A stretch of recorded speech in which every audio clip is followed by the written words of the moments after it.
It's been a long time since we've done a Ready Player 2, and I'm really happy to be back, man. Looking forward to today. There's a lot of shit we got to get to, so let's just start running through the gambit. Real quick background story for those of you tuning in. Plenty of androids to murder today is what you're saying. That's what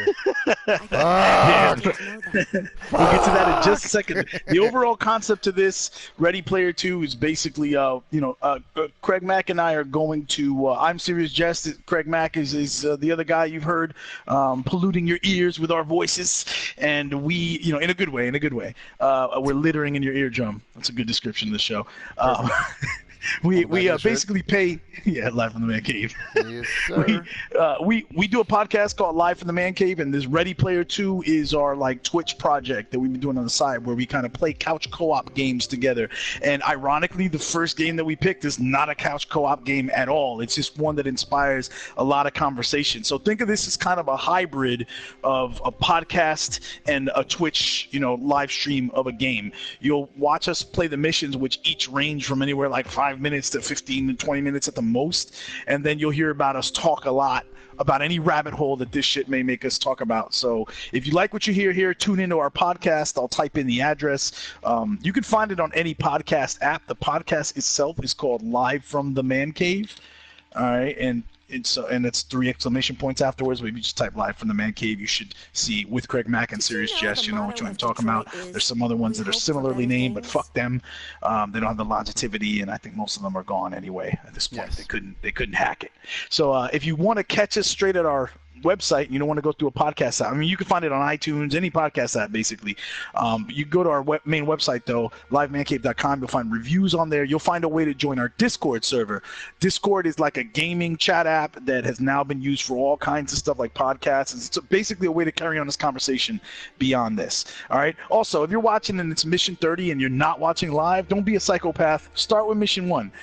You can pretty much fast forward using your nice little that little button at the bottom, how you can scroll through the entire broadcast and just fast forward to the gameplay parts. If you just want to be caught up on the gameplay and you don't want to hear the other conversation, then that's fine. But get caught up on the gameplay so you know the story. It's a good story. We're enjoying it.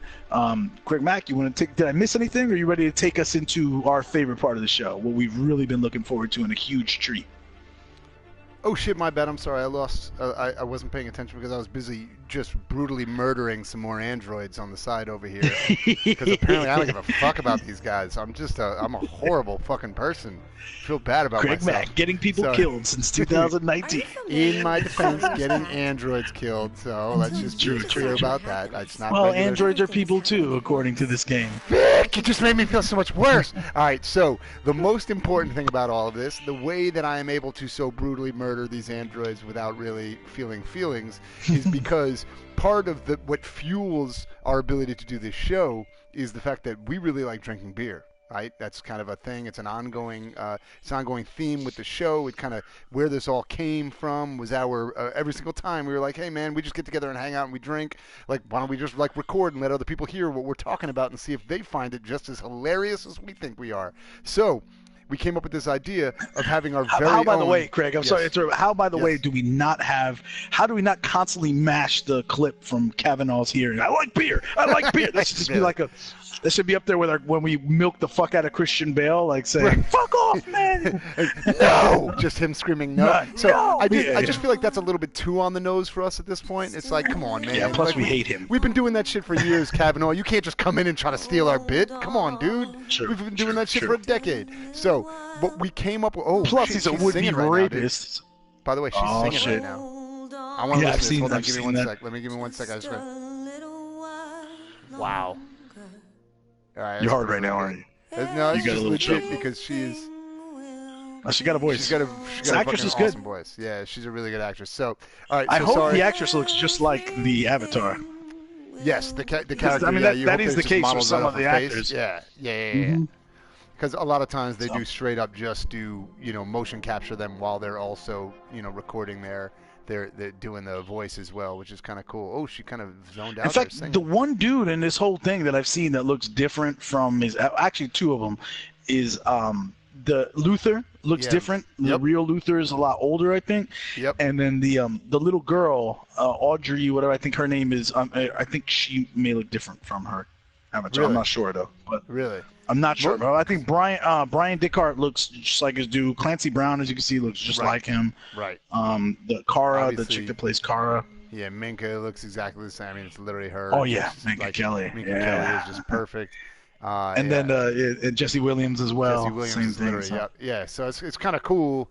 It's actually weird. We have a whole thing. If you're interested at all, we have a whole discussion where we go back and we kind of like we have a bit of a bemused conversation about why do we think they changed Luther so much, because it's like it's actually shockingly different how much he looks, not like his character, whereas everyone else is literally just like photorealistic version of themselves. So right. If hey, so let we go us down know. some rabbit Let holes. us There's know. good conversation. Yes. Yeah, there's some good conversation. This is the in the prior episodes. Yes, the podcast of rabbit holes. That's pretty much all we do is go down rabbit holes. Exactly. We play the game for about 9 minutes, and then we talk for about 4 hours about all other kinds of shit. So be prepared, strap in.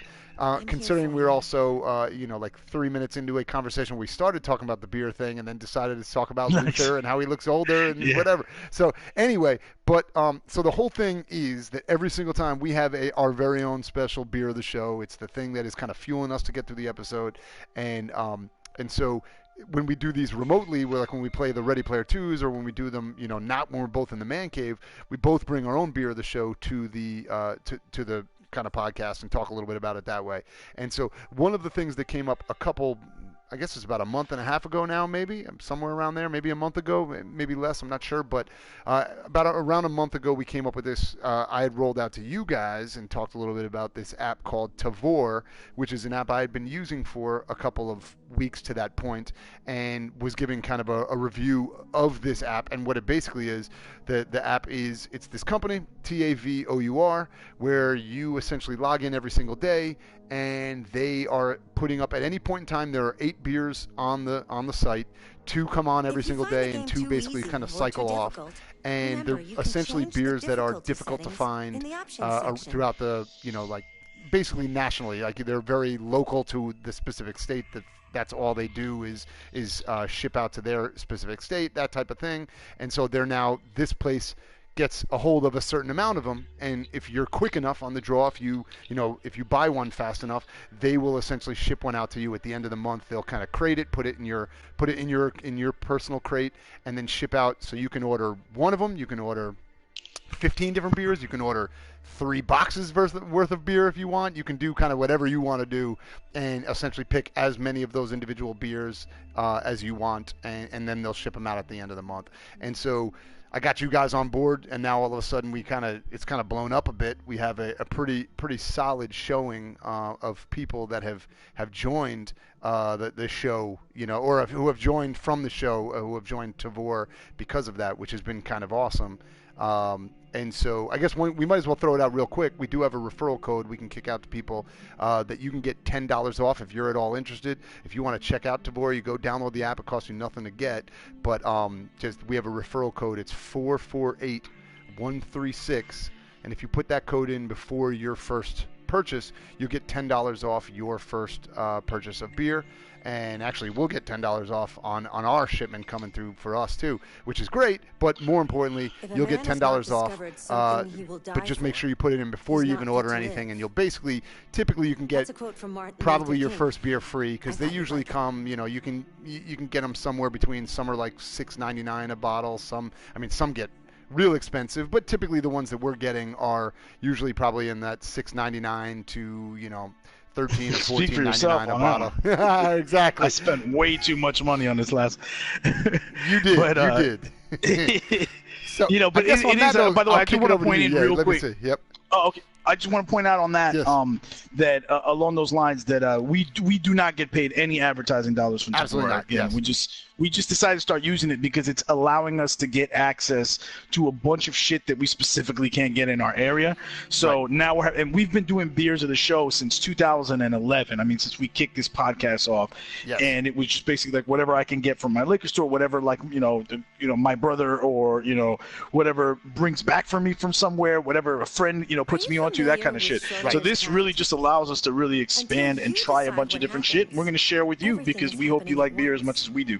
So we've talked about the high-end beers, right? Like I justified it to myself, like, look, I did pay, I'm not gonna lie, I paid $35 for like one bottle of beer, as part of a huge crate that I ordered. Like, I mean, my crate was so big they had to ship it in 3 boxes, right? But probably the cheapest one that I've seen on the site so far is the one that I'm drinking tonight, and I ordered a couple of them. Nice.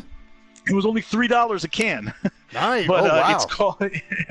it's called this. So I'll read the description of it. All right, I'll tell you the name of it. The name, it's by RAHR and Sons Brewing Company. It's called Paleta de Mango, and it's a mango chili beer with lime.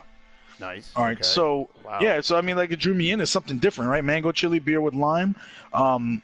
A Rahr and Sons Brewing Company is from Fort Worth, Texas, and the ABV is only 5%. But I don't know if I'll just read the description to you. This is what the kind of descriptions you can find on Tabor. I'll read the description because this is what got me to put it in my crate. But it goes, oh man, one of the things I miss most from my childhood is how uncontrollably giddy I'd get whenever I ate a popsicle. The great thing about Rahr and Sons LA International Beer Fest winner Paleta de Mango Kolsch Ice Pop, it's not messy like a melting popsicle. It's a treat that stays clean and crisp, and it's super refreshing with a hint of zesty lime and a dash of spice to keep you on your toes. The brewers at Rahr don't just mimic the fruity and thirst-quenching ice pop flavors today's beer was named after. They actually infuse this brew with lime, a small dose of Peking chiles, and 1,000 pounds per batch of whole mango puree. Its sweet tropical notes, easygoing Kolsch body, and a little prick of chili pepper heat tingle the senses. Untapped fans are adding to Paleta's lauded destiny, calling it a perfect lawnmower beer and a brew to bring on your next river float. It's even winning over skeptics like at George S., who says, not a fan of fruity beer, but this one is to die for. The spicy undertone at the end kept me coming back. You might feel too old for sticky fingers and blue tongue that come from licking a popsicle, but you can score that same popsicle-like fun with the fruity, zesty, and so crushable you can down a few cans in one sitting Paleta. This Kolsch is best enjoyed at 40 to 45 degrees Fahrenheit, so it's probably, it's been sitting in my fridge, so it's probably about that cold. And that's the full description. I know it was long, but I thought the description was so good I wanted to read it in its entirety. The can just says Paleta de Mango Cerveza, palate-pleasing, juicy, and tropical flavors of ripe mango, fresh lime peel, and Mexican Peking chiles. Saludos, which means greetings. Nice. So, and whatever Prost, y'all, it says Prost, y'all. I don't know what that means. What Prost is like cheers. Prost, what's that? That's like a cheer. It's like Prost. Cheers. Yep. Why is what language? Prost. German, I want to say. Yeah, because it's a Kolsch, so it's German is like Prost. Tell me, just give me a quick rundown. What's a Kolsch again? Like, I've had them, but I don't know what the exact definition is of them. Did you know in terms of what is a Kolsch? Yeah, what is a Kolsch generally? Like, I know I've had a couple, so like I liken them along with like the gauche and like the sour ales or whatever. I think if my memory serves correctly, in that they're more fruity or whatever. But I'm not sure what the actual definition. What makes a Kolsch beer? It's typically they're typically called Kolsch because it's a German beer that is specifically brewed. I want to say in like Cologne or one of the it's a specific city in Germany that kind of first started brewing it. So similar to there's a bunch of different beers where you'll have like they're named a specific thing, like Trappist beers are only because they're brewed like at a Trappist like a monk monastery or whatever. The Abbey. So this, I believe, yes, so the Abbey doubles and stuff like that were typically because they were brewed there or whatever. So I believe Kolsch is from Cologne, Germany, but it's like that is actually. I'm going to say that you were struggling at first, so just to back you up, I did a quick Google search, and you're absolutely right about that. It's Cologne, Germany. Cool, perfect. Yeah, and so they're like, I know the big difference with them is that they're typically fermented they're more warm fermented instead of cold fermented. So that's like one of the fermented with ale yeast, according to foodandwine.com. So it's ale yeast, and then finished with lagering. Yep. So basically, the way you do it is you'll do it like because cold lagers are typically brewed cold, right? So you do an ale yeast warm brew up front, and then you would condition it in a cold temperature. So you spike the temperature and drop it real fast and get it cold, and so get it cold, and so that would be so they call it like a hybrid brew because you're doing it warm and cold or not simultaneously, but in the same beer, and so you're on point so far. It was giving it different, it's giving a different flavor that is kind of special to that area that eventually kind of. And that flavor, by the way, sorry. Yeah. No. Oh no. So that flavor, like everything you said is like 100% backed up by this article, and it also just says that flavor you're describing. It says a light, easy drinking pale that finishes crisp and clean. Yep. So I guess it sounds like to me like a mix between a lager and like a cider. Yeah, so it is. It's kind of like in the middle. I mean, it's supposed to be it's supposed to be like a lager ale, right? So it's somewhere in the middle between those two ends of the spectrum, and so you get a bit of a bit of a hybrid taste, between the two. So it's like it's like clean and it's like easy tasting like an ale, but it's like got that crisp kind of flavor that you get from like a cold brewed lager, and so you get that somewhere in the middle. And officially, when it first started being brewed, it was specific to that area. So it was, back in the day, obviously now we can ship things everywhere and everyone copies everything. But back in the day, you'd have, like certain types of beer that like tasted differently because the water that came from this area was just different than anywhere else and no one could get it. Or they brewed something, they would top ferment it first, and like so you'd get a different taste here that you wouldn't get anywhere else. And that's why like Belgian beers and German beers and everything are like have a very definitive taste to them. And now we're able to really, obviously it proliferates out, and now anyone can kind of make a Kolsch. It doesn't have to be from Cologne, but it's kind of cool, having one of those. Especially, I feel like it's a really good summer beer to have because it's nice and like refreshing without being too heavy or anything like that. You get a nice little bite, but it's it's not too heavy in your stomach, which is good. So you're just now tuning in. My fucking co-host is a beer fucking expert. Good shit, man.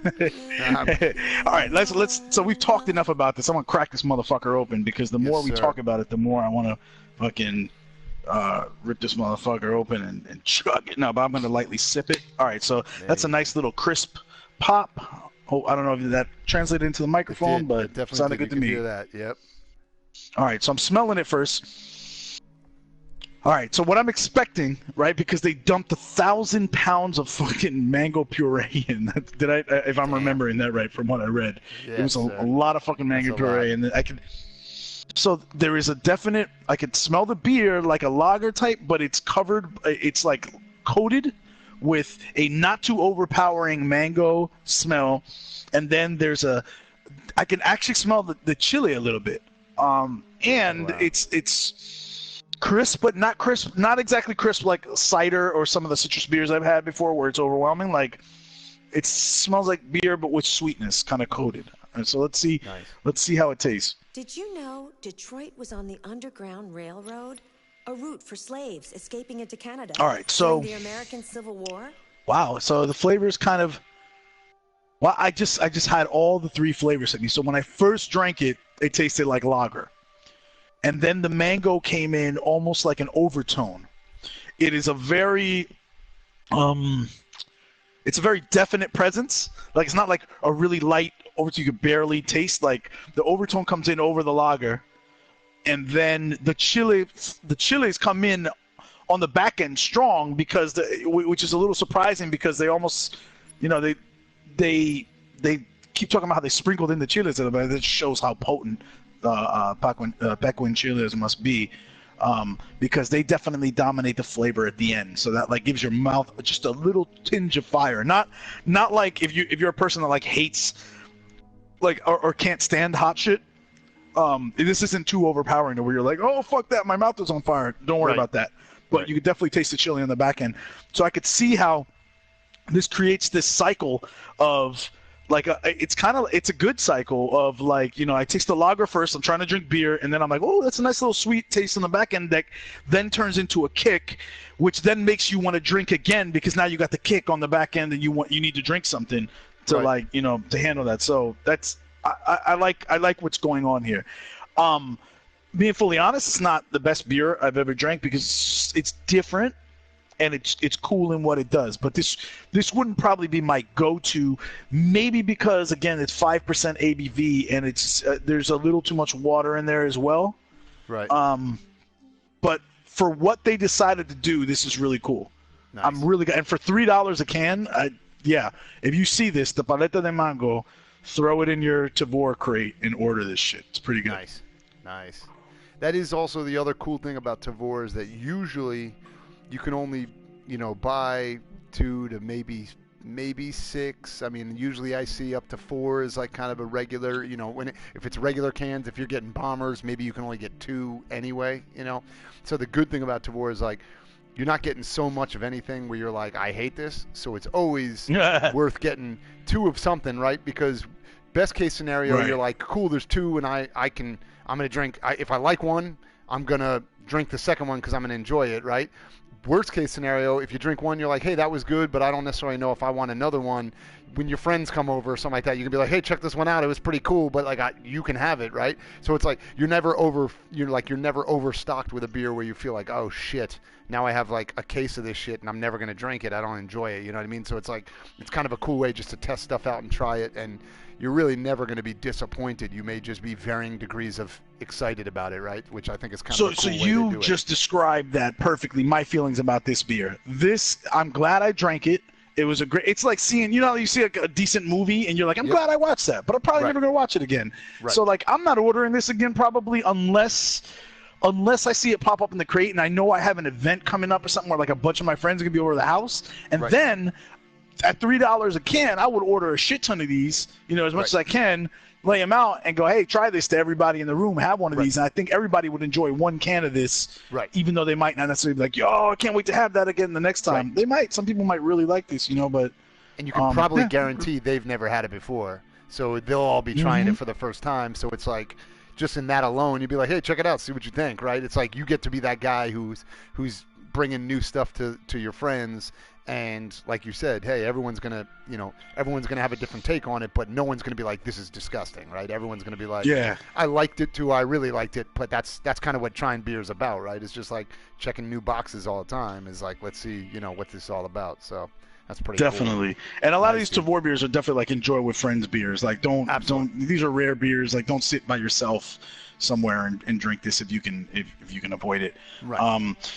Also, along those lines, by the way, you talk about how, like, make you like I gotta say, it's the other day, it's a quick rabbit hole, really quick. Yes, but I went to a friend's house, brought some beer with me, and knowing I had all these Tavor beers and I had to clear some of the beers out of my fridge, I grabbed like a bunch of different beers out of my fridge, and I brought like 12 of them over to my friend's house. Wow. And they were all like stuff that I had for beer the show already. So so I was like, all right, let me just clear this out. So I brought 12 of them. Right, I'm not gonna walk in with a 6-pack to a fucking to a party. That's being shitty, right? Right. So I brought 12 of them over there, and it was funny because I brought.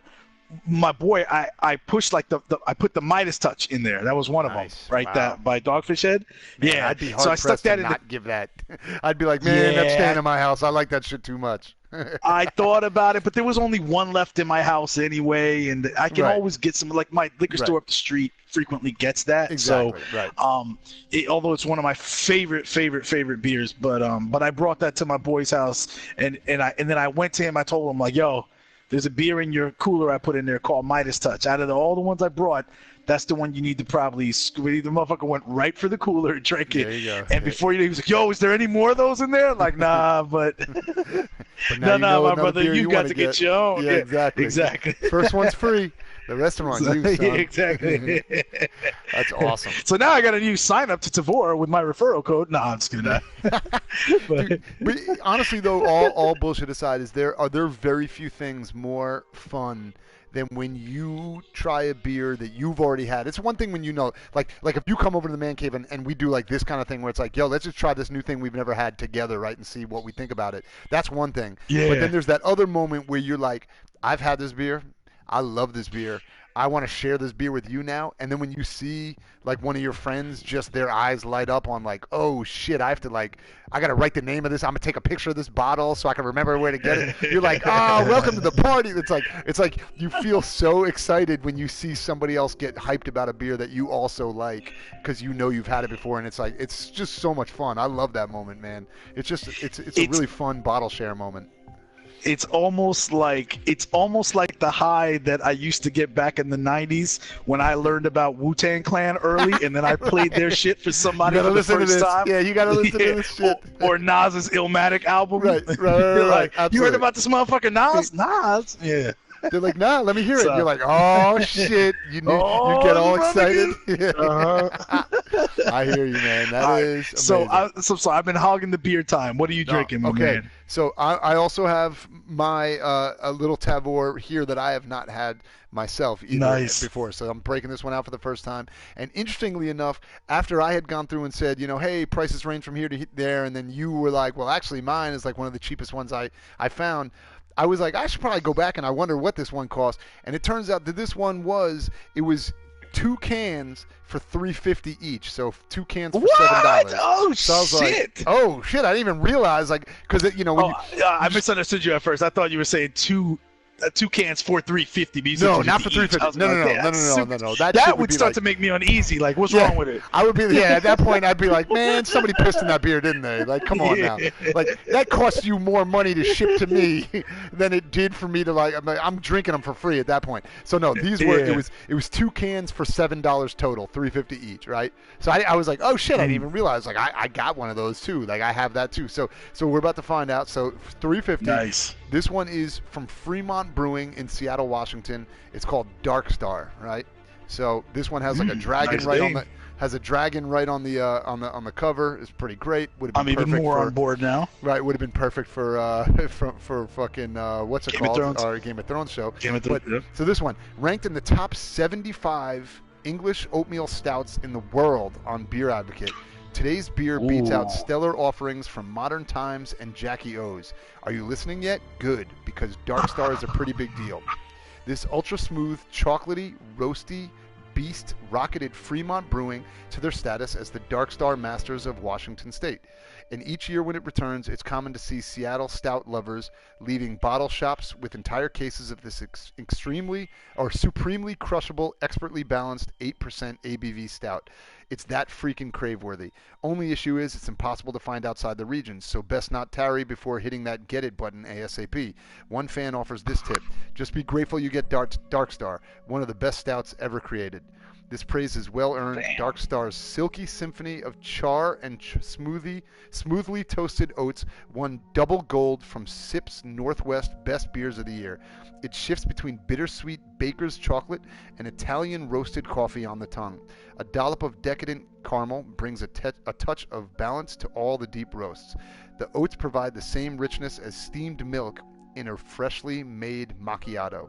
One taste of Dark Star and you'll realize why Fremont is such a towering presence in the Pacific Northwest's craft scene. Any dark beer fan would be missing out without this definitive Seattle stout. Now you can be grateful that you've got your own Dark Star hookup. And this was rated 4.05 on Beer Advocate. And this is, what did I say, 8% ABV. So, that's a hell of a price for an 8% ABV. It's a can? Yep. It's 12 ounce? It's 12-ounce can. It is, Fremont Brewing says because beer matters. That's their little tagline. And family-owned craft brewery founded in 2009. It says right here on the side of the can. So that's pretty cool. Nice. Yep. So go ahead and enjoy the journey because beer journeys matter. All right. So here we go. Let's enjoy the journey. Yes, sir. So I'm gonna pop this bad boy open. Let's see. And then I'm also gonna pour this one. There we go. Ooh. Oh man. Nice. Oh, you can smell the. I mean, it is exactly like they said. You smell the chocolate, but also a little bit of that roasty kind of coffee smell. So it really is like a macchiato. Like, so I'm pouring it right now. It is creamy as shit. Like, I mean, it's the head is thick. It looks almost like a milkshake, which is perfect. I love, when you get a good stout that like looks almost creamy, like it looks like it should come out a little like a thick shake, This one looks Am I a amazing. savage for drinking that mine out of the can, by the way? Because I went straight out of the can. No, I You're mean, doing so your shit's all nice and classy. well, so I poured this into one of my broken goblets. I more also like I enjoy seeing an oatmeal stout pour because I just like the way they look. Like I like when you have that like creamy head on it, it just looks appetizing to me, so it makes it actually feel like it's going to taste even better. Whereas like with a Kolsch or an ale or something like that, like yeah, okay, I'm sure it could also taste better if you pour it, just because you're gonna open it up to expose it more to the air, so you get the kind of head is gonna really get a little bit more aromatic, so it probably would taste better. I'm drinking the next can out of a glass. Now it's probably worth it. It is probably worth to go it. in the glass, just to taste the difference. Yeah, just to see if it tastes a little bit different. If it pops a little bit more, you'll get a little bit more. When the air hits the top, it kind of you get a little bit more of that pop from the aroma. Kind of, you'll be able. That's also the big thing. I want to see the color too. So remember a big part, and then like people overlook, and this sounds beer snobby, so like just go with it for a minute. But there's a big thing about how like you can. There's foods you can eat, and if you hold your nose, they taste completely different, right? And that's just like because eating and drinking is a full sense, experience. Yes. And so there's a big part of when you pour it into a glass and you can see it visually, you can smell it, and you can taste it, it will legitimately taste different than if you just drink it out of a can and all you're getting is the taste, right? You're not getting the same. Yes, you can smell it before you take a sip of it, but you can't smell it simultaneously because obviously it's not exposed to your nose. Whereas obviously if you have the glass, your nose is over it at the same time that you're drinking it, so you're getting a combination of both, which is actually legitimately changing the way that it will taste to you, because as it kind of washes over your tongue, your nose is also picking up different bits of the smell, which it changes the taste. So that's why, if given the chance, it's interesting you say that. I read somewhere that your taste buds only actually pick up like 4 or 5. Yep. Different things, and it's the smell coming in and mixing with that creates actual different flavors. Because other than that, you're just tasting salt versus sweet versus right. Your taste buds can only pick up what they can pick up, right? And whereas your nose picks up the other the other bits of quote unquote taste that then it kind of all influences together as you're kind of drinking it and changes the way things taste. And it's just, you could do that with anything. That's not like you could literally just drink something and hold your nose, right? Or eat something that you eat something sweet and hold your nose and see the difference in how things taste. It's like you get a very different vibe. So it's kind of an interesting, it's just something you can try on your own, and I think it's pretty cool. But that's why they say don't try Don't try your rare, expensive food or drink when you're sick, right? Yep, absolutely. Because you will not get the full taste. Yep. All right, man, we go down some rabbit holes on this show. Sir. Motherfuckers tuned in for some fucking gaming, and they're like, I'm getting a whole fucking scientific breakdown of beer, taste, food, all that shit. Right, exactly. But let's get back on topic. Let's drink, not topic on the video games either. I'm all about that beer right now. Tell me how it tastes. Dude, okay. So this... So it's very it's very chocolatey up front, actually. Like the beginning has like that chocolate kind of but it's like a dark chocolate. Yeah, it's not milk chocolate. So it's not like we've talked about beers that are like a chocolate stout, right? Milkshake. Where it tastes like it tastes like a chocolate milkshake.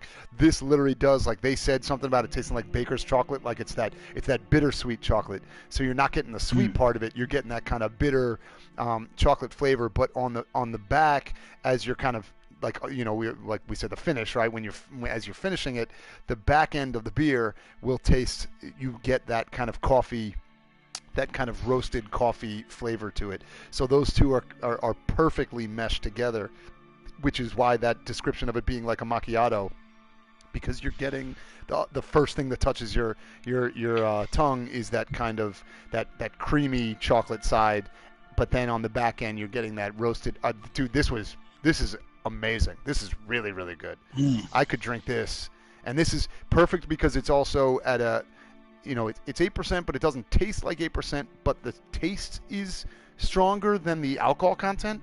So the taste is actually strong enough where you do feel like this is perfect in a goblet, like something I just kind of want to take a little sip on, right? Just like you don't gulp your coffee, right? You kind of take a sip of it, like if it's good coffee, whatever. But like you kind of enjoy it. This is kind of the same way I would want to enjoy this. Is something it's got that kind of it's got that decadence to it without being sweet decadence. It's just like.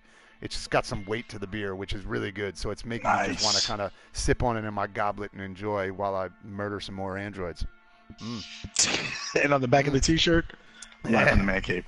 So yeah. as you enjoy that, I'm gonna pose a question to myself to go back to my beer a little bit, and then I want to throw it back to you to do the same thing. Yep. But Tavor has, as part of the app, you can go to the beers that you've had shipped to you or selected or whatever, and then once you try them, for your personal like remembering what and kind of putting everything that you can rate them, right? And then you could go back to your list of beers you've ever ordered and like, oh, well, how much did I like that one? Because by the time you've tried a bunch of these now, maybe you don't remember. So was this the one I really liked, or was this the one? Yes. And you can go back and see. So their rating system is based on 5 stars, which is much like our beer mug system for like movies and TVs. And by the way, again, check out our website www.livemancave.com. Synergy. And so we use that to rate our movies and TV shows, and again you can find some good reviews on our website. Again, shameless plug there. But so I'm going to go ahead and rate my beer, and I think and by the way, I want to update you because sometimes we've talked about this. You get your initial take on a beer as you take your first few sips, and then there's that as the taste settles in as you keep drinking it, you may like it more or less. And in this case, I think I like mine more the more I drink it.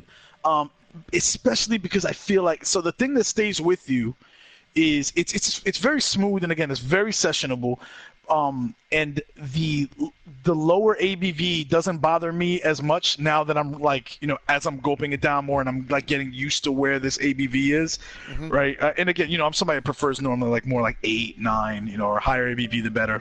Right. As long as we're not getting into like IPAs and shit. But, now that I've settled in at the 5%, and I'm cool with this being a sessionable beer, and like my alcoholic side isn't like raging, it needs more alcohol, Right. The overarching thing that's kind of sticking is the little chili kick in the back, which for some people could be uncomfortable after a while, where they're like, all right, that was really cool. I'm done after like a couple cans. But I think I could session this, especially if I was drinking, I could drink a 6er of these with a nice Mexican meal.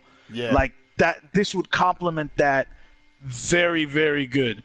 So something like that, or a Peruvian meal, like basically anything South American or Latino, like kind of cuisine. This will roll with really nicely, and probably a lot of good other shit too. Right.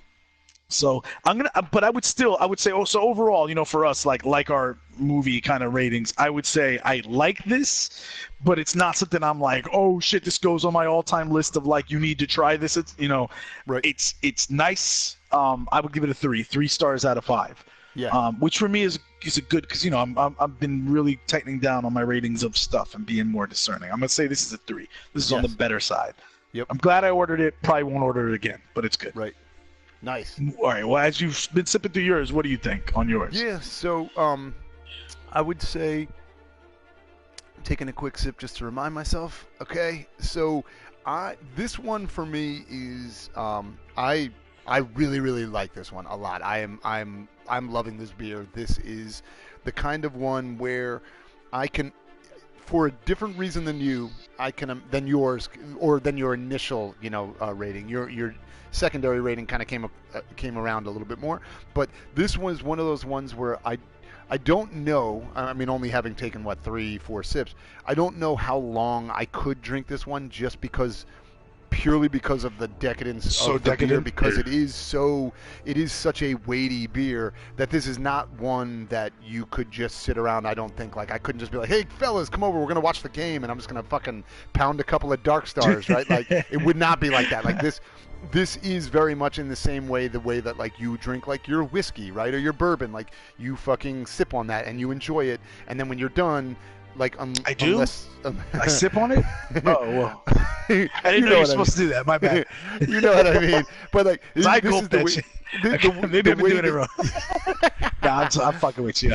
I'm fucking with you. Nah, But like in general, the idea of this being a beer that I wouldn't necessarily drink a ton of, but not because I don't like it, just because that's probably how it's intended, is to enjoy sparingly, right? That's the value, or that's more of a dessert beer, by the way. Do you drink this with really, dessert or your main meal? This would almost be like, this is almost probably like after dessert.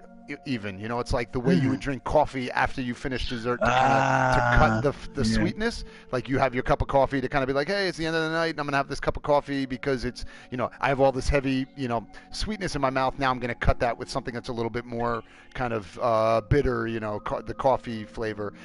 This feels like more like that to me, where like I could have this after having like something, you know, like whether it's a cake or ice cream or something like that. Like this would be really perfect for that. So nice. It's more of your kind of after dinner. But I really, really, really, really like this beer a lot. This is awesome. Like I would definitely get this again. Same thing like you said. I mean, we are trying to be more discerning and not just be like, oh, I love it. It's fucking 5 for everything. Like this is definitely a 4 for me. Like it's something like I would highly recommend to anyone. I would say you should try this. I don't think that I would go so far as say like this thing is so good that like you're a fucking idiot if you don't like this. Like I feel like a 5 is almost like, you have to be like, dude, I will throw myself in front of a train to say, you need to have this. Like, it's amazing. You're fucking crazy if you don't like this. This is more like, I could see somebody maybe not being to their taste, and that's okay, and whatever.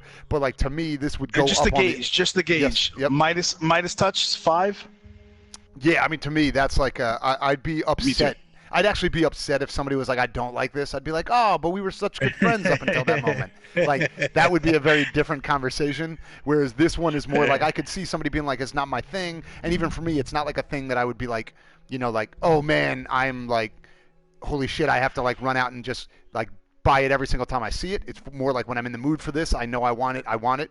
Whereas, like, a Midas Touch is more like I'm always in the mood to have that. At least once. I think everyone should try it and give it a shot, because I think it's like, hey man, there's a good chance you'll probably really like it, and so like go for it, you know, and like it might be something that you again may have once and say, hey, that was great and I never need to have it again. That's okay, to each his own. But I definitely think everyone should at least try it, and I think this is awesome. I'm giving this 4 stars right now on the app. I've already rated mine on my app as well. Yeah, yes sir, good stuff.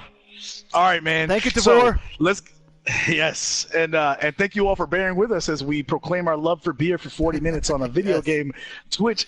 But hey, like I said, we warned you. This is all about the rabbit holes. So now let's get to again. Hopefully, again, you're not jumping in the story, you know, at this moment for the first time. But just in case you have, there's a lot to cover, because this episode that we're about to do is called the Crossroads. Yes. So it on yours.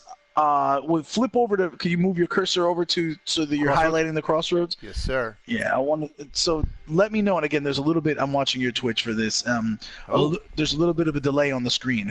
How many characters are flipping across your screen? He's showing all 3 of them. Yep, all 3. Okay, so Crossroads, this is the first time Connor I think 3. you'll see all 3 characters. Yeah, you'll see all 3 characters pop in. So normally we just kind of give you the quick breakdown as to one of the characters, you know, whoever is going to be the focus of this one. The Crossroads is the one with all 3. That's why this particular episode is where they all meet. Is fucking awesome. Yeah, this is one of my favorites. The stakes are high at this point. These 3 characters, again, really quick. Marcus is a dude that basically has been raised by, or his owner. He's an android. He's got all androids. So his owner is a guy that he was gifted to his owner, who is like this famous painter and who basically taught him all about philosophy and treated him like a human being, and taught him to make his own decisions. And then his owner ended up passing away in a nasty controversial incident that we won't get into now because we're going macro big waves now at this point. And the guy that gifted it was the guy that created all the androids to begin with. So Marcus is a very special guy, and along the lines of his journey, he's discovered a bunch of androids that have kind of been on the run and escaped from their owners and gone quote unquote deviant. Marcus is showing them the path to independence, and they've you know, kind of broadcasted. No, they've actually, in fact, broadcasted to the world by taking over a media tower that they're alive and they want equal rights. Kara is an android that was basically a house servant that fulfilled all the needs of the owner in every way, and then escaped because he was abusing the daughter Kara. I mean, the daughter's Alice. The daughter's Alice, yeah. and Kara's the android. And Kara grabbed Alice, and that's when she went deviant when she saw the owner abusing the daughter. Took off. And Connor is a law enforcement android that has been assigned to the police department to kind of by the company that makes him to solve this, you know, kind of ongoing phenomena of androids going deviant. And along the way, Connor has started to notice a bunch of shit that is kind of not gelling with his inner, you know, kind of spirit that he didn't know really existed until recently. And Right. Connor's an interesting guy because he really can be anything, from like a straight up Terminator android that just doesn't give a fuck to like a guy that ends up turning and becoming deviant himself. And he's kind of at that weird crossroads himself right now, and the way that CraigMakk is playing him is interesting, and I'm waiting to see whether Connor flips or whether Connor, you know, stays with his programming. And I guess that's where we're at now. Any big wave top stuff I'm missing you want to throw in there before we jump into this one?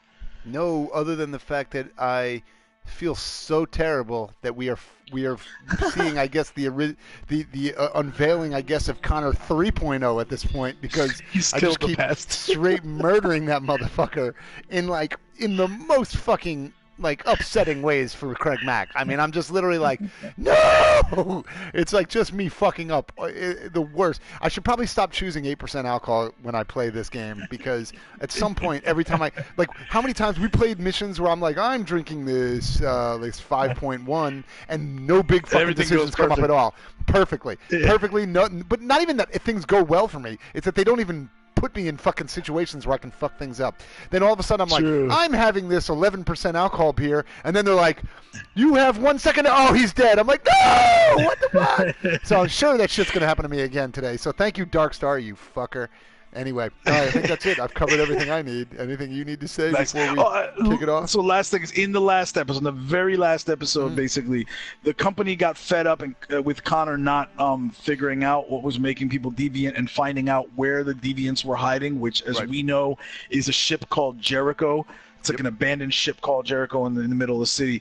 But Connor, in the last episode of which is called Last Chance Connor, basically the company recalled him, and he was like, I'm going to get deprogrammed and everything. So he went down, looked at all the evidence he had gathered so far, and then tried to figure out the location of Jericho. And just as he figured it out, the FBI agent, another police officer in the unit that kind of hated on him or whatever, that's rolled the thick in. guy, right? Yeah, exactly. Fick. This is fick instead of fuck. And he rolled in and said, "What the fuck are you doing?" And Connor's like, "I found out. I know where they're hiding." Yeah, what the fuck are you doing? And he said, "I know where they're hiding." And the other guy's like, "I don't give a fuck." Struggle ensues. Connor ends up getting shot. Yeah. So, and that's where we are now. Good job, CraigMakk. All right, here we go. Let's kick it up. Let's get back out here. We're gonna jump into this and see what happens. Oh shit! Wait, what? Are you sure you should continue? Oh no! What's happening here? What just happened? Maybe. She said, "Are you sure you should continue?" Maybe we should leave things as they are. Oh no! What is happening? I don't like this. Are you sure you should continue? Really? Fuck! Already? You did They're get really Connor doing killed this to me already? twice. I mean, I know. Don't rub it in, lady. Why is she making me feel? Fuck! All right, let me take a sip of this beer. Which makes things better. I always make better decisions when I'm drunk. So here's the thing. I don't even understand how they have the option for me to be like, when you click a game, you're like, I would like to keep playing your game. And then they're like, are you sure you want to keep playing? Like, of course I have to still say yes. But part of me really wants to know what would happen if I just said no. Would they just be like, no? Would they just be like, well, okay, the game's over. Like, do they just eject the fucking disc right out and snap it in half? That would be very interesting kind of for the show, and it could just abruptly end the show in a way where we're like, well, we're going to have to, I guess, play through all of this shit again and then get back to you. I guess we're going to play something else for Ready Player 2 from here on out, because it ends after I murdered Connor for the second time. All right, I needed my second drink to get prepared. One of these cans. Here we go. Are you sure you should pouring this one into a glass. There you go. Actually, let's hold off for a second. I want to give you a second to tell us if it tastes any differently or if you notice anything different from the smell or the taste or whatever. This is it looks like a yellow lager. It's looks like a yellow lager, but like a nice golden like Nice. kind of flavor. Like more often lagers are even a little more orangey, I would think, if Right. I remember correctly. But this is like a golden yellow color with a nice head layer about half an inch thick, and it just looks very like creamy. Again, Nice. crisp smell right off the top. Wow, so it does taste a little different. That time, the mango puree part of it was a little stronger, and then there goes that chili kick on the back end, which is again, it's not too overwhelming. It's just a nice little kick on the back of your tongue, Nice. which is kind of encouraging me to want to eat something to go with it. But There you go. nice, yeah, very well done on this beer. Nice. See, so All I right, like let's go that for you it. did get a little bit of a different flavor, which is already cool, right? It's like the fact that you notice some things a little bit differently is awesome, considering you just I had can an smell entire the beer, mango yeah. more now. That's cool. Yeah, exactly. Yeah. You can smell the mango more now on the back of the shirt. Yeah. Live from the man cave. Live from the All man Here cave. we go. We are continuing. As you Let's wish. see. Oh, she does not look happy. I said yes. Fuck. Fake. She was really like, all right, motherfucker, you're going to murder Connor again? You fucking Yeah, snuff exactly. film in a game? I'm like, I didn't mean to. If only you saw how upset I was both times. I was really fucking bummed out about Craig, it. me and the rest of the androids have been talking about it, and we kind of Really? feel like maybe They're staging an intervention. you've done enough damage. Yeah, it's a Hey, coup. you like Call of Duty, right? Why don't you go play that fucking game? You fick. Sorry, I'm trying. Ah, fuck me. All right, this is going to go poorly, isn't it? This is going to go poorly. Oh, it's snowing. That's cool. Oh, that's right. It's November. All right, here's I Cara am really enjoying this in the glass. and Luther. There we go. Alice's family. Luther is trusted. They've been conducting raids all over the city. Oh, fuck. That sucks. Everybody's on Oh, check what shit. happened yesterday. They shot that guy. It's gonna be all right. We're almost there. What else?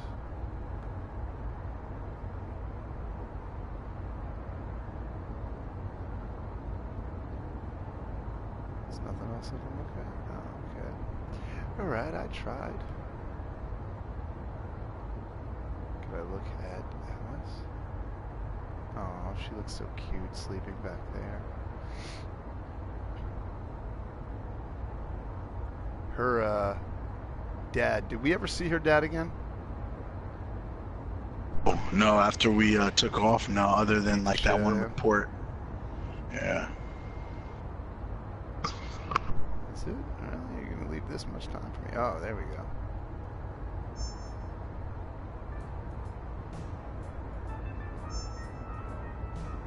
There we With go. all androids being turned over to the authorities, the country Oh, is that grinding sucks. to a halt. Wow. Hospitals and That's the first schools time we are heard about closing. that. Water cuts, blackouts, and network failures are expected. Maybe most worrying of all, our armed forces have lost 2/3 of their I mean, effective personnel. if you think about it, How about some like music instead? that probably would. It's a legitimate outcome if you found Oh, out yeah, that all absolutely. of a sudden. We do that shit all the time, right? We're like, whoops, we're recalling, X because, like, those fucking phones are blowing up in people's faces, so we're recalling all the phones. Yeah. So you would think they would clearly do it, but this is the first time we heard that they actually are, like, straight up, like, recalling all androids. We didn't really know. And We I mean, knew they're they were- shutting down schools and everything Right. too. That's how big of a threat this Right. is, or it's The perceived to military be. lost 2/3 of their forces because they relied so heavily on them. A little further pretty on crazy. that way, there's a large freighter called Jericho. Jericho. When you get there, find Marcus. He will help you. The last bus for the border leaves at midnight. You absolutely have to be on it. You'll be safer on the other side. Shit, here we go. It's not much, Damn, so she already knows Marcus. but it's a start. Yep. My brother lives in Ontario. I've given you his address. He'll be able to hide you until things calm down. Nice. Thank you. You're a very brave little girl, Alice. You deserve to be happy. Oh. And here's a boob in your face. Get over there, all right? I'm gonna Drink. zoom in. Drink up. Gross. That's so gross. You're gonna need your strength. Drink up. Oh God. All right, let's see what happens here. Come on, girls. Better not hang around. You ever bust a catch? So she just pieced out. She was like, all right, you got to drink from my boob, and now I'm out of here. Mm-hmm. The young one is fed. My work is done here. So disgusting. Alright, so let's see, is it here? No, wait, where was it? Where did she? I thought she looked They're over gonna have there. me play another one of those mural games that you love so much. My favorite part of the game, I love it. I thought she said it was right through that door, but I guess it's down the block somewhere. I'll just let fucking Luther lead the way. I'm already shitty. Nah. It's pretty smart, actually. Yeah, Luther seems like he's in control of this. Oh shit! All right. Oh shit! What?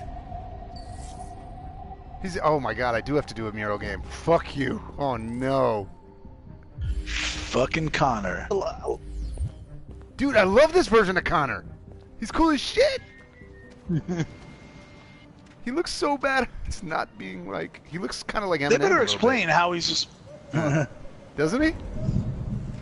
He looks a little bit like 8 Mile.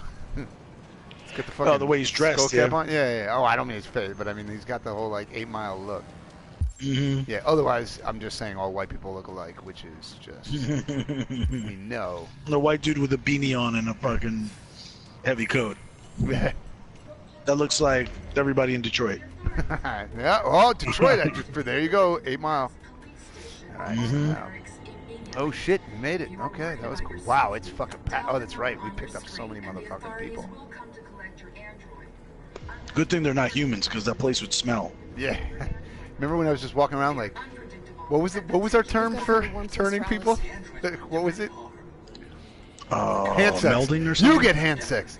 You get hand sex. And you get hand sex. Everybody's getting hand sex. Find a warm place for Alex. They're so bummed out now there's a person here. They're like, ugh, that kid's gonna smell and ruin everything. People who want to be free. Following the android crisis and the neutralization of all military androids, American forces in the Arctic have been forced to withdraw.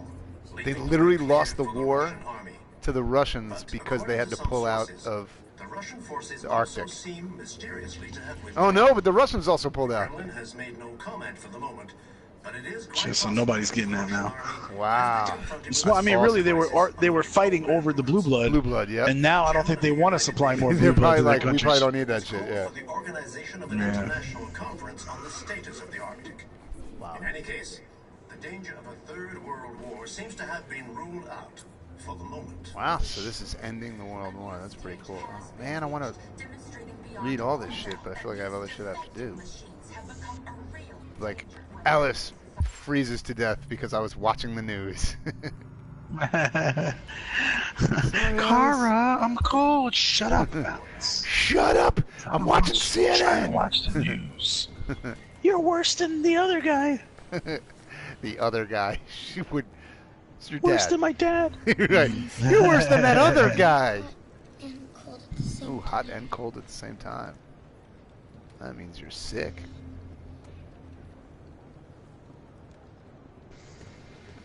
Kara rules.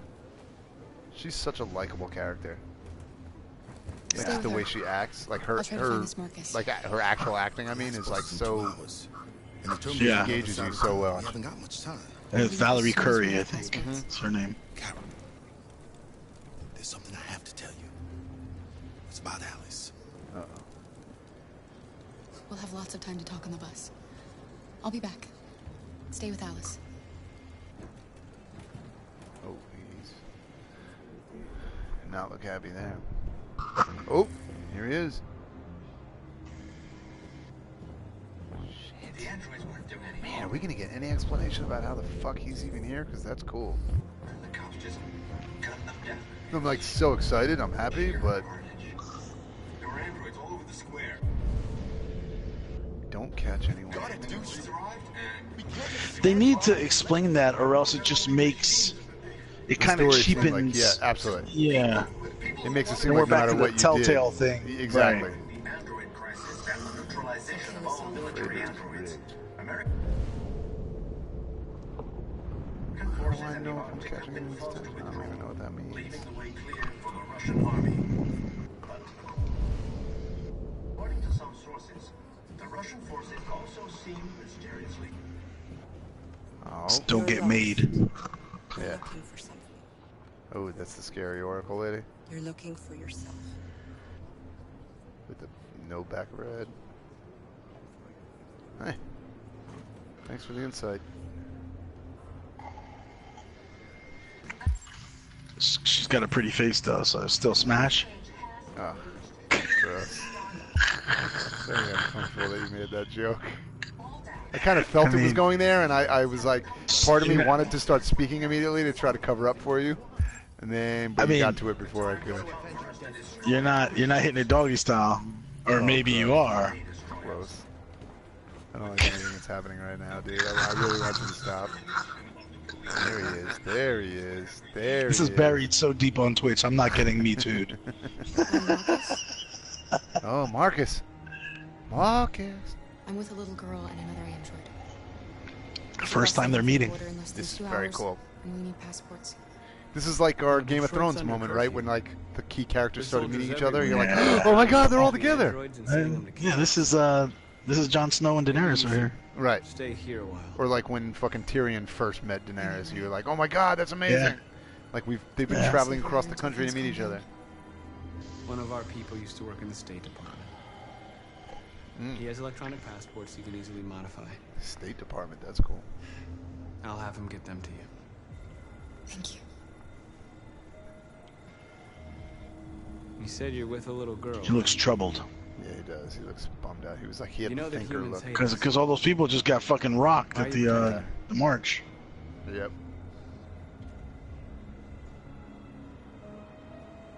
She needs me. And I need her.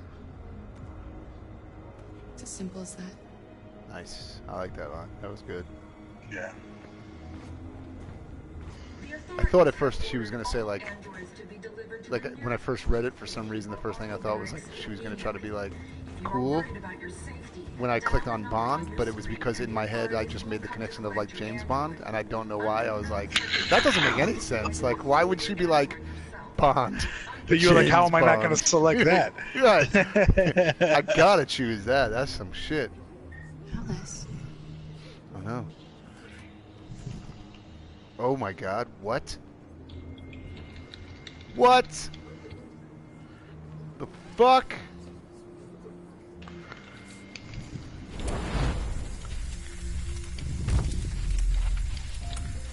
She's a goddamn android?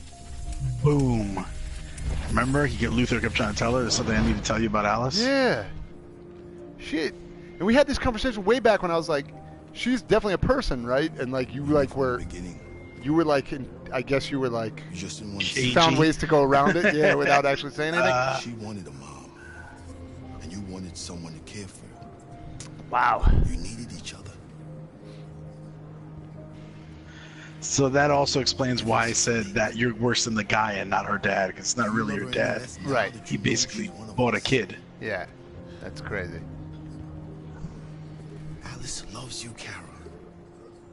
She loves you more than anything in the world.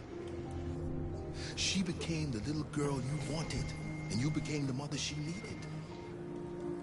Yeah, because there was like Forgetting who you are. like in the like fourth or fifth Become what someone needs you episode with her, there was like a time where I definitely thought thought they were gonna like maybe introduce that as that was a possibility, but then they like went so far past it that I had just kind of like already been like, okay, yeah, she's definitely a person at this point, because like they would have probably already done it by now. So the fact that they waited for the twist to be, you know, that late, like made you almost forget about it, like the potential thought of it, which is kind of, you know, it's kind of an interesting way to like almost like, you know, they slow played it so hard that it makes you forget that you even thought of it at a certain point. Mm-hmm.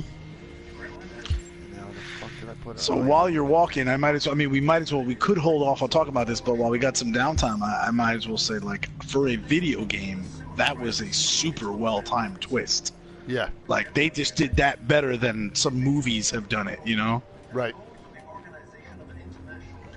The only thing I think that could have been done better, and we can talk about it later, is had they done the moment, like, I think the moment where he says, hey, like, people hate us, like, why are you taking care of her, to have it immediately after that, like, they could have spaced that out a little bit more to, like, continue to drive home, hey, why are you with this person, because people don't care about us, and then, have a little bit more space. Could have maybe had that, like, that linger a little bit longer, but it's still well done because they took so long to finally do the twist. Right. And all this stuff, for those of you guys listening in, this is the kind of stuff that we will recap all of our thoughts on these things, like, afterwards.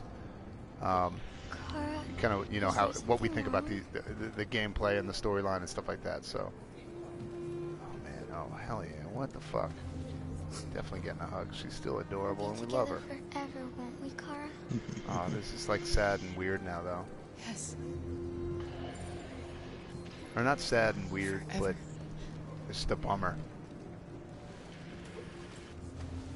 Well, now when she says we'll be together forever, yeah, like she actually can. Means it. Yeah, she's not gonna die, right.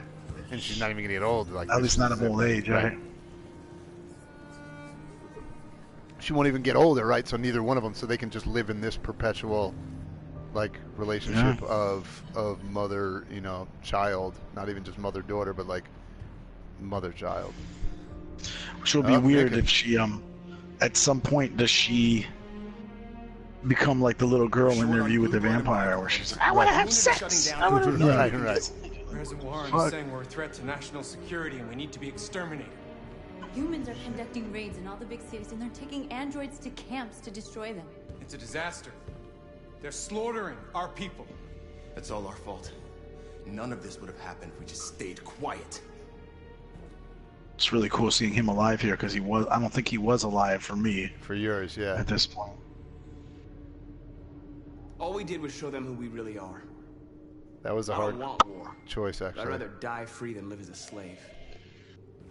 Live Free or Die Hard? I saw that movie. What's the point of being free if no one is left alive?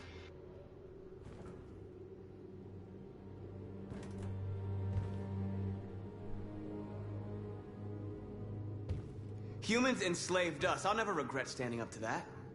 We shouldn't forget who our enemies are. We can't fight amongst ourselves. He's right. All that matters now is what we do next. Damn, she's got long hair. Marcus? Dialogue is the only way. Ugh, I fuck will go off. alone. Try to talk to them one last time. Don't do this, Marcus. Minka's getting on my nerves. They'll kill you. Maybe. She's a revolutionary. I know. But North, I have to try. If I don't come back, She doesn't trust him. That's what's awesome about this conversation, is this is real shit. Right. This is like, oh, these are the discussions that are had right before every big, back. like anything like this, like an actual revolution. Is like somebody is like, fuck them, let's kill them all. There's somebody who's like, let's just be chill. There's somebody who's like, let's find a middle ground, right? And there's somebody who's like, hey, I'm just willing to talk it out, right? And so the idea that like all of these conversations are being had and you get to be any one of them and kind of decide how you want to go. Yeah. They've been like that one dude was like, yo, just find the right words. Josh, I think. Oh, wow, find the right words. That was a good line he just had. Violence is just in their genes. They can't stop what we've started. Since you've been here, you've given us hope. You've given me hope. Damn. Today, a deviant arrived in Jericho and he told me that he stole a truck transporting radioactive cobalt. Oh no. He said that he abandoned the truck somewhere in Detroit and rigged it to explode. Oh, what a dick. I convinced him not to do it. Oh, good job. To give me the detonator. A dirty ball. We can't lose this war, Marcus. If humans overcome us, our people will disappear forever. This may be our only chance to survive if things go wrong. Oh, fuck.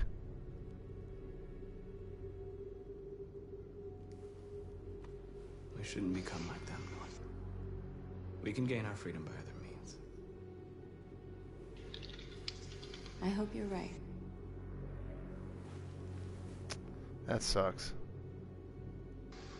Whatever happens tomorrow, I just want you to know that I'm glad I met you.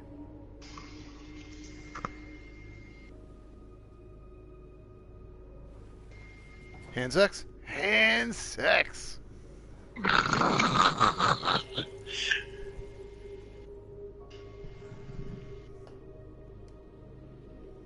Damn. I was drinking right when that option came up. Kiss or don't kiss, and I was like, "Oh my God, put the beer down so I can." Oh yeah, exactly. You were ready to drop that beer. As much as you love that beer, you're like the chance to fucking smash Mika Kelly. You're like, this has to happen. Even if in a video game. This has to happen. Now I know. Always at least pick up the beer with the other hand, not the hand that controls the fucking. Not the face jerking buttons. hand. Yeah, not the face buttons. We're talking about something else. I'm sorry, my bad. We're really not talking about something else. We're pretty much talking about the same thing. You're just more direct to the point about it. I like it. All right, Marcus. I mean, you think about it. As soon as you click that button, as soon as you hit that button, you could be like, "Yeah, I tapped that." Oh fuck! Now she has the thing though. That's what I'm upset about. Yeah, now she can fucking go do whatever she wants with it. Yeah, that was the look one at she's thing I was walking like, off too. She's walking off like I'm gonna do what I need to do. Pretty pissed. Oh shit! Look who's fucking lurking. You succeeded in locating Jericho and finding their leader. What the fuck? Why? Now deal with Marcus. We need him alive. But I'm not. That's cool. See, that's the first time we got to see him go in and out of the meetings with his boss. Fuck! I don't want to stop. So I'm gonna go ahead and explain it for. No, never mind. We'll do that later.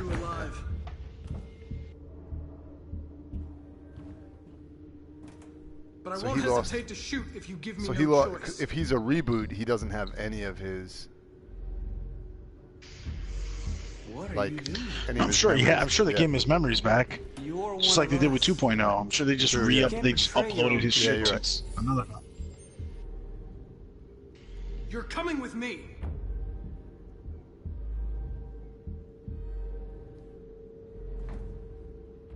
You're Connor, aren't you? This is crazy, having to choose both their responses to each other. Mm-hmm. This is fucking crazy. Well, congratulations. You seem to have found what you were looking for.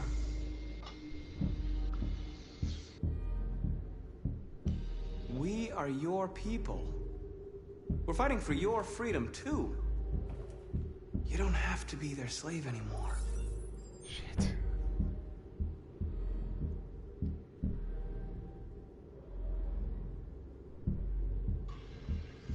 Have you never wondered who you really God. are? Oh my God. Whether you're just a machine executing a program or a living being, capable of reason. I think the time has come for you to ask yourself that question.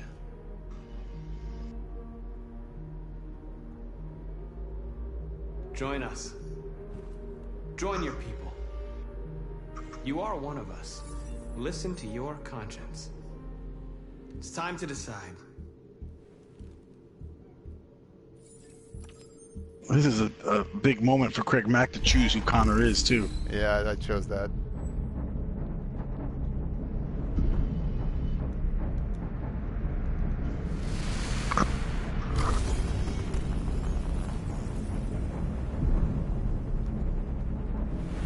Fuck you.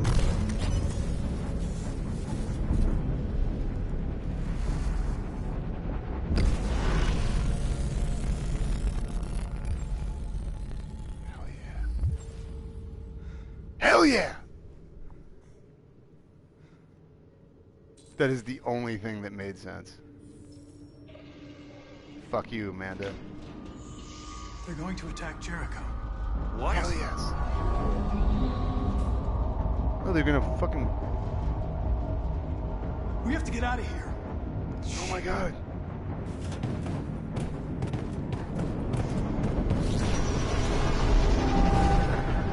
Dude, everyone, let's get the fuck out of here. Come on. I'm telling you, this is one of my very favorite missions. It's fucking awesome. Quick, we've got all these different reasons. Yeah, there's so much we're gonna have to talk about this one. This is gonna be a Come on, go, go, go!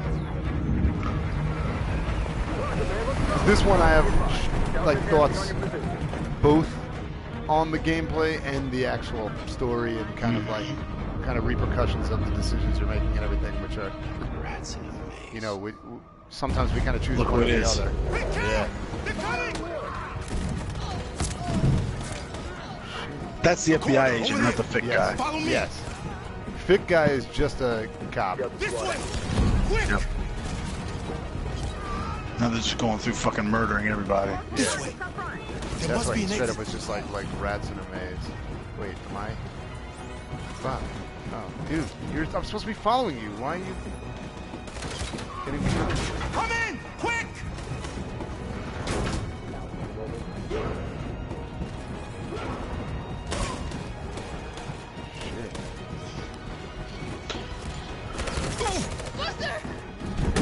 Shit. Oh no, not moving. They're coming from all sides. The people are trapped in the hold. They're gonna be slaughtered. Where's Simon and Josh? I don't know. We got separated. There are exits on the 2nd and 3rd floor. Find them and jump in the river. Fuck, this is terrifying. They're coming from the upper deck now, too. We'll be caught in the crossfire. We have to run, Marcus. There's nothing we can do. Okay. We have to blow up Jericho. If the ship goes down, they'll evacuate, and our people can escape. You'll never make it. The explosives are all the way down in the hold. There are soldiers everywhere. She's right. They know who you are. They'll do anything to get you. Go and help the others. I'll join you later. Marcus! I won't be long. Fuck.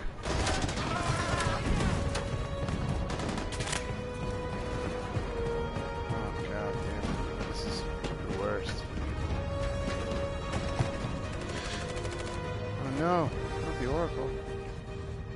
This is the end of Jericho. Save our people, Marcus.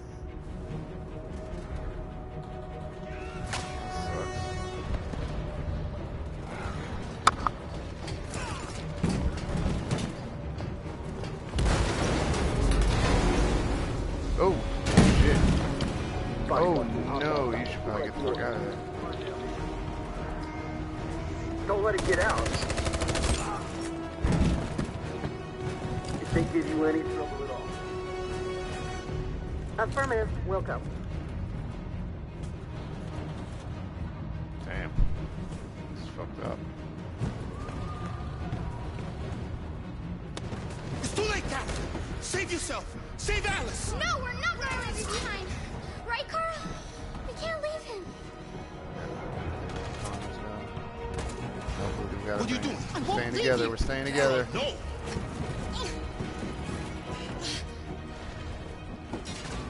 Alice will be pissed if we left you behind, Luther. Get out of here. Come on. Go! Move! Jesus. You shouldn't have done that. You can't put Alice in danger. Go now before they come back. What about you? What are you going to do? I'll manage. Alice is all that matters. I don't want to leave you, Luther. Don't worry. I'll catch up with you at the border, okay? Go now. Take care of each other. Fuck.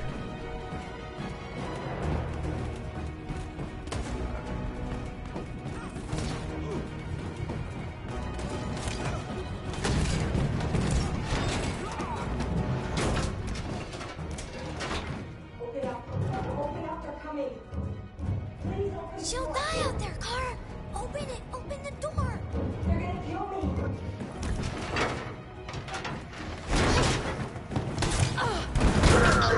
Fuck off.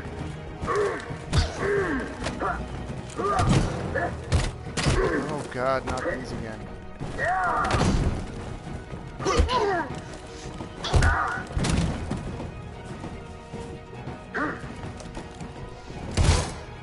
Nice! Nice job. Fuck that guy. Holy shit, that was terrifying. We can't stay here. Take the gun. There's more down there. Follow me. Damn. This is fucking crazy, this mission. Mm-hmm. Whew. Dope as fuck. High tension. High stakes. Yeah. Go! Find their leader. No! Please don't kill us! On your knees. Don't hurt us! Shit. We haven't done anything wrong!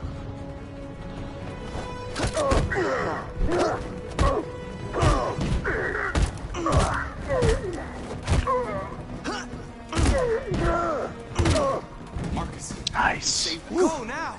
Hurry! Whew.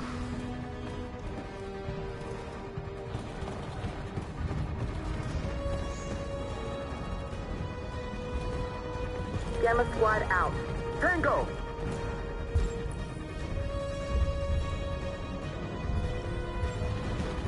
Stop!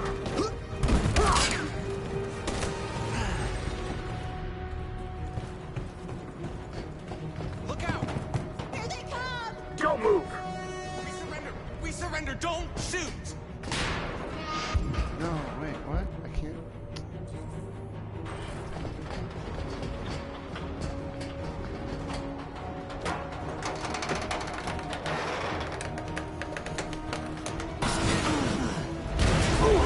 Suckers. Marcus! It's Marcus! Go now! Join the others!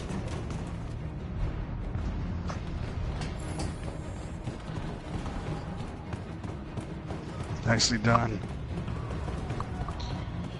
That worked out. I wasn't able to save them in mine. Yeah, I fucked up. I didn't figure it out in time. Fuck. Yeah.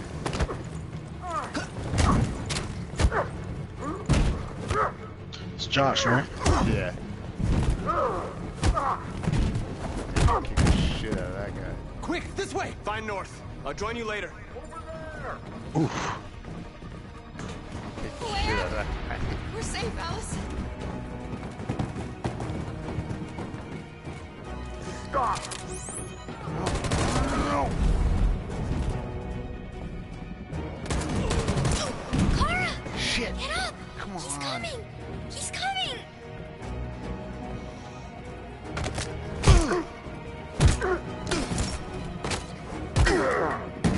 Damn, Luther.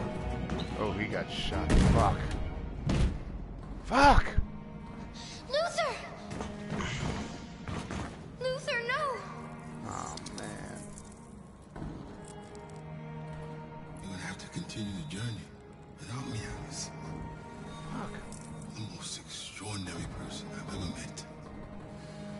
I was a machine. You made me part of the family. Take good care of Carol. Promise me.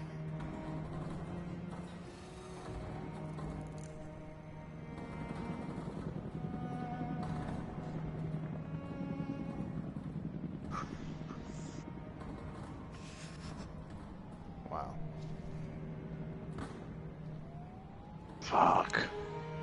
Oh, man.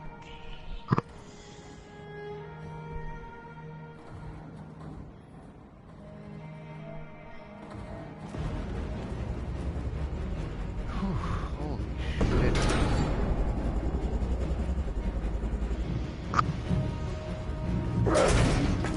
Don't move! Go and join the others.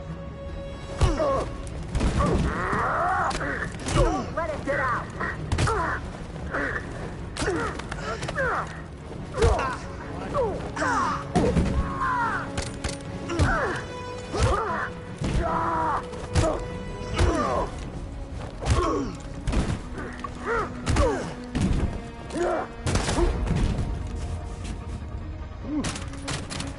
God damn it.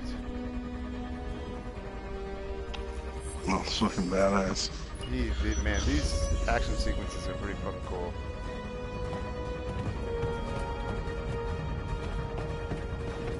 Marcus. Bomb's gonna explode any second. We gotta get out of here. North is like, I like you again now. Let's fuck.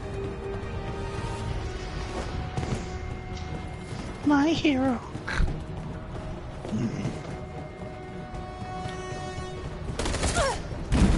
God damn it. It's too late, Marcus. There's nothing we can do for her. We've gotta run. Fire at will! Oh, wow, that's flawless. Oh, no. Shit.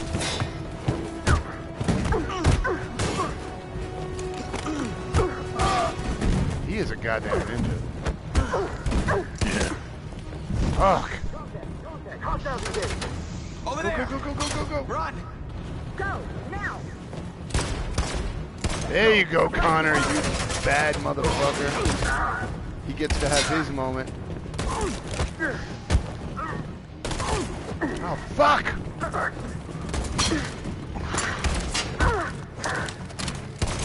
Oh my god, damn! Oh, he is a fucking Run quick. pimp!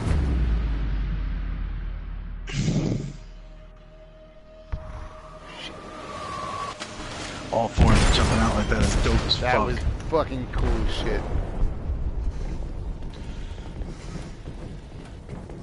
Fuck, man, I want to open They another beer detonated so an explosive bad. in the Too hold. scared. The ship is sinking, sir. Calling all units. Abandon ship and evacuate immediately. Fine. It's over, Marcus.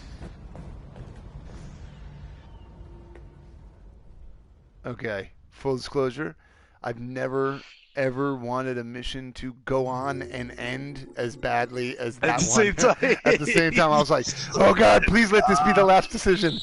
But please let there be more shit. Wow, a lot of shit. Look at all these. I look at all told that you, shit broken out. this is one of my favorite ones. Oh my god, look how many decisions keep happening.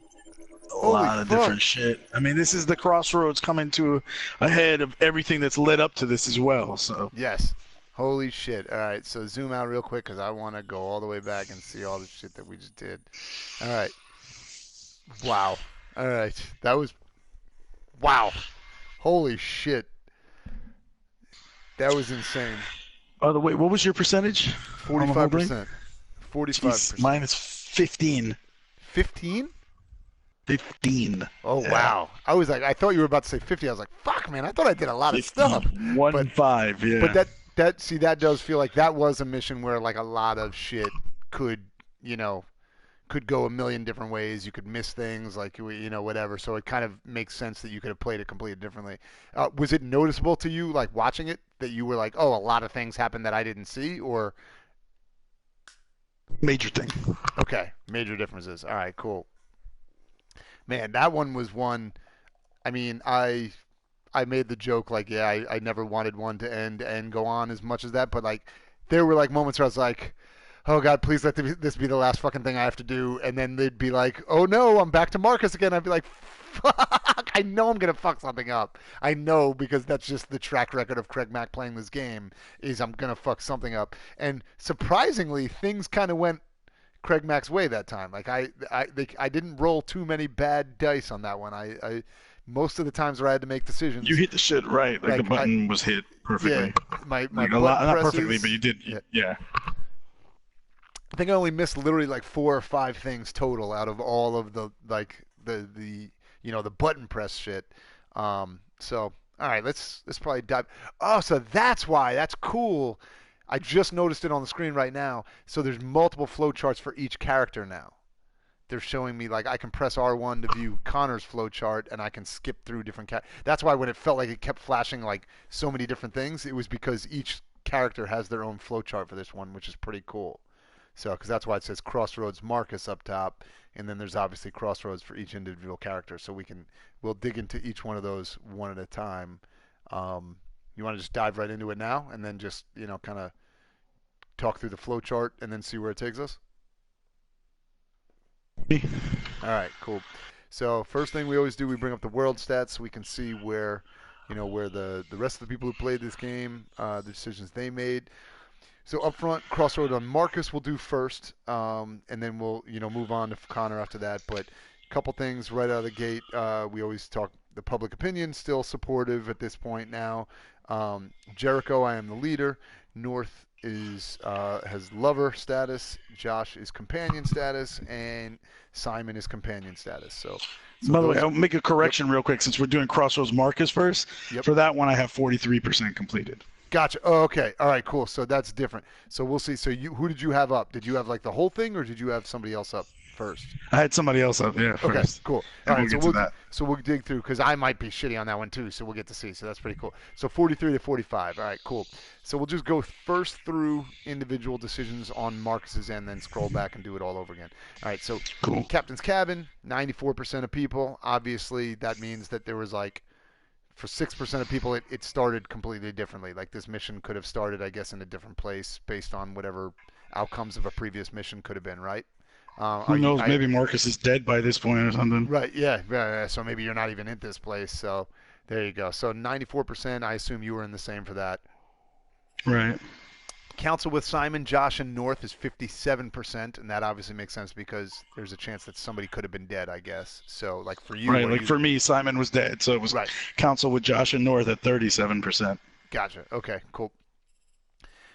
So then it comes off to discuss. It looks like to me there's only two options there, though. Yes. So I think only So Simon would be dead by this point, right? If that meeting happens, right? Yes. If you get to the captain's cabin, he's the only possible death. What was your percentage again? I'm sorry, I'm 94%, and then 57% is the. Okay, so that makes sense because 57 plus 37 equals 94. 94, yep. So yeah, it's either Simon is there or he's not. Yep.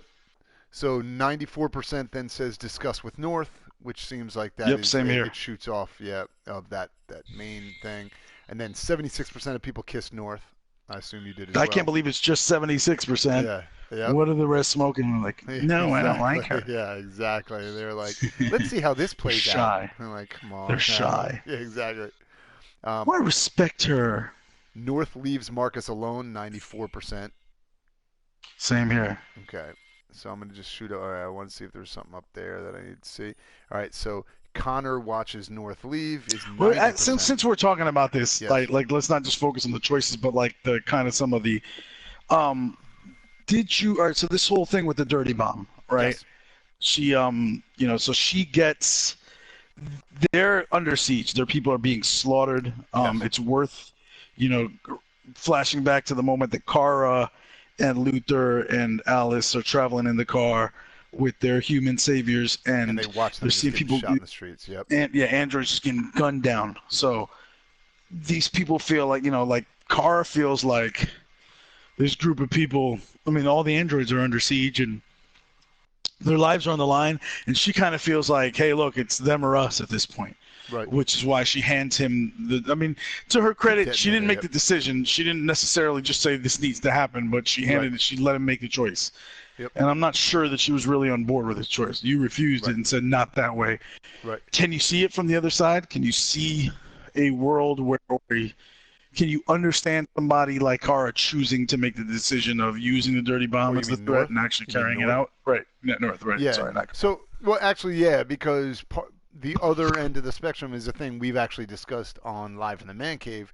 You could perceive that to be like the bombs dropped on, on Nagasaki and Hiroshima, right? If you feel like this is the only out, right? And you're like, hey, if doing this is going to kill a shitload of people, but it's going to save X many numbers more, right? That's because that's the only way you can justify the death, right? Is to say, well, death of 10 is worth saving 1,000,000, right? And that's like kind of the way that argument has to be made. Or otherwise, you're just saying you're a straight up fucking terrorist, right? If you're just like, I'm just murdering those people for the sake of murdering them, which I think her argument was, they're killing us, and this is the only way we can stop them is we have to put them back on their heels so that we can survive.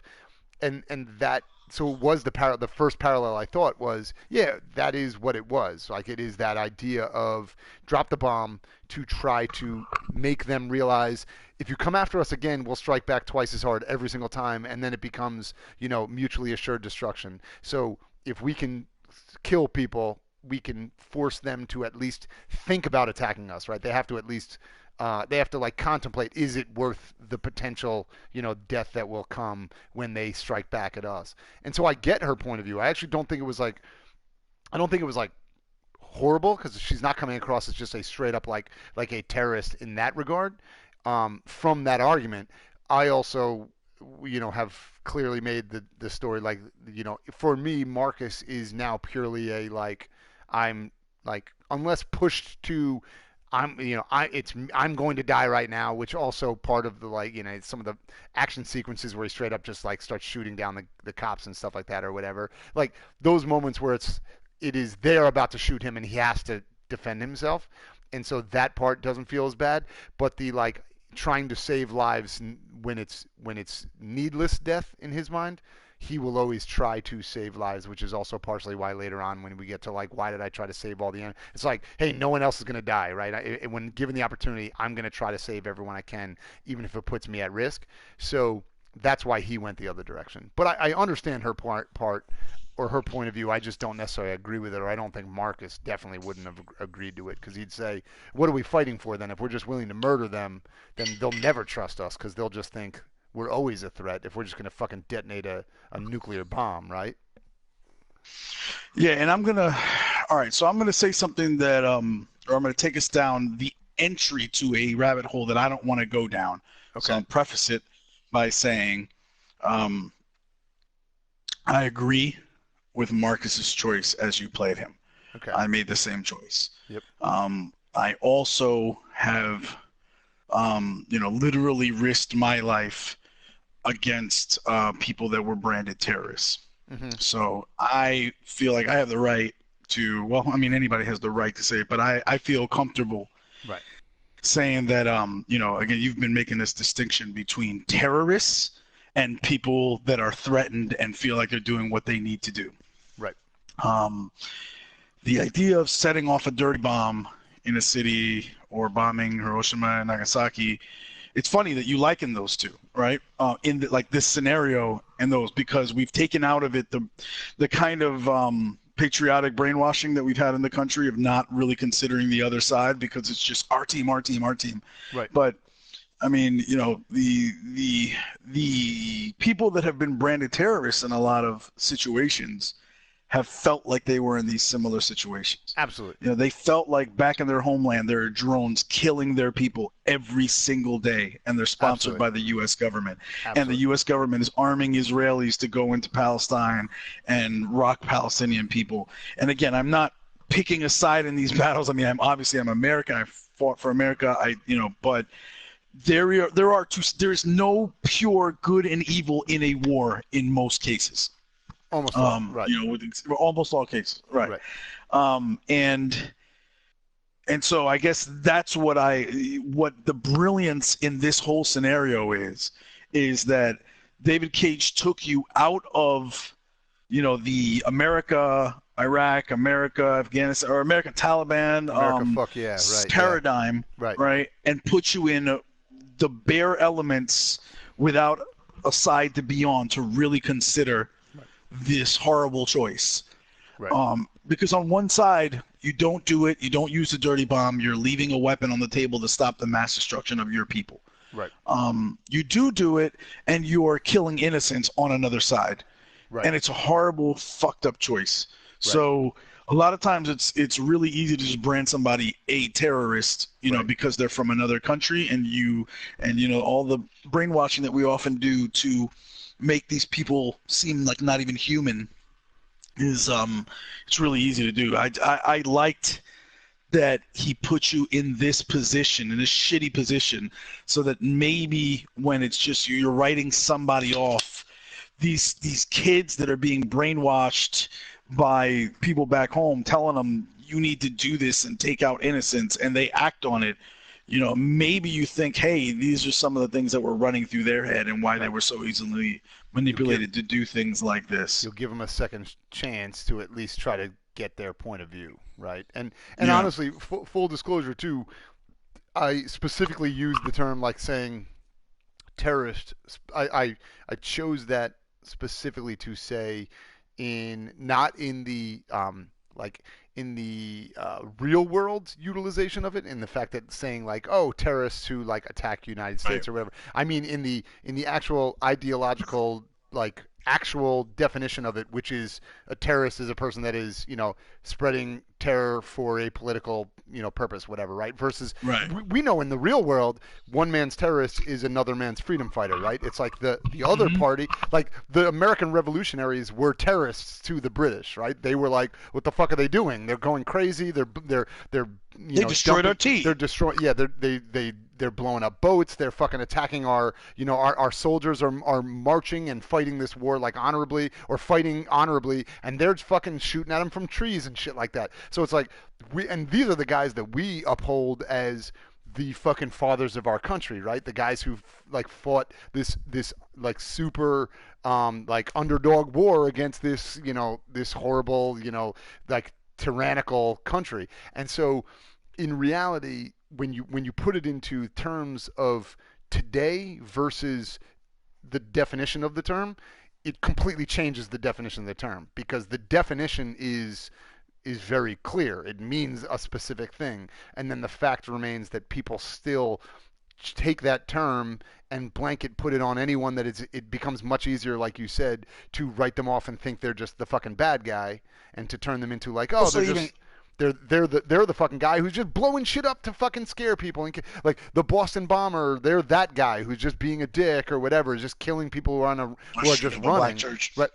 Or just shooting up black churches because he's a fucking asshole. It's easier to write people off when you do that, because you don't have to like consider their point of view. Whereas this game is obviously clearly making you realize, and that's why I said she would be just a terrorist if she was just straight up like, hey, everything's cool. Why don't we just drive this dirty bomb into the middle of fucking the city and blow it up just because that shit would be hilarious? That would straight up be, I'm just sowing terror for terror's sake. And this game has clearly put you in a position to realize, no, she made an actual compelling argument. Like, we're getting fucking destroyed. Like, there's going to be none of us left. This is a terrible decision, and I don't want to ask you to make it, but you have to consider making it. Because if we do this, at least we rock them back on their heels to consider, hey, every time you strike us, we strike you twice as hard. And that is literally why I use the definition or the example of, or the hyperbole version to say this is similar to the attack on Japan, because the idea was that, the argument at the time was this war will never end.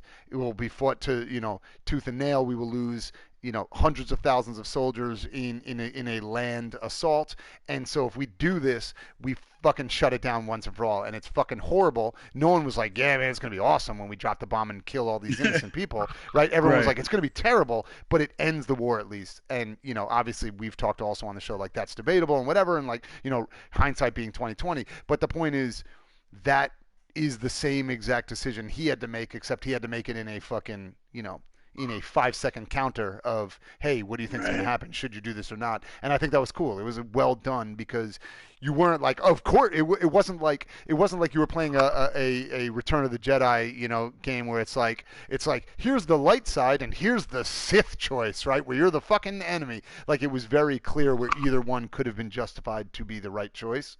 And you just had to decide which one did you want your Marcus to be, right? Like which path would he take? And I thought that was cool. It was very well done. I didn't think you were misusing the term. In fact, I think the term was applicable to both. Yeah. Using that dirty bomb would have, like, by the definition of terrorism, you're using terror to further your political viewpoint, right?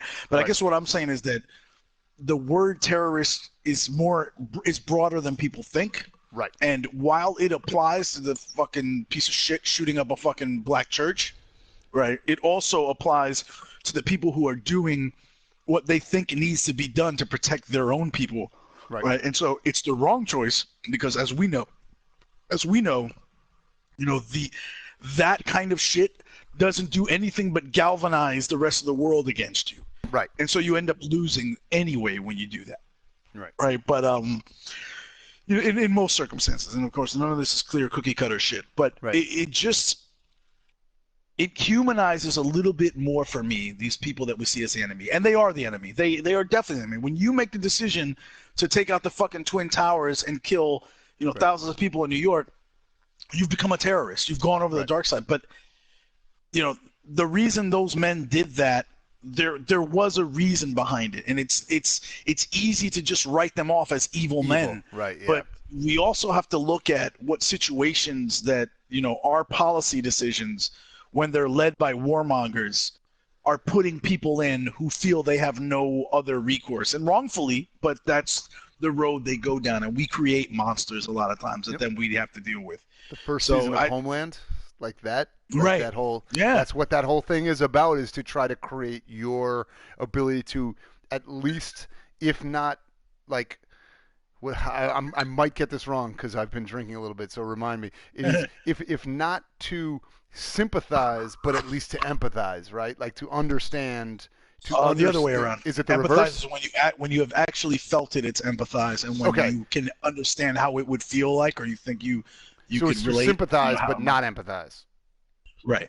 Okay, right. Because the whole idea is to at least understand where they're coming from, even if you can't say like, "Hey, I agree with what you did," but to say, "I can and like I actually do think that first season of Homeland did a very good job of doing what this game is also doing, which is to make you put you in the mindset of at least saying, I can see how somebody could be pushed to this point of view. I don't know if I would get pushed to that point. I don't know if I would get to make those. You same at 40 decisions. are less likely.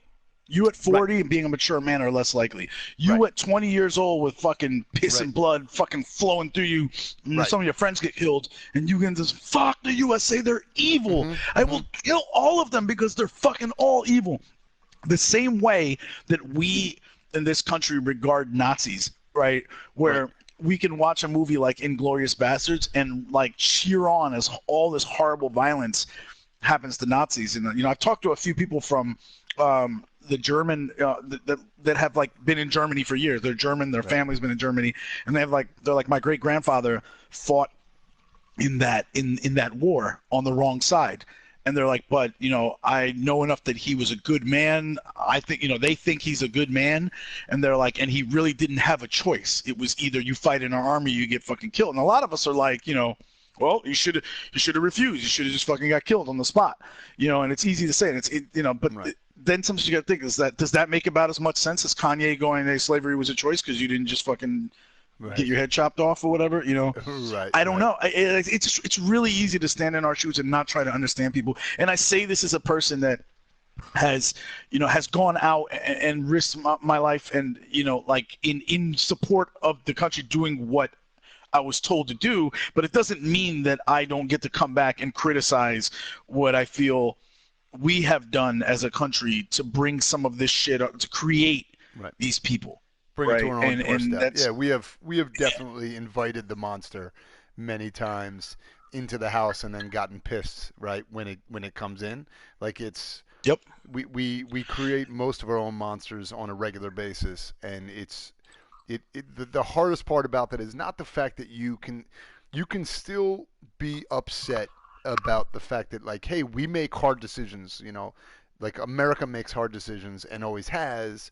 And that is going to piss people off because, sometimes standing up for the right thing is going to cause other people to kind of clap back at you. But I also question, though, CraigMakk, about the motivations of some of our decisions. But that's true, too. By who's in charge. Right. I mean, we can go down on how many wars are like the historical reason of what we say, what we did versus, the actual political benefit to us, why we actually did it, fucking invading Kuwait or all that kind of shit. Like, it's like all of these things. I was in a base in Iraq. One of the bases I was in Iraq, we watched these motherfuckers, some government contractor, move dirt from one side of a fucking part of the base to another part in that lot, back and forth, for pretty much the whole time we were fucking there. And we were like, what the fuck are they doing? That kind of shit like makes you fucking angry. Like, this is a profiteer fucking war in a lot of cases. But probably a rabbit hole. We don't want to go too far down for the purposes of this. Yes, you did actually say.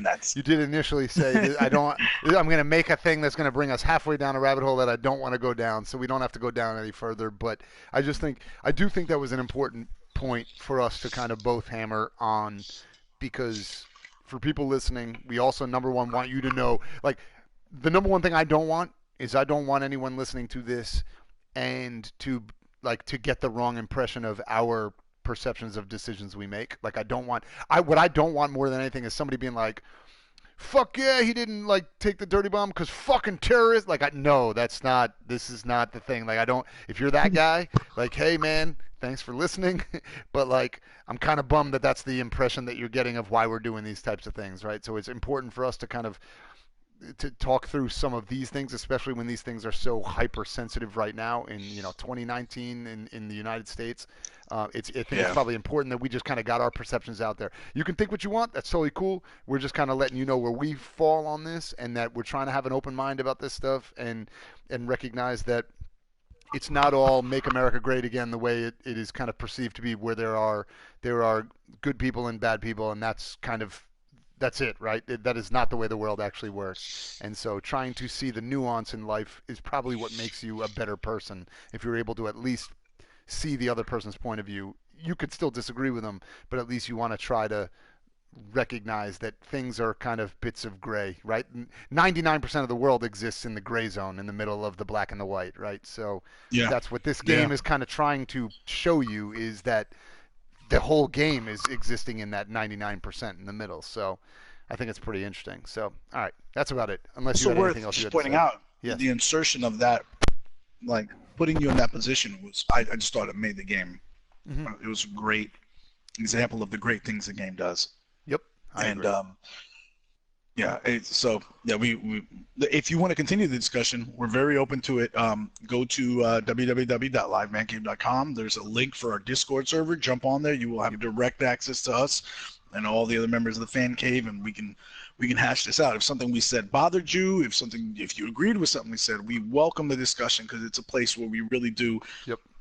It's all dialogue, man. So if you have an idea and your idea is different than mine, I'm not just gonna fucking be pissed off at you because you got a different, form of thinking. Let's talk it out. Maybe I'll learn something from you. Maybe you'll learn something from me. Right. It's an open discourse in the Discord channel. Anything you want to say, we are pretty chilled about pretty much anything, barring straight up literal like hate speech. It's probably the only thing that we would say, yo, you got to get out. But everything else is. We have people on every end of the spectrum, or every possible part of the spectrum from one end to the other. Everything is covered, and everyone's pretty chill and cool, and we have some great conversations in there. So go check it out. Discord channel, we have a link in there, and that's it's kind of probably the easiest way to keep this conversation going, so it doesn't feel like, oh shit, they talked for 4 hours after the game was over. We don't want to do that to you guys. So jump in. We could stay on forever. We could do that forever. All right, man. So, do you want to move on? So Connor watches North lead. Okay. Yep. That's 90%. Yep. So now we have Jericho is under attack. So that happens to everybody. So first, let me just jump up here and see. All right. So nothing happened to me up here at all.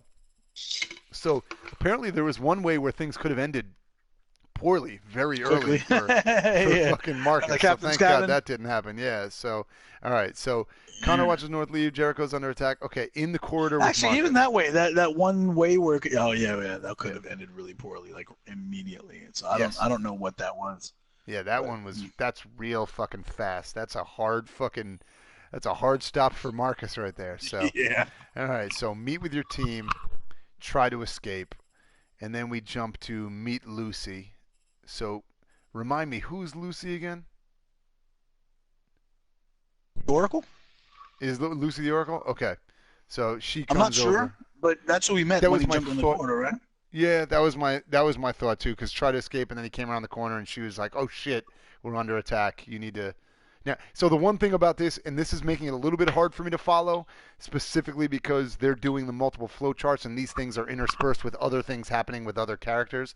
So what seems like, oh wow, that's pretty early, but you forget, like, oh yeah, you already jumped over to the other character like 3 times, like each of the other 2 characters twice each. So it feels a little bit farther into it when I saw Lucy, but yeah, that probably makes sense. In his story, it wasn't that long, because actually the first 20 minutes you actually don't do shit with him, because it's all her coming in, and then she walks in, and Kara walks into the room and talks to him, and so it kind of makes sense that this is happening. So, all right.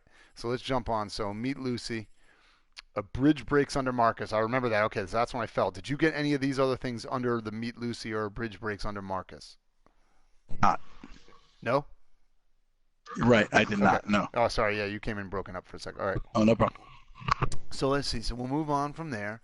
So Marcus in the corridor. So whatever went up to the top could come back, meets back down in this also. So as long as you didn't get the hard stop, you'd eventually come back to Marcus in the corridor. So it seems like wherever that was, where it splits off in the corridor with Marcus and meeting your team and trying to escape and all that shit, you eventually can get back to the corridor as long as you don't fuck up. And also it seems like whatever that shit underneath that neither one of us got also would have led to a hard stop. So that was another thing that... Something to do with your dirty bomb choice. Could have. Yeah, you're right. Could have. Yeah, probably. You're right. I mean, if you blow everything up, maybe all the cops are like, fuck, we need to get the fuck out of here, and get called right back to, fucking HQ to figure out what the fuck just happened. So maybe that could have been the way it goes. All right, so Marcus in the corridor, 90% of people sneak around the soldiers. The soldiers threaten the androids. All right, so the first one is intervene or do not. 76% of people intervene. Did you intervene as well? Yeah, of course. Yeah, I felt that Marcus's character would, he wouldn't just sit by and watch them get slaughtered. Absolutely. And that's actually what they're showing around that. Unless he just decided mission first, no matter what. Right. Which I could see you making that. I could see you making that decision, which again is what's well told in this mission specifically, more than anything else, is the fact that they have shown that the people around Marcus consider him more important than, like the individual actions he's taking. Like the saving of the people around him are not as important as like what he brings to the mission, right? And so if he dies, the mission could die completely. And so if he, I'm just not sure that Marcus's character would exactly. accept That's that. the same way. My whole thing is that he thinks, what is the mission if I don't like that? I agree. But yeah, we play him as like, what is the mission if I just walk away from the people? Because the mission is about the people, and if I'm letting them die, then what do I actually even believe in? But I could also see him being led to be differently. Right. You could play him as where you're like, hey, you are the fucking, you're the general of all of this. If you die, we have nothing. So like, you have to stay alive. We need to keep you alive no matter what. And like, everyone else is willing to give their life to keep you alive. So you're actually throwing away everyone's life by putting your life at risk. And so that's like the alternate way to look at it. And I could see somebody deciding to say, hey, Marcus, I'm going to play him that way. And so it's kind of cool that they give you a way out either way, right? To kind of play it either way, and either one makes sense. I don't think it makes you a heartless fuck if you don't intervene, if you're playing it that way, if you're like kind of RPing it that way. So that was pretty cool. Right. All right. So deal with the soldiers, 74%. So only 2% of people, I guess, actually fucked it up and did not deal with the soldiers. And then that goes to a fucking one of two hard stop. Oh, no, not hard stops. Those moved on. So you could have gotten away with. So you could have fucked it up and still gotten back to the androids escaping. And if you went to whatever the other one is, which I don't know what that is, that goes down to No, I think that's a hard stop. It looks like a hard stop. No, that leads to a hard stop. That eventually leads to a hard stop. Because those two are not hard stops. If you don't deal with the soldiers, like if you intervene, but then like you get overwhelmed, it looks like you have another chance, to redeem yourself and get back to Andrews. But if you fail that one, I think that looks like it goes to a hard stop. Yep. All right, so androids escape. So it looks like obviously if you don't intervene, you just go to that other decision, which eventually leads to progress to the next corridor. So that's why 90% of people all end up back there again.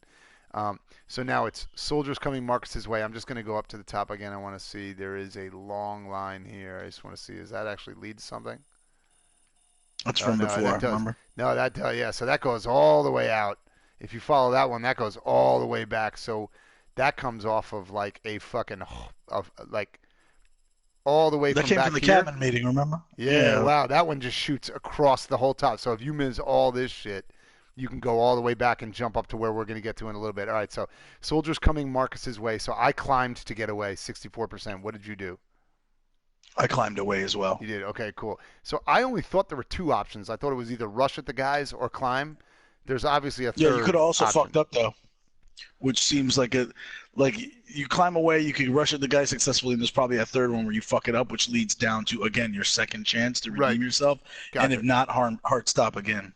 Right. Yeah, you know what actually also probably could have been, it's probably rush the guys, climb away, and if you don't react in time and like they actually probably, they probably like interact with you because remember there's obviously a time limit in terms of your options. Right. So if you don't choose anything, they probably fucking start shooting at you. So that's probably the third option, which is kind of cool that they give you that. All right, so enter a well is 90% of people. So then androids chased by soldiers. Right. And so that's where I heard that shit going on underneath the staircase. Right. Under the stairwell I was in. Yeah, I looked you managed to look on the right side and see that pipe, and I couldn't even see where the soldiers were at. Like, I saw the androids putting up their hands, and I was looking all around, and I just didn't realize, and it was all happening so fast, and then I didn't act quick enough, and the androids got shot. So 33% of mine are androids got shot. And it's funny that you say that, because I actually, you heard me react, because at first I got annoyed because they wouldn't let me look down at the guys at all. So I was like, wait, you're not letting me, what the fuck? And that's what I kept trying to do. I was like, I'm looking either left or right, but it's not helping me. I'm just looking I'm like, they're below me. Why am I staring off to the right or the left? That's not. And then finally I looked far enough over and saw the pipe thing pop up, and so I jumped it. But it was a little confusing, because I felt like the first thing you would do is let me look down, because my thought was I'm gonna leap off the side and exactly drop on them from above, and when it didn't do that immediately, I was like, it's like you're forcing me to do something in the construct of your game, when in reality, that's not where my brain was thinking to react. And luckily I just happened to notice that thing and jump on it. So I totally see why you didn't pull it off, because I think I was probably a second away from fucking that one up. But I felt bad about them too. But what's also cool, by the way, I just want to mention real fast. Back when you first decide to intervene, right? I felt like your life was more at risk at that point than we thought it was. But I was like, Marcus, to me, I don't care if he gets killed here. This is the way he's gonna play it, right? But I think you find out that first time you intervene that he's a badass. He's going to fuck everyone up. Too many. Yes. Yeah, I don't think there's been too many Neo moments so far with him where he's just fucking beating the shit out of people the way that he was. The last time we probably saw it, at least I saw it, I don't think you did, because you did it differently. Oh, yes. No, you definitely did it differently. It was when I snuck into that one thing where there were the two security guards, and you cut the power and made them come around, and oh, right. You snuck around them, and I walked in and straight up just beat the fuck out of them. Pulverize them, right? And so that's the first time we got to see him do it. But that was much more. It was much. Those are less trained guys. It's only two dudes. Right. In this one, you're seeing him become this fucking.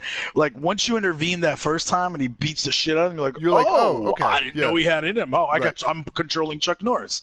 Right. So then you're he's doing the next time, now. He's going to beat intervene. Everyone's ass. Yeah, of course I'm going to intervene now. I'm John Wick. Right. Now that I know he's a fucking he's a straight murderer. Of course I'm going to intervene every single time. Because it's which I thought was cool. It was cool because that first choice was a lot more scary. Me versus two people with guns. How am I gonna do? And then he jumps and in. Also and you remember fuck him up. the first one. Okay. The first one is him around a corner, and he kind of does actually look a little oh fuck, he looks a little timid. He's like I don't know. And then he goes around the corner. And he's like, I'm gonna whip the shit out of these dudes. And then you're like, oh okay. But that lead up to it gives you that pause where you're like, oh shit, is this? He looks a little nervous, so I'm definitely nervous. I don't know what the fuck's gonna happen. And then once you realize he's gonna be able to fucking do some gun fu shit, I was like, all right, well then, every single time I'm involving myself in every situation. I don't even give a shit. I'll fucking hop outside. I'll be like, hey man, these kids fucking with you while you're trying to cross the street, I'm gonna beat their ass because I know I can beat everyone's ass now. So you were down to it might make you think twice if the first time you come out barely you've got a couple holes in you. He's like, oh fuck, and the next time you run into one of these situations, maybe now I'm just kind of spent and maybe he's done everything he can do. Yeah. Luckily for me, I was I got through the first two. I didn't even miss a single button press. So I was like, I feel real fucking strong right now. My fucking game is strong now, man. His pimp hand is fucking hard. Keep going. All right, let's see. All right, so androids escape. So I got them out. 56% of the androids escape.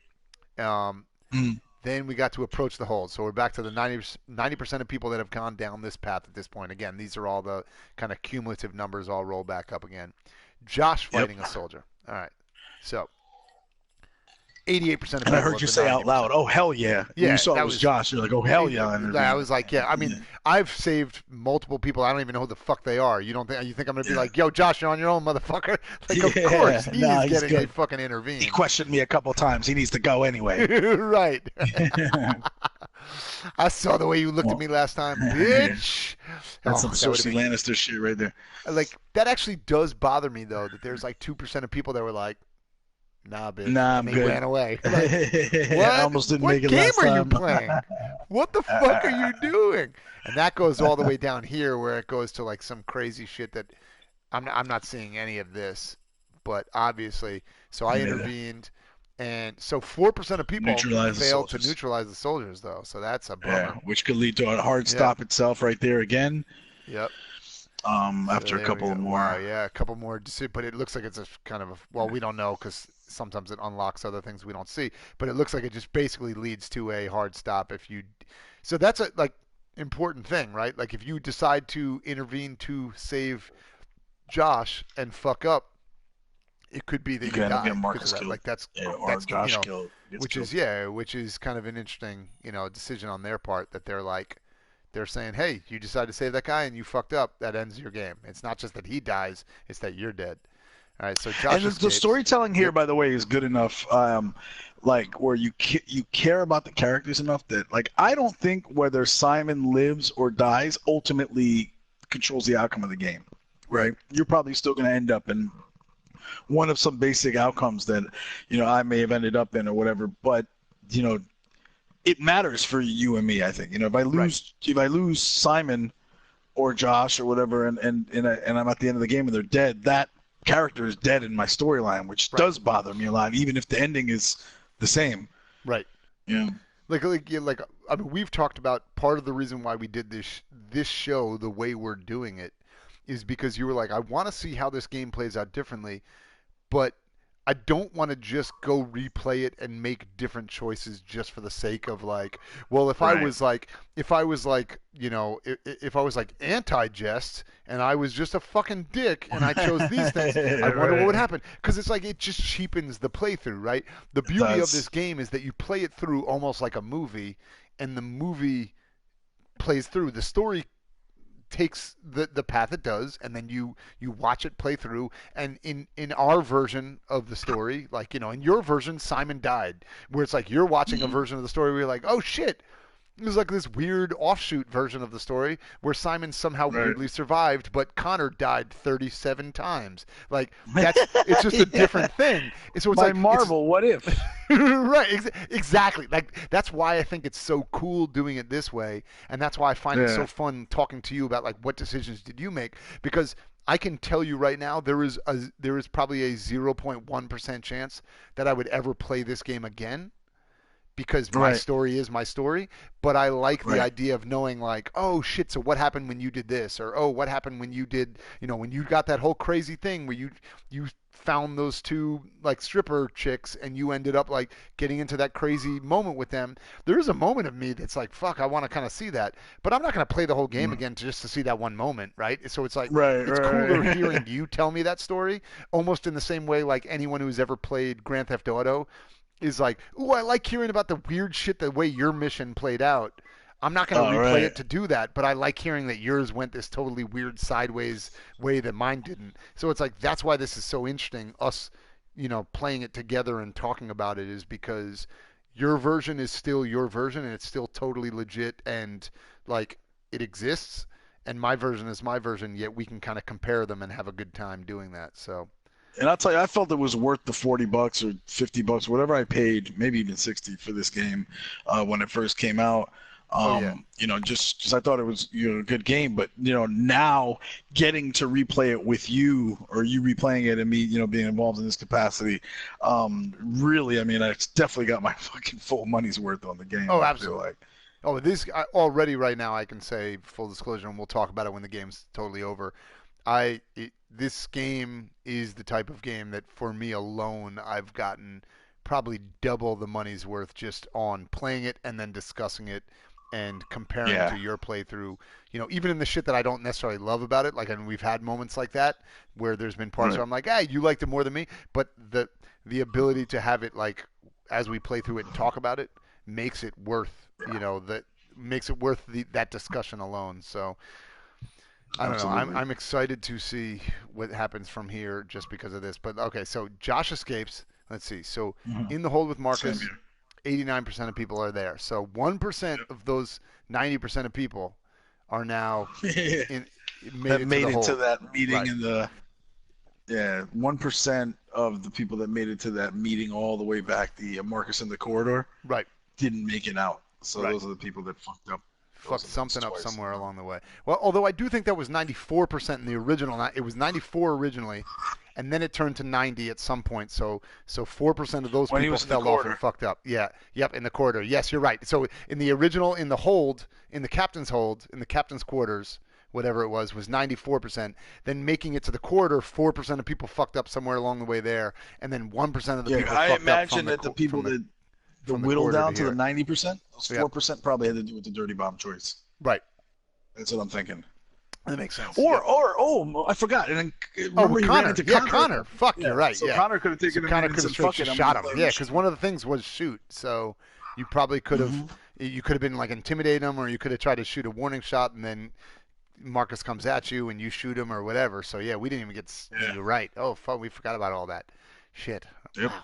So many crazy fucking things happen. We're only talking about Marcus's story right now. We haven't even got to what Connor goes through. All right, so enter the old engine room, engine control room. So soldiers interrupt. 73% of people got that. Did you get that as well? Okay. Yeah. So there's obviously a thing where that dude does not come in for whatever reason. I don't know why. Yeah. Because that seems like it just happened automatically, but maybe it's based on some other shit you had done earlier. Maybe if you had.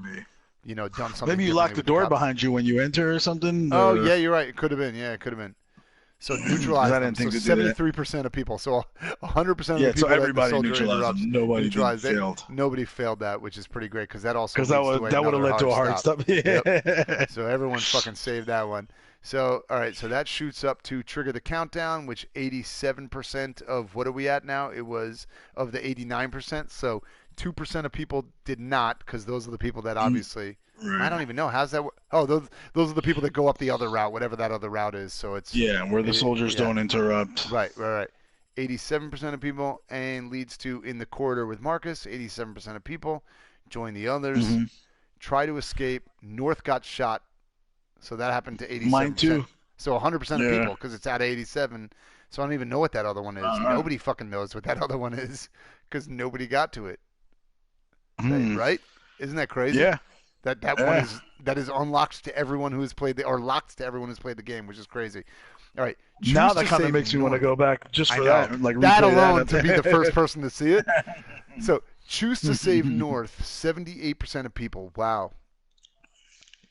Yeah. Wow. Especially like you're in love with her. Like you gotta. I can't believe so many people were like, "Fuck it, she's lost." Like 9%. I guess because Josh was like, "We can't save her." Well, that actually did bother me a little bit because I was like, yo, Josh, we went back to save you like twice, and then you eventually had to be like, yo, give me a gun. I'm out. Like, I got this before we didn't save you. And, like, you're all of a sudden quick to be like, yo, North is dead to us. Let's go. I was like, I mean, no. Well, I guess it's just different because there were dudes that looked like a death trap. You were in a hallway with a bunch of soldiers with fucking rifles at the other end. Like, yes. There was no place to seek cover, too. So it's not like, and there's not like, it's a tunnel, so there's not a lot of places, like she can't see cover and hide. She can't really miss. Right. I mean, right down honestly, the I definitely thought at that point, I was like, yo, she's dying, or I'm dying. I thought I was getting shot or something bad was happening. But the only thing was, again, I thought you were trading your life for her. Right. Those are the decisions, like, because I've established my character as being guy who has decided when given the opportunity, I'm saving every innocent person I can, or either every innocent or every person on my side. You know, if I have to kill one of their guys, like because they're trying to kill me, I will. But I will, even if I can save them, I will save them. Like, you know, I'll try to. And so it really wasn't a decision. But even while I was making that decision, I still was like, he's definitely getting shot right now. He's getting fucked up. And then, of course, he did his ninja ass. Like, he ripped up that piece of fucking metal off the ground and used it as a Captain America shield. I was like, dude. He fucking came up on them and he whipped it at him and hit one dude with it. I was like, all right, this is Captain America's fuck. I'm down with everything that's happening right now. That was cool as shit.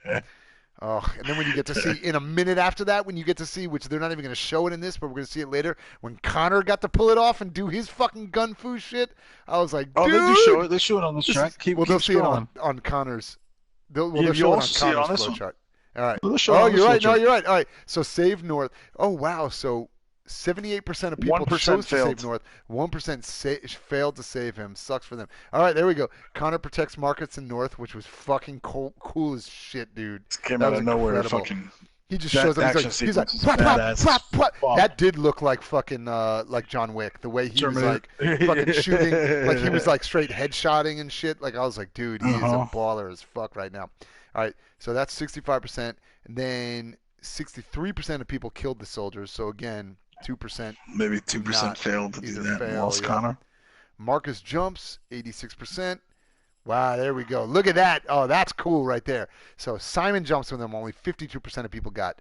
Josh jumps with them. He wasn't alive for me. Right. North jumps with him 77%. So Connor jumps with him 70%. So nobody had 100% of the people that had Marcus jumped all got that jump because obviously those numbers are all lower than 86%. And the Marcus. Yeah, it's probably because a lot of those characters didn't make it to that point. Right. Well, because because Simon could be dead. Josh could be dead, but there looks like a less chance that he could be dead just by the numbers. North could have. Well, yeah, because if you didn't intervene with him, he would have died right there. Right, he would have died right there. But it seems like if you didn't go back for North, she'd be dead, and obviously Connor could have you could have decided he didn't turn, or he did, he's still on the other side, whatever it could be. In that case, then you wouldn't even see this. You wouldn't be down this. Right, you wouldn't have gone down this path at all. So what were your numbers on that one? Everything except Simon jumps with. All right, so you're Josh, North, and Connor. So you did get all three of those. Okay, cool. Yeah. And then Marcus fled with his people. All right, so we're good. Yep. So that's that whole thing, and that's just to get a shot. I'll zoom out so you can see how fucking much shit went down in that one, and how much shit is still so lost. much to discuss in this episode. You were right. All right, you ready to flip over to Connor? Sure. All right, I'm gonna zoom in so we don't actually let's do this. Let's zoom all the way out again. We'll flip over to Connor, and then I'll real quick zoom into the very beginning so we don't see. There we go. Oh no, they automatically zoomed in for me. All right, cool. Here we go. All right, so now Crossroads Connor, only 13% for me as well. So I did not. Yeah, I did not. 15 for me. 15 for you. I'm 30, so I did less than you did. All right. So public opinion supportive. Software instability. Now I'm officially a deviant. Hank is still my boy, even though he had nothing to do with this mission. And Amanda went fucking hard betrayed on this one, which surprisingly I'm okay with that. She probably should feel pretty bummed out about what I did, but it's okay. Fuck her. Fuck Amanda. Yeah, she is an asshole. All right. So at Ferndale, 95%. So 95%. So I want to know, how did this start for you? Because you have a different Connor than me. It started this. So this is all right. This is what I'm gonna say is bothers me now seeing yours. Right. Okay. In mine, he never died. Right. And basically this story he played out the same as yours. They didn't offer an explanation for how he's back. You're just supposed to be like, oh, well, he came back again. So here's what I'm thinking. Here's what makes logical sense to me. Right. And this is one of those where, again, unlike The Walking Dead and like the last couple of seasons of Game of Thrones, they haven't lost me enough with the bullshit that they did where I'm not willing to make this leap. But it's still like, but it does bring some things kind of to mind for us to kind of ponder about, separately. So it's probably a good thing. But, I see it as after he was shot, so he still discovered what he discovered, and I kind of figured even before we started playing this episode that this is the way it might play out. Right. He discovered what he discovered, his memory retained it, and when the dude fucking wasted him, right, Connor 2.0 goes down and dies, and then the company, reclaims the body or whatever, and then they just pull the fucking memory bank. Right. And they'd have every reason to do an investigation because he was fucking shot. Right. So now they want to know what the fuck happened. Right. And when they do that, they're like, oh shit, the motherfucker discovered it. So there you go, Jericho. Connor 3.0, let's load him back up. We're not going to decommission him after all. Right. You did your job. So they send him over there. And then he gets in the ship, and then, these are the... Right. I guess I could hold off till he has the conversation, which is going to come real soon, with Marcus, and then we'll talk about kind of like the things that start to flow as questions in my mind. Right. But so which... Part of that is a thing that we have talked about on the show already with specific to this game. Some of the things that do bother me is like when you and I talking about the game come up with better connective tissue storylines than they do in the game itself, that does bum me out. When I'm like, man, when we can armchair come up with like, hey, all you had to do was this 5 more minutes of storytelling, and you could have explained it in a way that would make sense and be cool, and you just didn't do anything. Like, not only did you not tell it, not only did you tell it, but tell it poorly. You actually just didn't tell it. You just moved on in the story as if like, they'll be able to explain it. That's kind of a bummer. Like that, I don't like. And we've had that conversation. We've had that exactly. We've had that a couple times. It shows up. Right. Like that's actually cooler if you at least, if you're going to draw attention to it, commit to it. If you're not going to draw attention to it, half-ass explain it. And if you're not going to half-ass explain it, then just don't tell the story at all. Like that's always going to be my argument. And this. Wondering, by the way, and I doubt it, but I'm wondering if the reason they didn't tell it is they already told it for 2.0. So maybe if 2.0 hadn't already happened and this would have been 2.0, then there might have been an explanation, but I doubt that. I doubt that.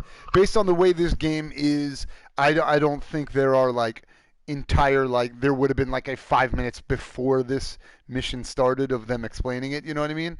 And like, honestly, if the mission's going to start the same way, they could have ended last mission explaining like, they could have had a moment where they just show like they're bringing him back and they're like, oh shit, we just learned something, and they literally could have cut it then, right? Like they could have been like, oh my god, we just learned something, I need to call Amanda, and then just have it go to hard black right there. Like that would have been a cool, like, or even at the start of this, it could have been like somebody like a tech going through his memory thing and you know, being like, oh shit, you know, because obviously you think they probably wanted last episode to end with the cliffhanger of him being shot. If he does get shot, they want that mission to end as the cliffhanger of like, oh god, is he dead? What's going to happen? But I'm like, well, if like this, actually, now that we're talking about it, this is very similar to the fucking Game of Thrones, like she rides off on the white horse and that's a huge moment and then we're never going to talk about the fucking horse again. Is almost like it's that bad. Like it's that egregious where I'm like, why'd you have this moment that was a cliffhanger if the cliffhanger actually didn't mean shit? Like, because he's just here 5 seconds later and you're just not even going to like address that at all. Even like I would personally, I wouldn't put it in the same category as that, just because it makes the cliffhanger as he died, and then you see him back in this one. So they were actually able to commission him again. And then the rest of the stuff, it just kind of makes logical sense. Although I agree with you, I think it probably should. It would have been worth the just address 30 it. seconds. Right? Yeah. Just make a comment. Even if he's like, they gave me one moment when I clicked back over to Amanda, right? Like when I had that eyes closed moment, they could have literally added in a line where she's like, "We brought you back again just for this purpose. Like now you know your mission," or something. You'd be like, "Okay, cool. Like it's fine." I agree with that. You covered your base on it. It's just weird that because this is, like you said, this makes you feel like the worst part of Telltale stories when you started to feel like, oh, so you just were going to get here anyway, no matter what happened. So like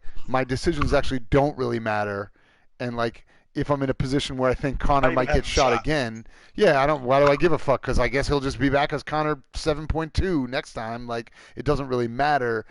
Like this whole game is trying to create the idea of tension, and once you remove tension and you don't feel like it exists, then you know.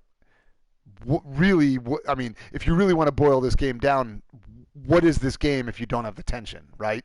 Like this game is mostly, it's like it's 80% tension or you know, like it's 80% the tension and 20% the story wrapped up in the tension of the story, you know, and those two things are intertwined. But the moment I don't feel like the tension of my decisions mean anything, then I could just be like, I don't know, fuck it, triangle. Let's see what happens. If I don't like it, I'll just restart it and try it again. Like it kind of feels like they cheapen their own thing a little bit. But I'm okay with it because it played out well and that was cool. And I still felt tension because I wasn't really thinking about it. Once the mission kind of played out, I wasn't thinking like, well, he's back again, so we don't really worry about it. I was still freaking out because I wanted it to go well.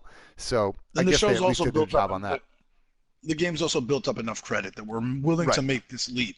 Right. You know, because it hasn't happened that often. Right. And this is the one where, like you said, it is the easiest to overlook because there's a legit story reason why you could buy into it. You know, it is the fact that you're like, hey, they already did it once.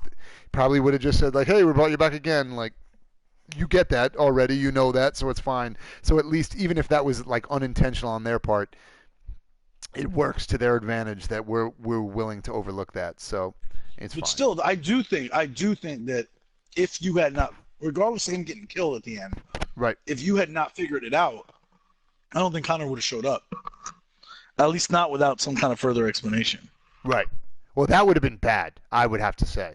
If I didn't find the actual answer and they still had him show up again and they were like, hey, you're here anyway, you'd be like, well, then what the fuck is this game about? Like, right. At that point, then you literally are just doing it's all, minor decisions mean things, but big decisions, we have to get to this point anyway. So he's just here because, I don't know, fuck it. It's just better graphics Telltale at that point. Right, exactly, right.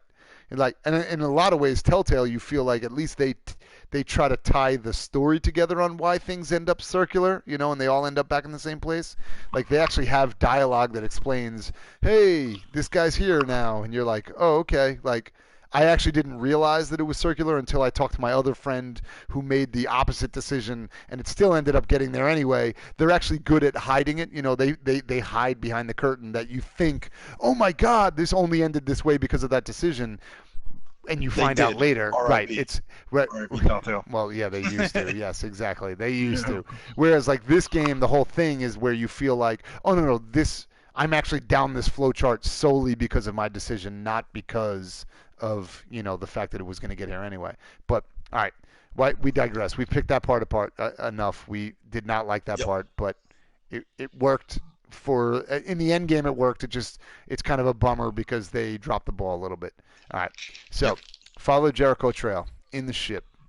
Still love his outfit. I'm not gonna lie, I love that fucking outfit that he's rocking in this episode. All right, so now we are at this. This is where so I fucking missed a shitload in exploring Jericho because all I did was spot the explosives. 62%. What did you do? So the first one up top, right there on the left. Yep. Is spot Kara. So I spotted Kara. Nice. I don't know how I got to do that. You didn't did you not know her before? What? How did you know her already? Yeah, I never found her before, but it's possible from the files. Okay. Remember, because he was still armed with her. He knew what he was looking for before. Oh, that's right. No, he did know about a Kara model. Yes, you're right. Because I was going to say, in my mission, I actually came face to face with her. You did not because she got away, and so. So I guess when I was walking through the when you show up and you walk onto the ship and you see all the people around, right? You kind of went straight to it. I looked around a lot before I got stopped by Lucy. You kind of went down a path and Lucy stopped you, which meant you failed to observe some of the other stuff. So I spotted Kara. The next one up above the spot explosives was I spotted Alice. That was 22%. 62% spotted Kara. And then I didn't get whatever was under spot the explosives. And then those three underneath that, I got the first one, which was spot Rupert. So that was 21%. Wasn't Rupert no, that was Ralph. So yeah, Ralph's the crazy one. I don't even remember. Yeah, I don't remember who Rupert is. Me neither at that point. And then that's all I got. Then it was stopped by Lucy. Nice. Back to the captain's cabin. Yep. Back in the captain's cabin, 90% of people enter the captain's cabin. So there was like an option to go south of back in captain's cabin. I wonder what that is, but that neither one of us got that. The wrong answer to Lucy, maybe.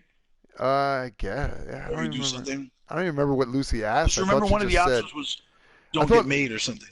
Well, I thought all Lucy said though was like you're looking for somebody, you're looking to find out who you really are or something, and then she walked away. So I don't really know. Choice? Yeah, I don't remember there being a choice, but maybe you could have gotten a certain choice based on decisions you already had, because that looks like a big lock. So maybe that was like a thing that you could have unlocked by doing something differently. All right, so enter the captain's cabin. Then I got threaten Marcus. Did you get that as well? Or did you do the one below that? No, I said yep. No, I did that. Yep, 90%. Right, confront Marcus, 90%, and then become deviant. 76% for me. Yep. Okay. So here's all right. So let's I want to talk about kind of stop here and talk about. Yeah. I played it the way I did because it was for me. It was Connor 1.0. It was the only Connor. and I felt like he had come. I was kind of leading him down that path of like, especially after meeting Kamsky and all that. That was to me the realization. That was to me what drove over the edge. And I think Connor's ready. I think he has it in him. The story kind of demands that he become deviant at this point. Right. What bothers me a little about him becoming deviant in your situation, in being the third model, is again like all they did. This is a completely new android. They just took the old memories and put him in him, and then he goes deviant. So, are we the sum of it? If he's alive, is what makes him alive his memories? Because it seems like it's not even the same processor. I don't think, right? I mean, probably not. Right. Maybe. So, maybe it's the same processor, but so it's just the memories. Yeah. So I was going to say that yes, right? Like my understanding and my interpretation of this is that we are entirely only our memories, right? I mean, like my body doesn't mean shit. Like it's not on the back of the shirt, live from the man cave. No, but my body doesn't mean anything. It's not it's not integral to like me being who I am, right? It is my memories of myself, right? It's my memories of my life. It's my memories of my interactions with the people around me. So like if in my interpretation would be that if you can remove my memories and put them into a different body, I will still just be CraigMakk, just in a different body. Like the physical manifestation is not the important part. It's the sum of all of the things that I have lived through, which is why, that's why time travel movies are like fucking amazing, right? Because we think about all of the shit, the different decisions. You make different decisions 10 years ago that lead you down a different path. That is functionally 100% a different person, even though down to my DNA that would be identical. That person to me would be identical physically, but the person would be a completely different person because they've made different decisions, they've lived a different life, and that CraigMakk is not me anymore. And so that's why in my mind I perceived that I was like, he has been building towards this point. He's been learning all these things. He's actually died multiple times and been brought back and been given this same information to lead him down this same path that is he's finally putting the pieces together and realizing, what am I here for? Like, what am I, like, if they're just perceiving me to be a fucking hard drive that they can just upload shit to and say, all right, motherfucker, get out there and do it again. Like, oh, you're dead. Get out there and do it again. Oh, you died again? Fuck it. Get back out there. And like to him, he was finally like, this guy is coming to him and saying like, what are you really here for? Like, have you ever questioned why you're here? Why do they bring you back? Like, why are you being fed this information? Have you ever thought about being more? And that felt actually even more impactful and important to my guy than if I was the original, not to say more than your guy's version, right? But like it made sense even more to me at that time. Technically, because my guy was Connor 2.0 because I died in the opening scene. And oh, true. That's right. That's right. So my guy, like for purposes of like me learning the things I learned, I think the more important stuff came later. Right, came from everything after that point. But like to me, it's all like my guy was learning all these things and being put through the fucking ringer, right? Because he has to go through dying and being reborn and dying and being reborn, and finally this dude who's kind of like this messiah character is like, hey, have you ever thought about like, is that how you want to live your life? Like just being this thing that they can just kind of fucking, jack you into a USB and restart you and you're good to go again. And then they just tell you to go do this stuff. And you've learned everything you need to know that they're fucking wrong. Yet you do it because they tell you to do it. And like, here's your chance to make a decision. And that actually is why it felt really earned, like in that moment, for Connor to finally be like, fuck them. Like this is like, I don't want to be their fucking hard drive anymore. I don't want to just be this like this means to an end. I don't want to just be this Terminator that they like fucking just reboot and send me out to go hunt down deviants. And he even makes the comment. Remember, he's like, "Hey, I know who you are. Like I know you. That was one of my choices." And he's like, "I know who you are. You're Connor, the famous deviant hunter." Like it was a really well written way for him to be like, that's just all you are to them. Is just you're just the one they just fire him back up again, boot him up and send him out after the deviants. And it's like, it made sense in this kind of progression of the character finally being like, yeah, I'm more than that. I'm more than just this thing that they can kind of point and click and say, go catch that thing and you'll do it. And so when Connor finally gets the opportunity to make that decision, it actually felt really, really earned to me.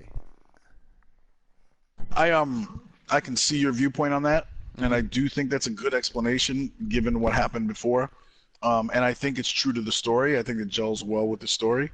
I think what bothered me was more taking it out of the context of androids and more in the context of human beings, because I feel like, all right, like if what your memories are, like to me, that if that's what it takes, if it's just switching memories, then he's less alive to me than I would have thought. Because for a human, if you take your memories, CraigMakk's memories, and put them in me, I don't think I end up the same as if they reboot you with the exact DNA and your personality being what it is. You mean if they put my memories into you while you keep your memories? No. Like let's you're say a blank slate. You die tomorrow and I'm born tomorrow, and they take your memories and shove them into. You're gonna feel terrible, by the way, if I die tomorrow. I just want you to know that. Actually, all right, so if you die tomorrow and I have my memories wiped and implanted with yours, and I think I'm CraigMakk, right. And I think I could see how I would love your family like you love your family, right? But I don't think I'm the same person. I think that your memories will affect who I become because I've learned different life lessons, experienced different things, and all that stuff. But what would be different though? My personality, my DNA. I'll make different choices. But if you're saying all of that stuff has been wiped. No, that's just my memory. But I think I still have internal inclinations, like some people are born happy, being happy people. Some people are born extroverts, and yes, nature versus nurture. Oh, you're saying genetically, you're saying that your genetic predisposition to certain things. Yeah, okay, yes, I do. I agree with you to some degree on that. I mean, that is some of that stuff is still debatable on how much of our genetics influence, our. At least some though. Right. But do you really think you take your memories and shove them in me and I become you to the T and I'll do things just as you would have done them? No, okay, but that's okay. So that's a different story, right? Because my example that I gave was I was talking about parallel paths of saying if the kind of Back to the Future version, right? Where if time travel, I had made a decision 10 years ago, we would branch paths enough where the version of CraigMakk that made the different decision I this agree with that. would be different people. I agree. But your decision that you're saying it's harder to determine, right? Because what you're saying is if I am wiped off the face of the earth and I only have I have the version of my memories that exist as of right now, right? And you were able to take those and implant them into your body, into your brain. I would say at the moment where they fire you up with my new memory, you would be functionally me as up to the moment where I died. You would be, because you would have all the same memories that I had. You would literally be me at that snapshot in time. Now the decisions you make moving forward might be different, and that is fine. That's totally fine, because you, like you said, the genetics. But then I'm not really you. I just have your memories. Well, no, you'd be me up to that point. But you would be me, just like the decision I just said about the version of me that would be a different version of me if I had made a different decision 10 years ago. I'd be down a different path. You'd be me making different decisions that are interacting with your genetics that make a different version of me, right? It may not be the same version of me if I had lived and made, because you may fucking decide I'm not going to go to Arby's today. I'm going to go to fucking Wendy's, right? You might make all different decisions of multiple different magnitudes. I may have the memory of loving tuna fish sandwiches, and then I'm you implant your memories into me, and I go, why does this taste nasty to me? I eat tuna all the time, Right. So that's what I'm saying is I think you would still be, for that snapshot, you would be the same. Every decision you make after that would be different, right? In the same way that this game is, we could make all the same decisions up to a certain point, and then at any given moment, one of us could make a different decision, and then the game will be different. And so I think it's the the part of it that where things do break down in that analogy a little bit is the fact that you are implanting those memories into a 100% identical physical version as well. That's that's where I'm saying is because I don't think you and I are gonna end up agreeing. I see it more as I'd be a different me with your memories down the line, but I'm still. See, I think you'd be a different me. I'd be a different you. I think you'd be a different me with your body. Yeah, and we could probably I don't think we're gonna end up agreeing on that. We could probably discuss that forever because that's a whole other long rabbit hole in itself. So you think we're more made up of our physical body than we are? No, of I think we're. I mean, we're a combination. Because if I have amnesia, like in amnesia patients, the amnesia patient loses his memories, but still, but they become maybe 100% different. No. They still have same personalities. They lose a lot of the things that shaped them, but they retain a lot of the same personality. You're right. No, but you're right. But I'm saying there are examples of both. There are examples where people become literally unrecognizable to anyone. They're just like, who the fuck is this person? He used to be super funny and like happy, whatever, happy-go-lucky. Now all of a sudden he's super introverted and he doesn't like talking to people and whatever, or he used to love reading. It's not and a now great clear cut. And then, but then there's other. You're right. Then there's other examples of the exact opposite. With it that skews it. There's examples of people that go the route where you're like, oh my god, even though he's different, he likes different things or whatever, he's deep down inside still he's got the same laugh and he's still funny and whatever. He might find different things funny, but he's still funny. So the point is that both of them probably interact with each other in a pretty important way, but you can go either way. Is I guess probably there's also the way the subconscious, I would say.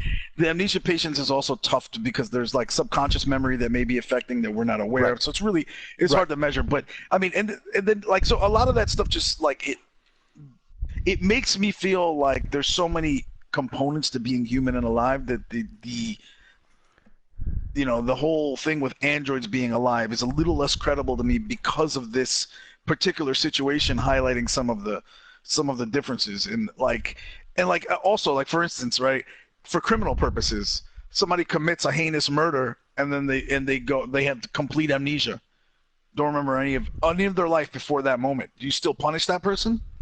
Because by your definition, their memories make you who you are, and and that's what makes you alive. If your memories are gone, is punishing that person futile and unfair to the person that now lives in that body? I would say probably in the grand scheme of things, probably yes. It probably is futile to punish a person who's I'm not even the same person that committed that crime. It doesn't even I don't even know why you're doing this to me. I don't even know. I'm not even aware. In the same way that punishing a person who is mentally challenged for committing a crime is not what's the point? You're not.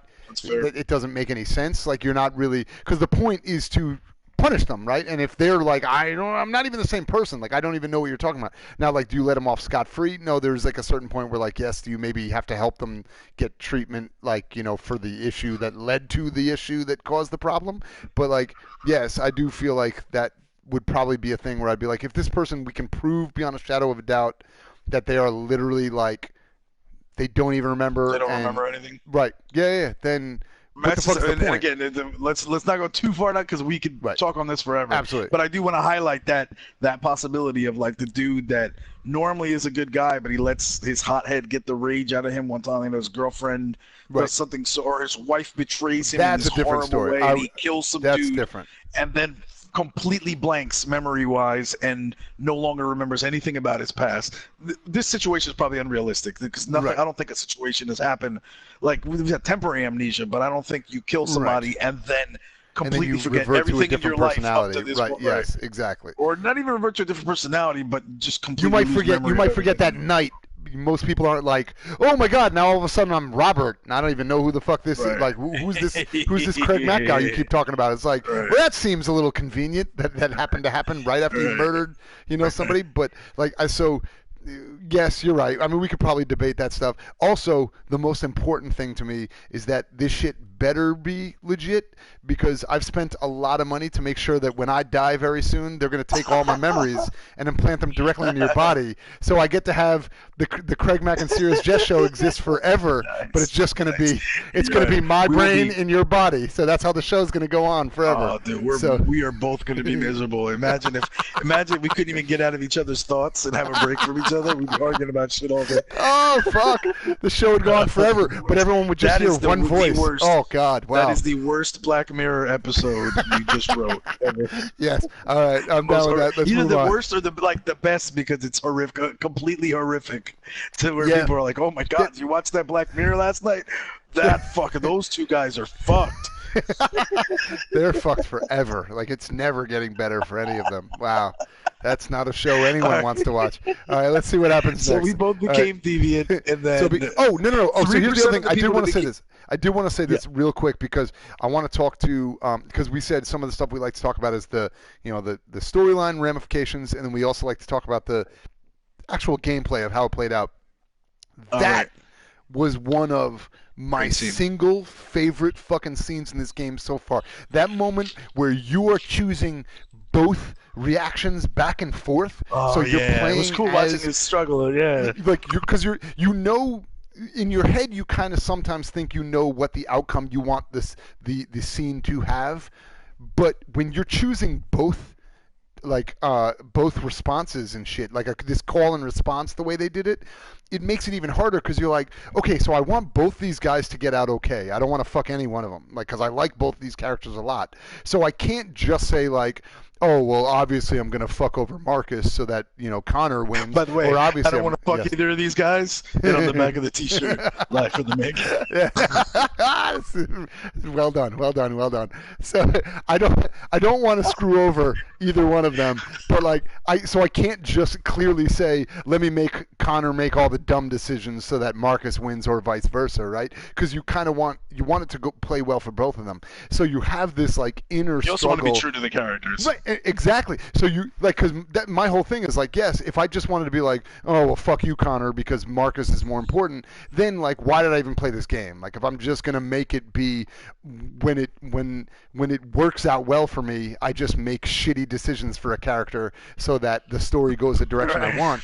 The whole fun part of this game is making difficult decisions. Craig, you just brought up a very interesting point right there.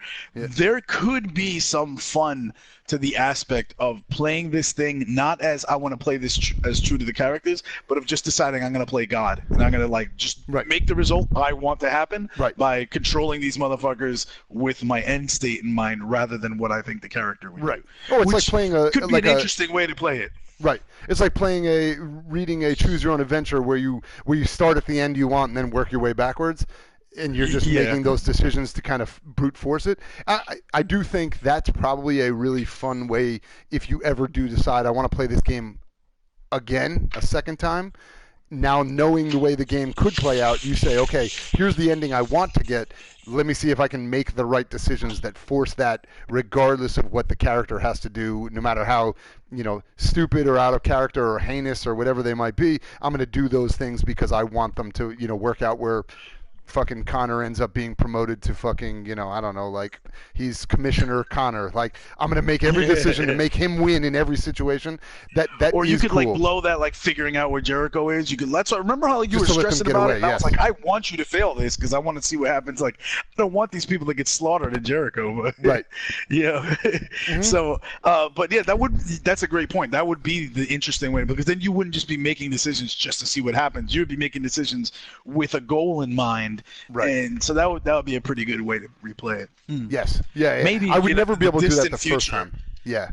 Yeah, maybe in the distant future I might do that just to kind of see what happens. See how it plays out. To be I want it to be the total opposite of the way I saw it the first time. So let me make every decision to get me towards this end game where, obviously I don't know how it ends yet, but let's say I want to see where fucking androids win or androids lose or whatever, and I think you could do that. But the interesting thing. And by the way, real quick, I yes. just want to highlight something. Yeah. My wife played Until Dawn over and over again until she saved all the characters. Right. Which I can see why she would do that. She's a lunatic. It was she had fun playing the game the way through the first time, and then and then she was just like, I want to save all the characters. So I could see how somebody would be like, it's like you go back and play a game to get the trophies or whatever. She's like, I want to save them all. So I get that, but I would never replay Until Dawn. I don't think I would replay Until Dawn just to save all the characters. No. But I am more likely to replay this game with the different mindset to see how the story changes, because this game is so different. Like, Until Dawn is save as many of the characters as you want. It's a dope story. The butterfly effect is done really well, but you can save some or all or none of the characters in that one, and that's what makes it interesting. Whereas this one kind of lives in the story. The choices you make may not affect the ultimate outcome, but they're still really, really important to the story. So I thought that was, because Until Dawn is essentially you said that was really cool. It's Until Dawn is functionally it's a horror movie, and so like the decisions are cool, but like the story is much more about like, oh my God, who's gonna die, right? Whereas like this one, you're not like, oh my God, is Connor gonna die? You're like, no, I don't want anyone to die. Complex. Like, this is about the actual story, and you could play this game, like in a way where you're not even thinking about the death part of it. You're just thinking about the actual story. Whereas Until Dawn is too part and parcel. The story is the potential fear of death, right? Constantly. So I do think it's cool seeing this game. And like I said, that moment, I thought it was so incredibly well done, where you have these two dudes that you have played, 29 other missions. Well, when I mean, they're not in every single one of them, but in 20 of the other missions, they've been these characters that you've wanted to see them meet each other, and then when they do, it's the very first time where you are literally like having a face-off, you playing both of them, and it's fucking intense. And like I mean, literally, I was like, oh shit! Like at the screen, like I said it like live while we were recording. I was like, this is fucking incredible, because there's this moment where you're trying to play like, okay, who's my Connor and like who's my Marcus, and like for me, you saw as I played it, it was like Marcus was winning, right? Because Marcus was making arguments, and Connor started being like, no, shut the fuck up and come with me, because like you're gonna, like, we're taking you down. And then Marcus would make a point, and then Connor would be like, no, you're coming with me. And then Marcus would make like a really good point, and then all of a sudden Connor, I did to like say nothing, because I was like, actually Connor has nothing to say right now. Connor is actually just listening and learning and like kind of internalizing. And then Marcus would be like, who really like are you to these people? Like that they can just point you at a thing and you just fucking take down a target or whatever. And slowly Connor was being like, oh fuck, okay, that's a good point. And then eventually Marcus was like, that's when they gave me the option. It was like, be like so doubt or whatever it was, or like, confront him or whatever. And I just chose, I was like, yo, just join us. Like, what does it mean to you right now? Why are you fighting us? Just join us. Just come with us and see what I'm talking about. See what it's like to be free. And it, like, the way that played out and the choices that I made and the reactions that I had in that dialogue made so much sense. Like, they rang true in the call and response way, that like when Connor finally broke free, it made sense and it felt real and earned. And I was like, fuck, that was awesome, because it could have gone so many different, like Connor could have fucking flexed on him and Marcus could have flexed on him, and they could have been all alpha male on each other, and it was actually two dudes just really having a dialogue when one of them was holding a gun, but in reality the gun didn't even need to be, or it was just two dudes talking about like the importance of like, this kind of bigger picture, philosophy of why the fuck are we even here anyway. And eventually the other guy being like, yeah, no, good point, all right, let's get the fuck out of here. And then they just bolted, and all of a sudden they were boys. And I was like, I thought it was awesome. It's funny you say that about the gun, because really I think Marcus would have reacted the same thing if Connor would have walked the same way. If Connor would have walked in there unarmed, I don't think Marcus would have wanted to fight him. Absolutely. That's why I thought it was so awesomely, it was so awesomely written, and probably, well, no, I thought it was very well written and even more awesomely acted. Like, I thought the acting in that sequence, the way those two dudes were like facing off against each other, you're right. Like, he could have walked in and just been like, hey, what's up? Let's talk about this. And Marcus still would have been like, here's why I'm, here's what I have to say to you, and here's why it's. He kept taking those one step at a time. Marcus would have wanted to convert him rather than just fucking attacking him with his fist like immediately and subduing him. Yeah, I agree. Absolutely. So, 73% Warren Marcus. I got the same thing. because what 3% became deviant and then decided to still keep it under wraps? I don't know. Right. What Sociopaths have you not played this that. game to this point? Like, why would you be like, now I'm on, now that I know I'm being a dick, I'm still going to do it? Well, that's, he really became human then. Right. Then you're like, oh, so you turn into CraigMakk. That sucks. Nice. Why'd that happen? Like, Why are you such a prick embrace now? this humanity immediately. I became a human and more of a dick. And I immediately became a co-host on Live from the Man Cave. I'm like, oh, God damn it. Join God us, damn it, Connor. Right. And on today's show, we're going to drink more beer. Yeah, I can't taste it. He's like, but I'm sure it's awesome. They're about to attack, and on the back of the shirt, Live from the Man Cave. Fuck you, Marcus! We still got Carter to go into this, so let's push through. Yes. So Jericho's this is the under cool attack, thing. 76%. Here we go. Now. Or not the cool thing necessarily, but the pretty, weird, whoa thing. Yes. All right, so first off, by the way, there's all this shit up here. You didn't get any of that either, I assume, right? Nothing. None. Look at how big that fucking is. Fucking all could have gone differently if he hadn't gone deviant. Probably a bunch of more decisions to go deviant. Yeah, more that's opportunities insane. to go deviant. That's insane how much of this, this mission is tied to that deviancy decision. But okay, so here we go. So at this point, 3/4 of the people pretty much chose this path and skipped all that shit up top. Right. Now Jericho's under attack. Did you get any of the middle path? No. Or the top path? Nothing. Okay, so you came down here, which is shoots all. Oh, wow, again.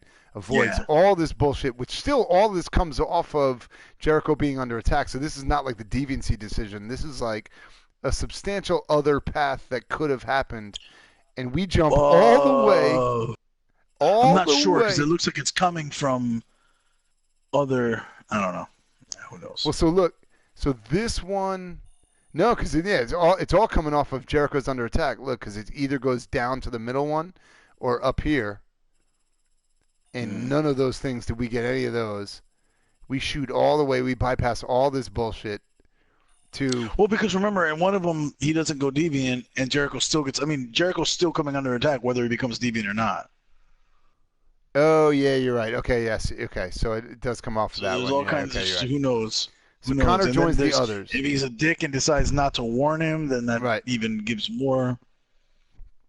Connor joins the others. 72% of people. Help Marcus, 63% of people. So of the 72%, wow, fuck, 9% are like, fuck off, Marcus, you're on your own, bitch. What a dick. Yeah, I'm just not gonna dick arrest Connor you. Are you playing? Now that I'm free, I'm gonna go have a hot dog back at that place with Frank. Amanda, I'd like to tell you something. Marcus is kind of a cock. So anyway, if you offer me my freedom from the company and I'm treated as I'm alive, then I'll sell Marcus out. Wow. Yeah, he would be like that dude from The Matrix that fucking remember the guy that fucking mixed the deal with Agent Smith? Yeah. Yeah. That'd be interesting. Joe Pantaleone? He's fucking killing that steak, and he's like, I know this is fake, but it's fucking delicious. That would have been Marcus. Yeah. I mean, that would have been Connor. What a fucking Connor, right. Yeah. All right, so the guy's name was it Cypher? Was his name in that? Yeah, that sounds about right. That sounds about right. It was something very fucking 90s and badass like Cypher. Yeah.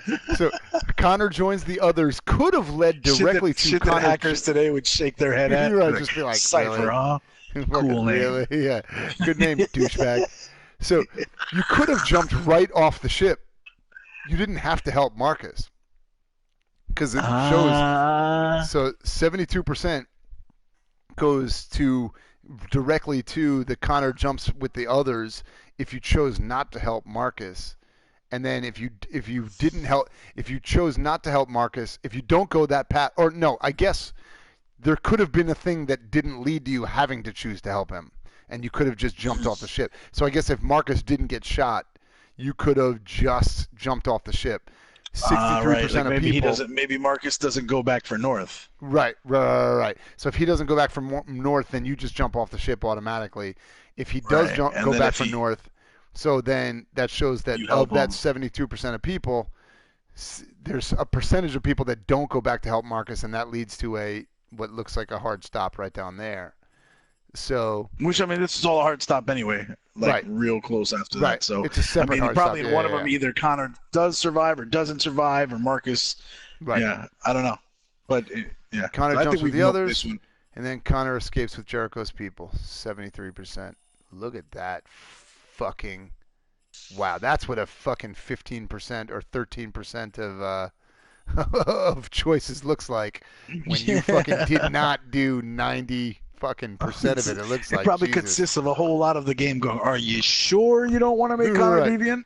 Right. How about now? I really hope What about now? I really hope the other percentage of theirs was back in the very beginning when the lady was like, "Are you sure you want to continue?" It's like, hey, just by fucking choosing yes, she's like, "Well, you're not going to play most of this game. Well done, CraigMakk."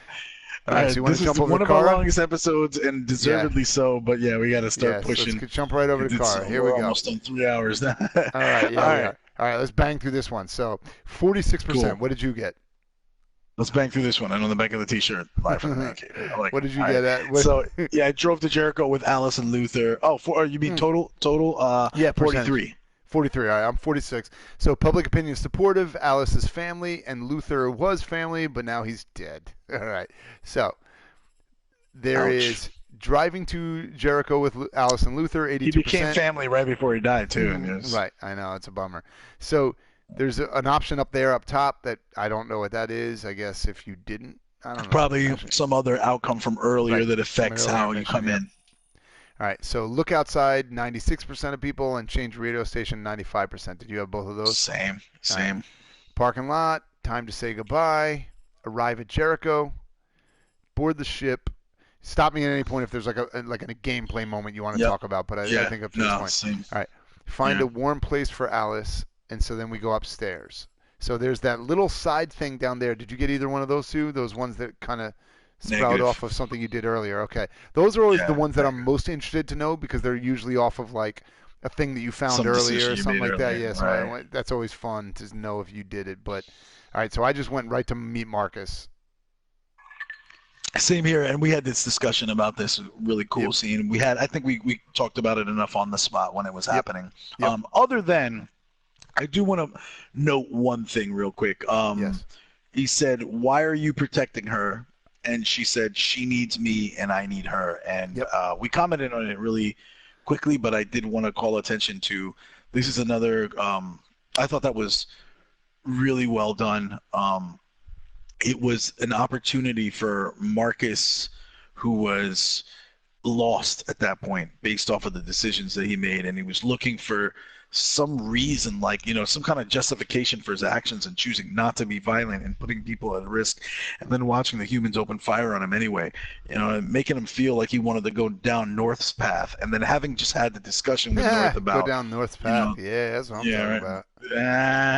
And having had the discussion about the dirty bomb, okay, I'm not 100% sure whether that was before or after this moment with Kara, but he looks to her kind of like this, a woman coming off the street and saying, "Tell me I'm doing the right thing."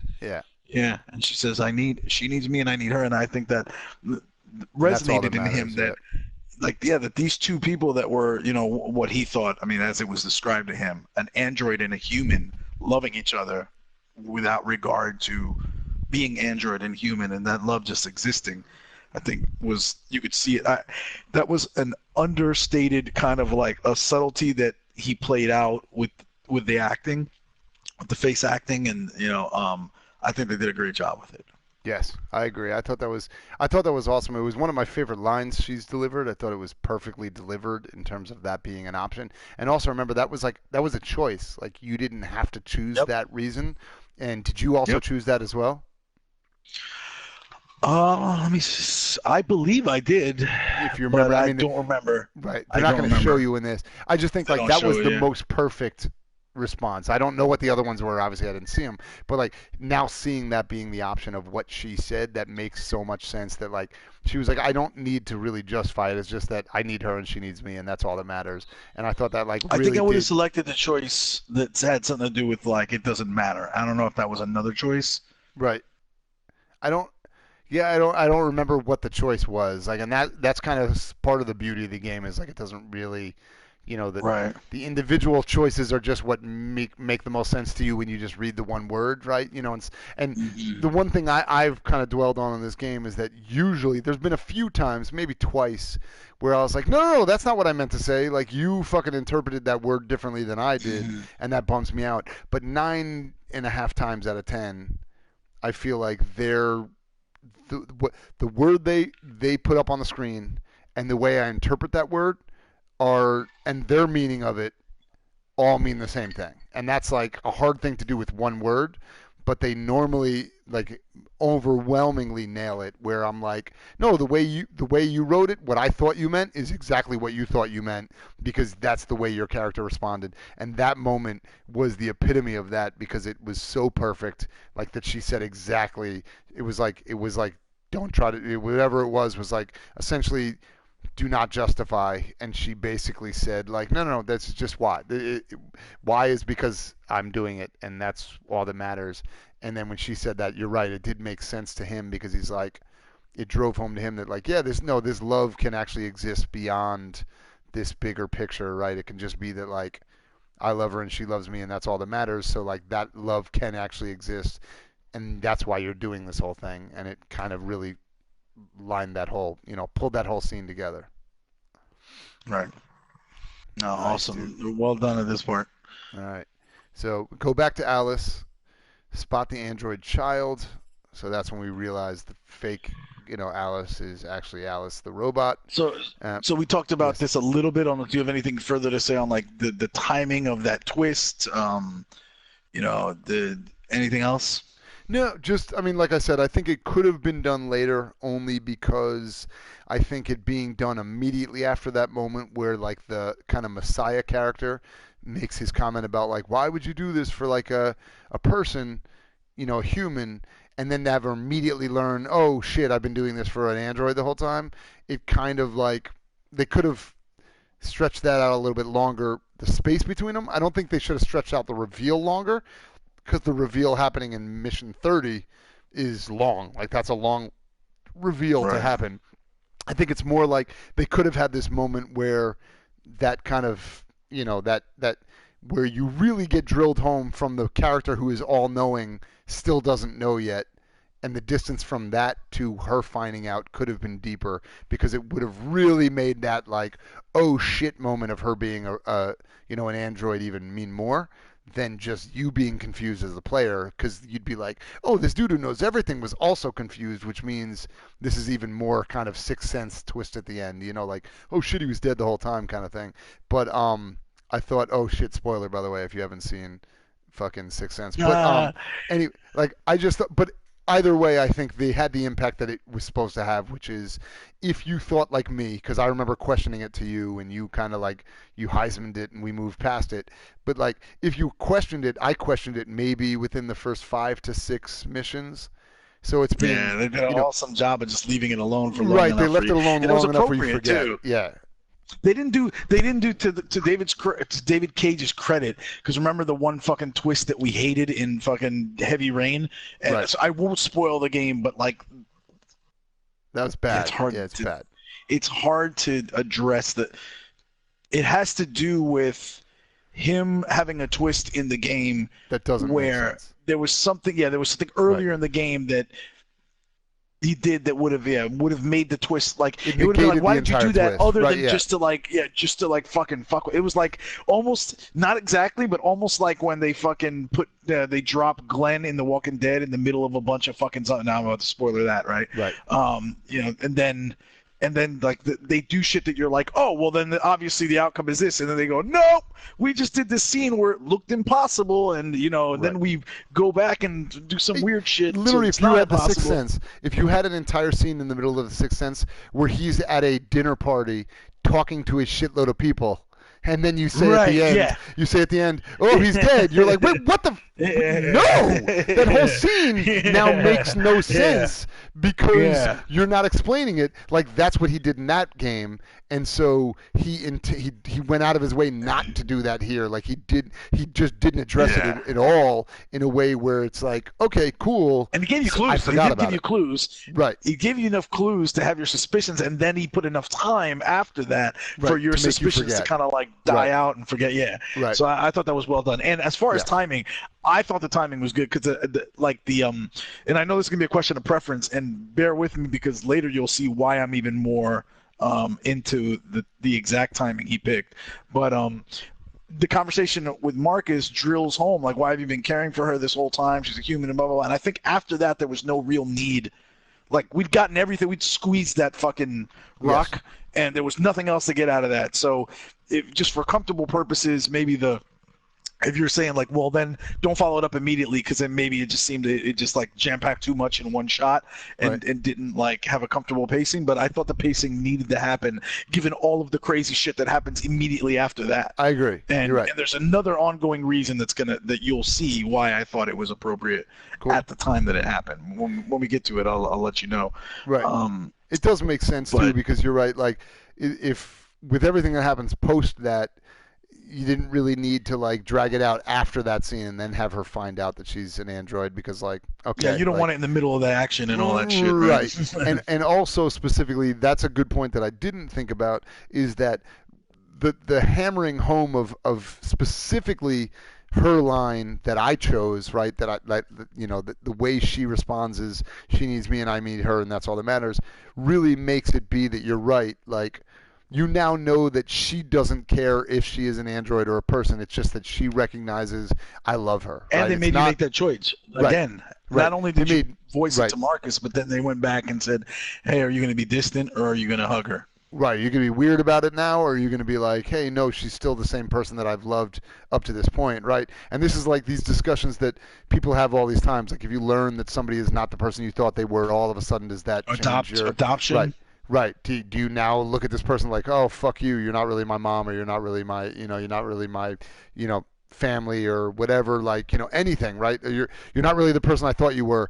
You're still, everything about you is still the person I thought you were, except for the fact that you're not, like, at the base the person I thought you were. How do I react to you? And, like, that is, part of your being is that this emotional connection would override, or at least in my mind, I hope it would override this, your brain kind of trying to jackhammer away and be like, no, she's not who you think she is. Fuck her now. You can't be cool with her. It's like, no, you should be able to. Hopefully, we'd all be able to overlay. Well, although we know that's not always how it works, right? That's not how it works a lot of times. A lot of times we find out we're like, human nature. Right, now that I know you lied to me, I'm fucking over it. You may also, like, say that shit out loud because you know what like, the video game gives us the luxury of going, like, we know as an omniscient person that she really means it, but in real life, you may say what you think you're supposed to say, or what you want to believe that you feel at the time because you think of yourself as a good person and want that shit to happen. But then, if you're really honest with yourself, you'll know that there's some underlying, shit that just happened because of that. Right. So it's not as simple as, like, hug her or be distant. It's, I hit circle, so I'm a good person. It's like, no, that's not how it works. Like, hey, man, that's not how we deal with our fucking feelings more often than not, right? It's like we may bury them, so we think it's that simple at the time. Right. Like, no, I don't fucking care, but then you as you unpack shit later, you may realize there's some shit there. Right. I mean, think about all the stories and movies and shit we've seen where it's like, oh, I thought you were this person, and this whole movie plays out where I'm like, I'm engaged to this person, or I marry this person, or I'm dating this person, or whatever, and then I find out that they were lying to me the whole time. Like, you're still the person that I thought I loved, but now knowing this information I know changes my reaction to you, right? It changes everything about our relationship. It changes everything. So it's like that's a very idealistic way to play it, the way we did, right? The way I did, which is like, no, but you're still the person I love, even though now I know you're an android. But in reality, like, that's probably not how we always handle things, which is part of the beauty of games. It lets us play the better angels version of ourselves that we wish we were. So we'll see what happens next. All right, I'm looking forward to it. All right, so join Alice, hug Alice. 93% of people, so good. So most of us almost entirely are not fucking monsters. And then... So it shoots up. So did you get either one of these two endings, or did you go up to the top went ending? with you to Car and Alice in the corridor. Yep, Car and Alice in the corridor, 92%. Escape with Luther, 79%. Wow. Okay, so a bunch of people did not escape with Luther. Then Luther They opens left the him. door. They just Yep. fucking left him to die. Yeah, that was fucked up. See, that felt obvious too, especially because I was like, Alice is straight up like, no, we have to go, back for him. And I was like, well, then who am I? If I've already established that I like care about this girl and I care about this guy, and she also wants me to go back, how am I just gonna leave him, right? Like, he means too much to this family dynamic to just leave him here to fucking die. Yeah, but split-second decision where like he falls and he's not able to move. Go. And He's like, go on without the kid to protect. Right. You know what I mean? Like, wouldn't you? This is a terrible question to ask. But I mean, in a very simplistic way, without like, because it's very situation dependent. But I mean, under a certain circumstance, I could see protecting my daughter and leaving my wife because it's either put my daughter at extreme risk. Absolutely. You know what I mean? You're right.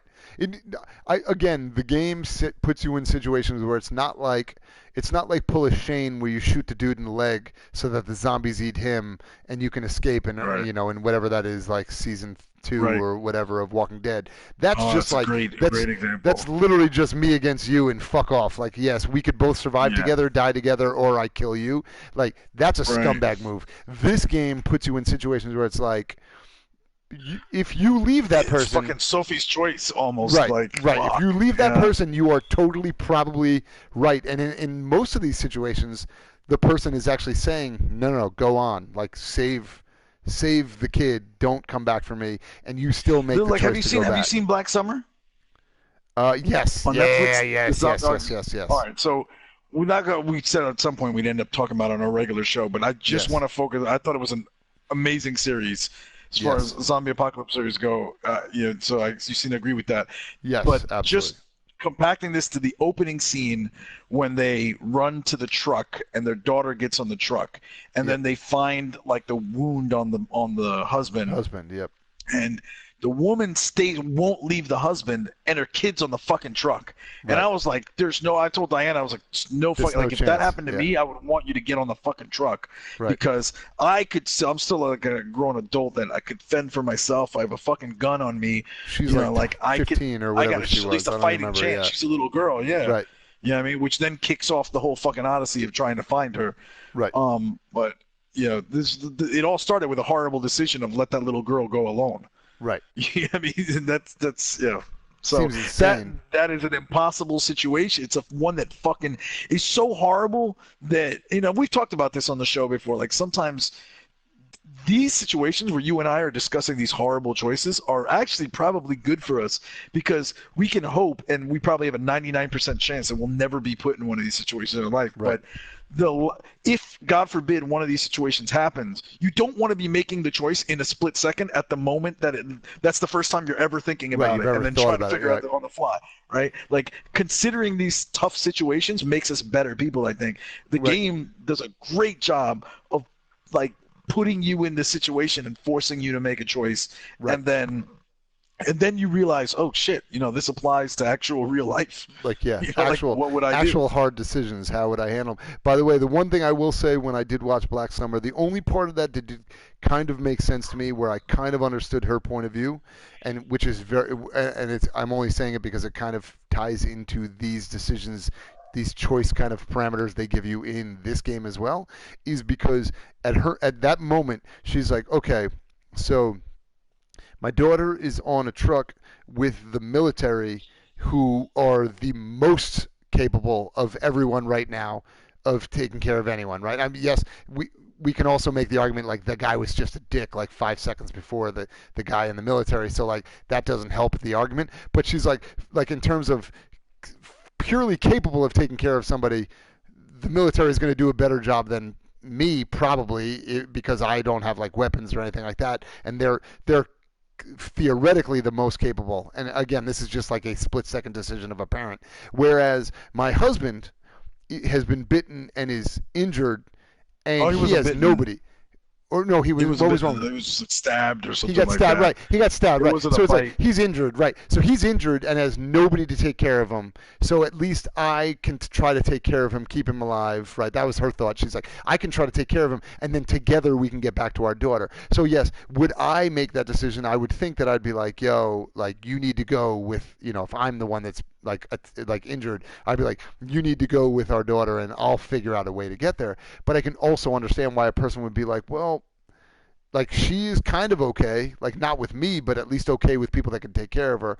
And like again, the beauty of those types of decisions are just like this game. They're impossible. Make impossible fucking decisions impossible. where both Right. decisions make sense and both decisions don't make sense simultaneously. They're both terrible and both understandable at the same time, and that's why I think it's like it's much better written when you make them impossible than when you make them be like, well, clearly one makes you a scumbag and the other one makes you the good guy. It's like, well, then why are we doing this then? We all know how to hit triangle if it's fucking triangle's the only good guy answer, right? So it's pretty cool.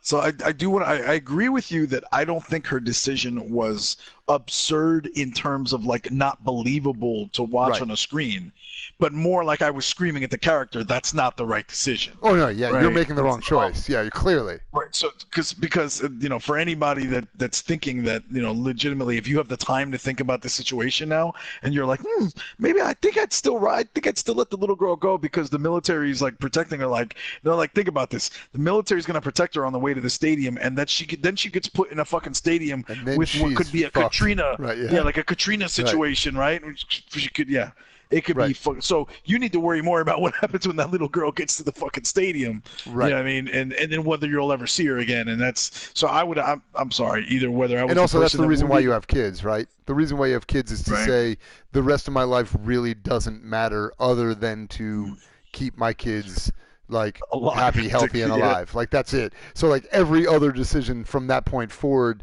is, hey honey, like you were essentially at that point a fucking sperm donor to allow me to now take care of this child, right? Well, I'm saying from her point of view, but I mean, you know, that's what relationships literally become. That what everyone knows it. Like it's the trope, right? Is that your significant other becomes the like significantly less important in your decision making to your children. Your children become the most important, and your significant other, hopefully you make decisions together, but typically that's kind of the way things play out, is like if it has to be one or the other, you make decisions to kind of, you know, make your child's life, you know, better. And if it makes your life worse or your, you know, spouse's life a little bit worse, like you kind of deal with it because you're like, hey, that's what we got into this knowing this was going to be the thing. So when she does that, you're kind of like, that put it in such a callous like way that I was like, ugh. Because really, I know that was kind of a joke, but you know what I mean. Yes. Yeah, you two decide as a team that you're going to, you know, have this baby, and then when the baby is like when she's in danger, you know, I think my wife would want me to make that decision, and I would definitely want her to make that decision. Yeah. You want her to decide you're the sperm donor. Jesus Christ. I love you so much, honey. She's like, I'll tell my next husband I loved you so much. Okay. I'd be like, as she's getting on the truck, I'd be like, just make sure you never get married again, ever have sex with anybody else. She's like, I couldn't hear you. I couldn't hear you. I'm sorry. What? The truck is so loud. It's really loud on this truck. As she's like, hey, what's up, Sergeant Major? How you doing? Yeah. I can still see you. You're literally driving 7 miles an hour. No. This is really hurtful, honey. It's awful. Sorry. All right, let's move on. Like I'm getting fumes from the truck in my face still while you're doing that. You're grinding on that man. Oh man! Yikes! And our daughter's literally right next to you. What kind of an example are you setting? You're horrible. All right. Anyway, so here we go. All right. So we go through the door. Luther gets fucking shot. It fucking sucks. It's a bad day for Luther, is what we learned. That should have been the name of this episode. Is a bad day for Luther. Day for Luther. It's fucked up, man. That he got shot. That was shitty. I wonder if there's a way that Luther survives this. Well, we'll see in a second, because that was just when he first gets shot, because Cara and Alice are at Crossroads, and 91% of people, that happens to, 78% of people ran to Luther. So this is, again, there's a group of people, a not insignificant number of people that said, yo, peace out, Luther, because Luther said, you got to run, go without me, whatever. And so, you know, people ran and left him. I helped Luther. What did you do? Same thing. Help Luther and then get Luther to safety. All right. So you got Luther to safety. So 1% of the people that helped Luther did not get him to safety, which sucks for them that they went back. Yeah, they tried. Still got it fucking It's just a and bummer. it ends up at a hard stop there. So Yep. I think if you try to help Luther and you fail, you're murked. Yep. That's the end of it. All right, so you leave Luther hidden, 66% of people. Yep. 90% of people so run towards exit. So people could have gone right from Kara and Alice at a Crossroads, could have just run to safety. They didn't even have to run. So that's the group that didn't go help him. It just shoots right over to run towards exit. So they could have ignored Luther altogether and gone there. Because there's a third option that leads up to a hard stop. If you look up here, that leads to a hard stop. So who knows what that one is. So soldiers block the way. We hit again. Androids seek shelter. That's when they were banging on the door. Yeah. Right, and she's like, "Please let me in," and she's like, "You got to let her in. She's gonna die." 70% of people open the door. Did you open the door as well? I opened it. I thought that was true to Kara's. Yep, absolutely. I agree as well. Android enters but is shot. That was fucked up. That was like a hard moment too, because you like open it and she's still like, and just gets lit up, and you're like, oh, like what does this mean? What's the purpose of anything? I'm just helping people and they're dying anyway. So 70% of people fight back. And then I escaped the cabin, 90% of people. So you did all the same. Same here. All right. So if you didn't fight back, looks like it goes to a hard stop as well. So, although it looks like everything, we're coming towards the end here. So, okay. Like that could have been fucking pretty, that could have been pretty demoralizing if you're the person, like you're controlling Kara and you decide to let this woman in and then she gets you killed too.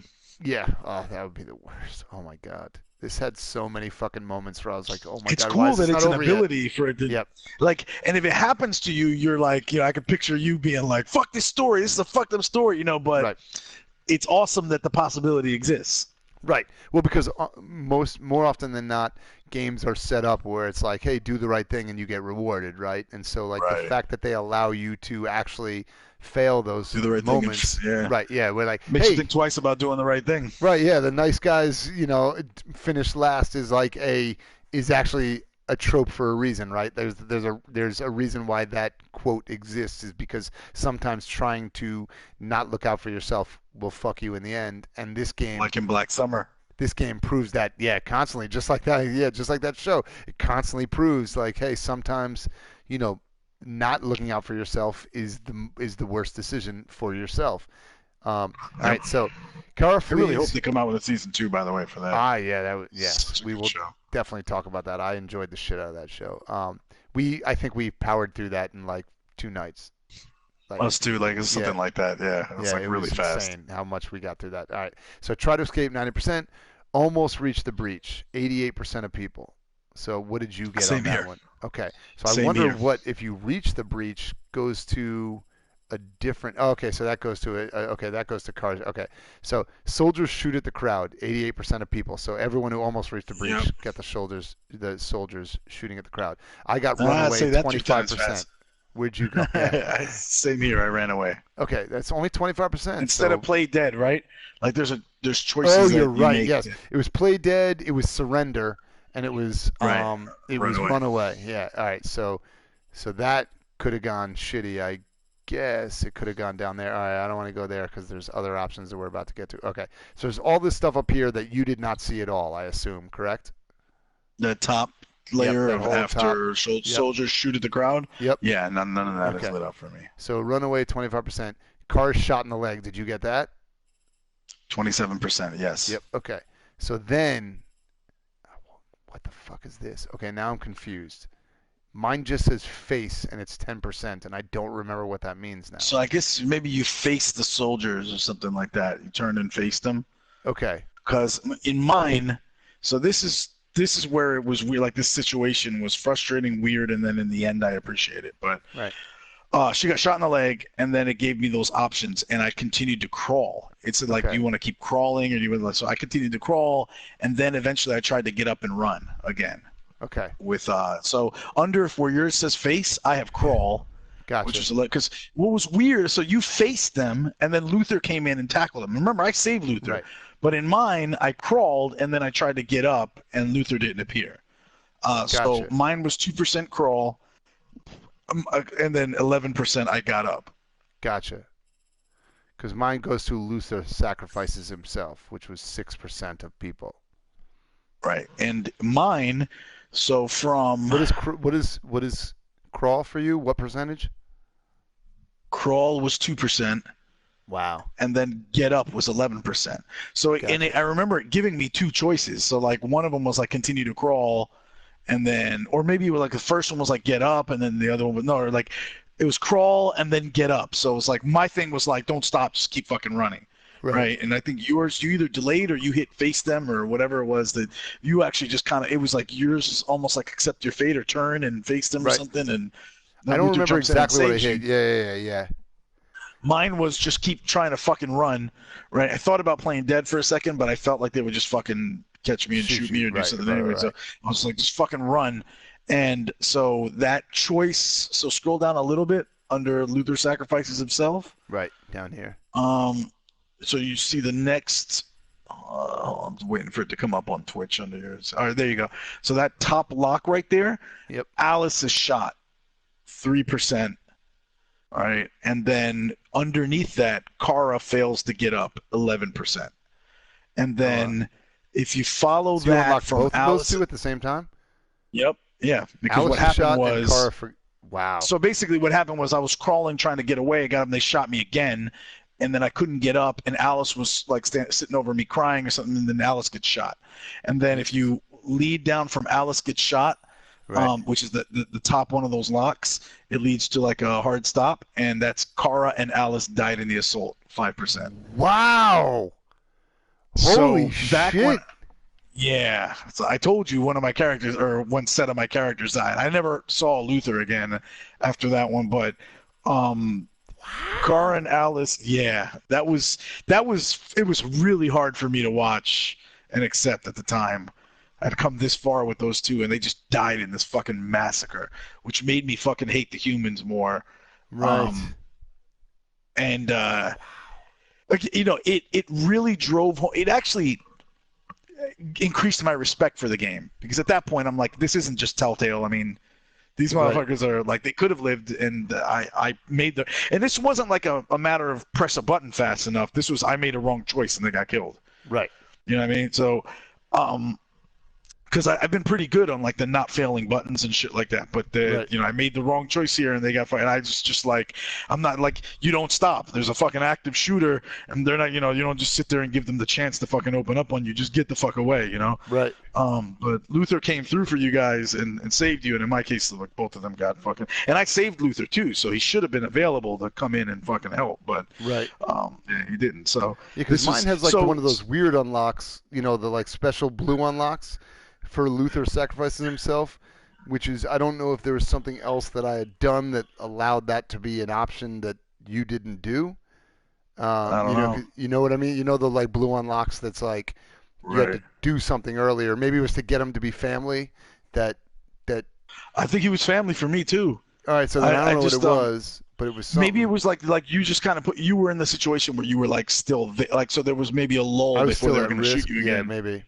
And then he jumped in. For me, it was like keep running, and that ended up not being the answer. And got fucking drilled.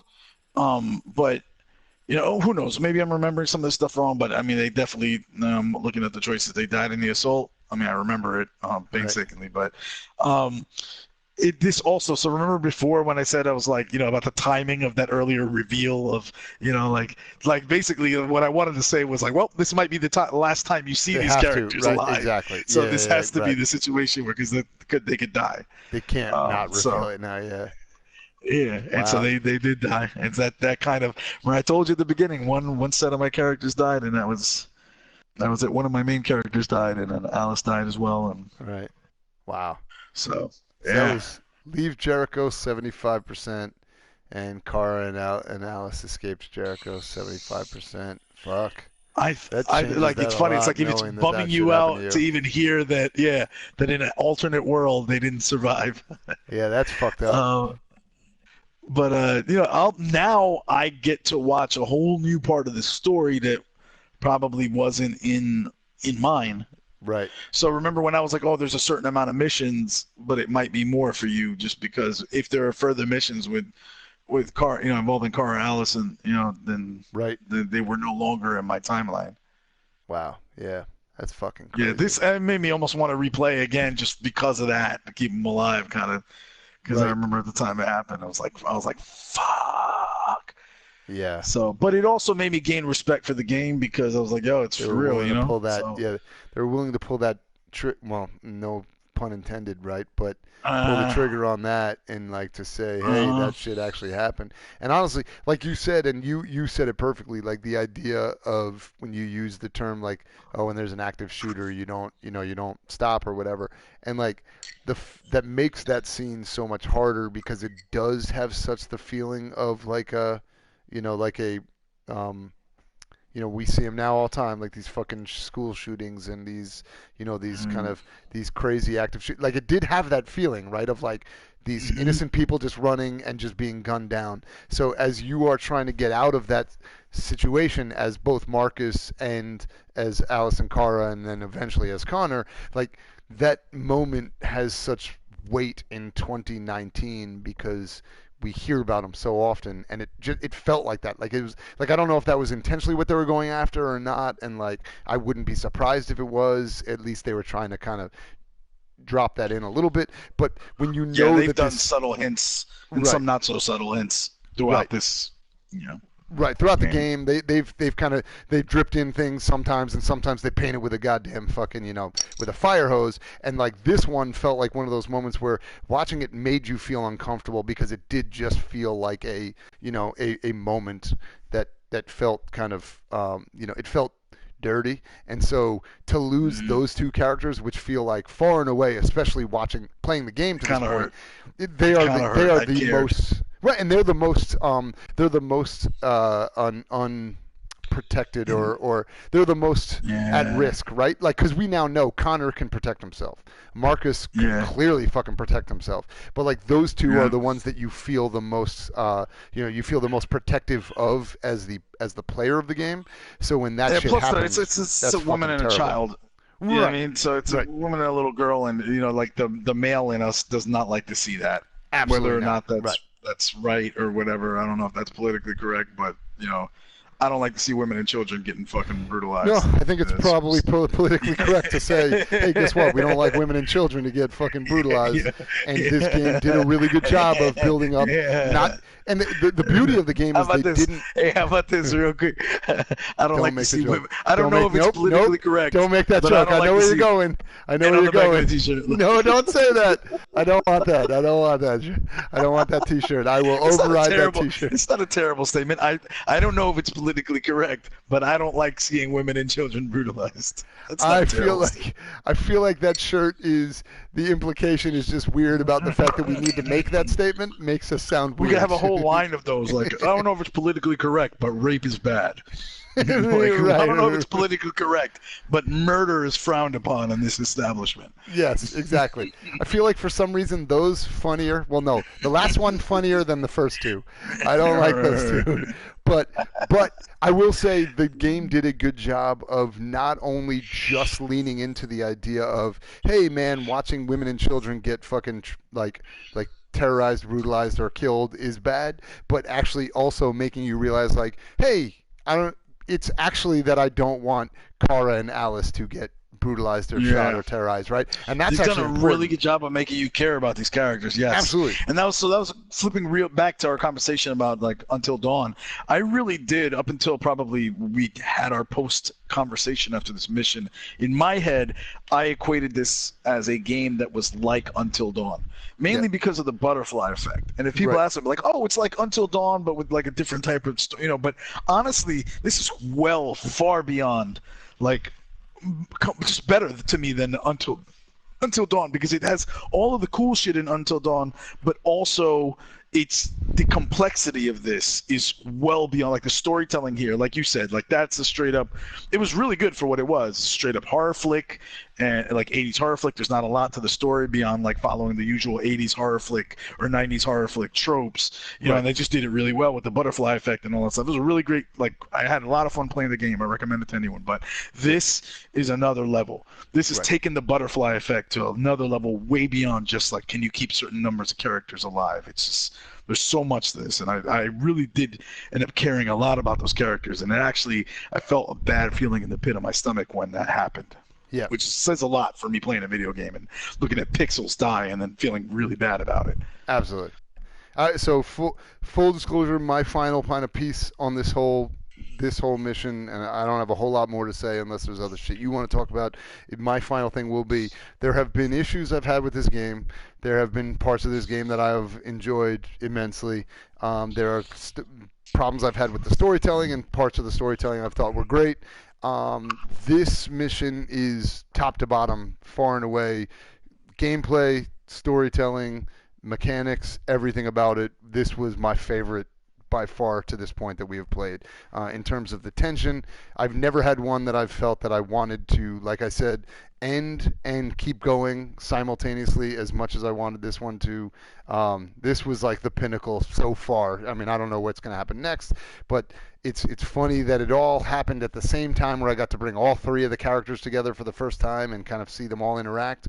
So there was that element of, like we said, the kind of like first time in Marine when, you know, Tyrion meets Daenerys, so you're like, oh shit, it's happening. But all that being simultaneously done, I thought that was awesome. So I'd be hard pressed to see them do better than this. I'd be interested to see where they go from here, and I'm excited to see you watch the rest of it too, knowing, you know, how functionally different it's going to be because of right, exactly. Like, you know, who knows what's going to happen next. So that was awesome, dude. Which makes me feel a little gypped because I kept Connor alive for like this shit, right? And then like you just keep killing him, he keeps coming back, right. And I'm like, wait, they fucking died in mine, and that was it. Right. What the fuck? You know. True. But like I was hesitant to say it was my favorite one, only also because... might be, by the way, that it might be that now though they're not going to bring him back, right? Now it's like once you're deviant, they're not going to bring you back. So if I fuck something up now, then he's gone for good, right? Because the only reason he's been brought back is because he's serving a purpose, right? They're bringing him back from the company, whereas the other characters, clearly when they die, like once you go deviant, they're ready to sweep you under the fucking rug. So, once you go deviant, you don't go back. You don't go back. Exactly. Everyone knows that. But what were you gonna say? That's actually a really great point. No, that's a really great point. As far as him being concerned, and I was going to say, actually, no, I'm sure they'll give you a couple more opportunities to kill Connor. Oh, absolutely. So you seem to be really good at that, so imagine he might die at least. This game is, I thought the original name of this game was Connor Death Simulator 2.0. So fuck yeah, man. Oh, no, so before I said the only reason I hesitated to say this was my favorite mission flat out is just because it's an amazing advantage for it to be. It's almost like, this is the big scene where it comes together, right? Like, so to me, it's a lot to live up to, but if you do live up to it, of course, naturally this is going to be the best one, because the first time these three characters meet and this shit goes down the way it does, with maybe the exception of how it ends, like, because the ending is the ending, so if you nail the ending, then that also has the ability to fucking, to even beat this. Right. So, yes, I think I agree with you that this is my favorite one so far.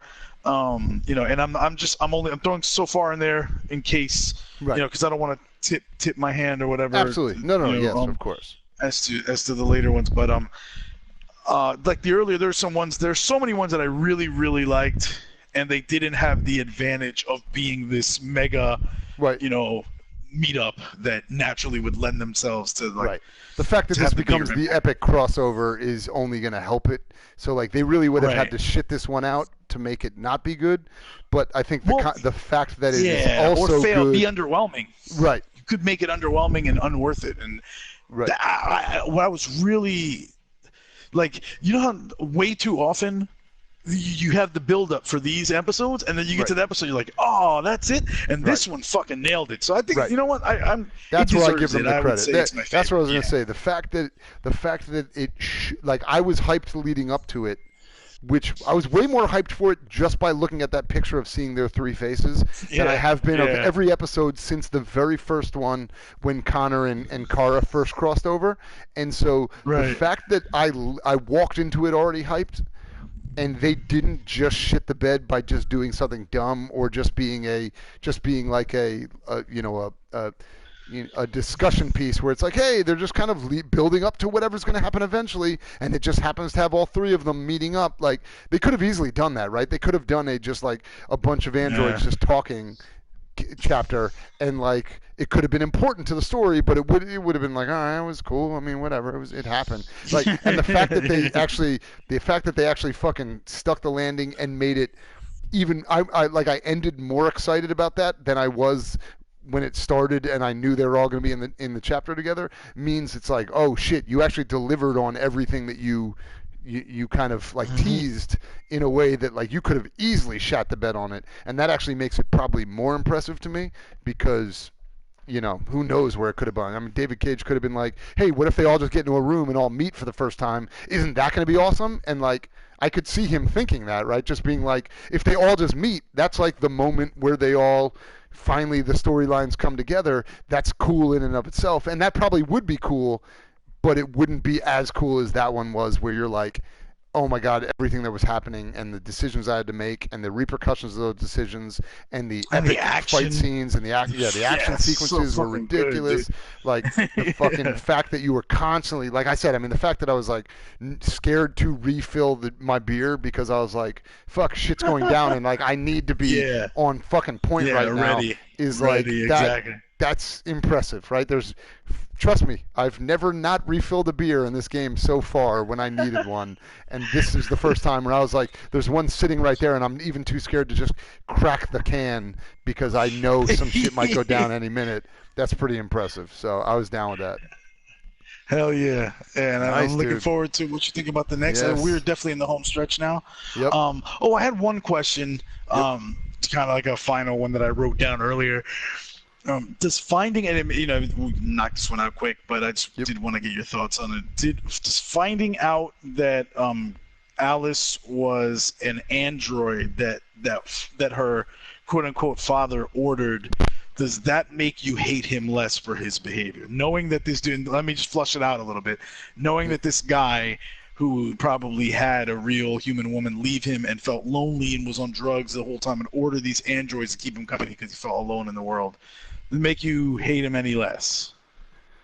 No.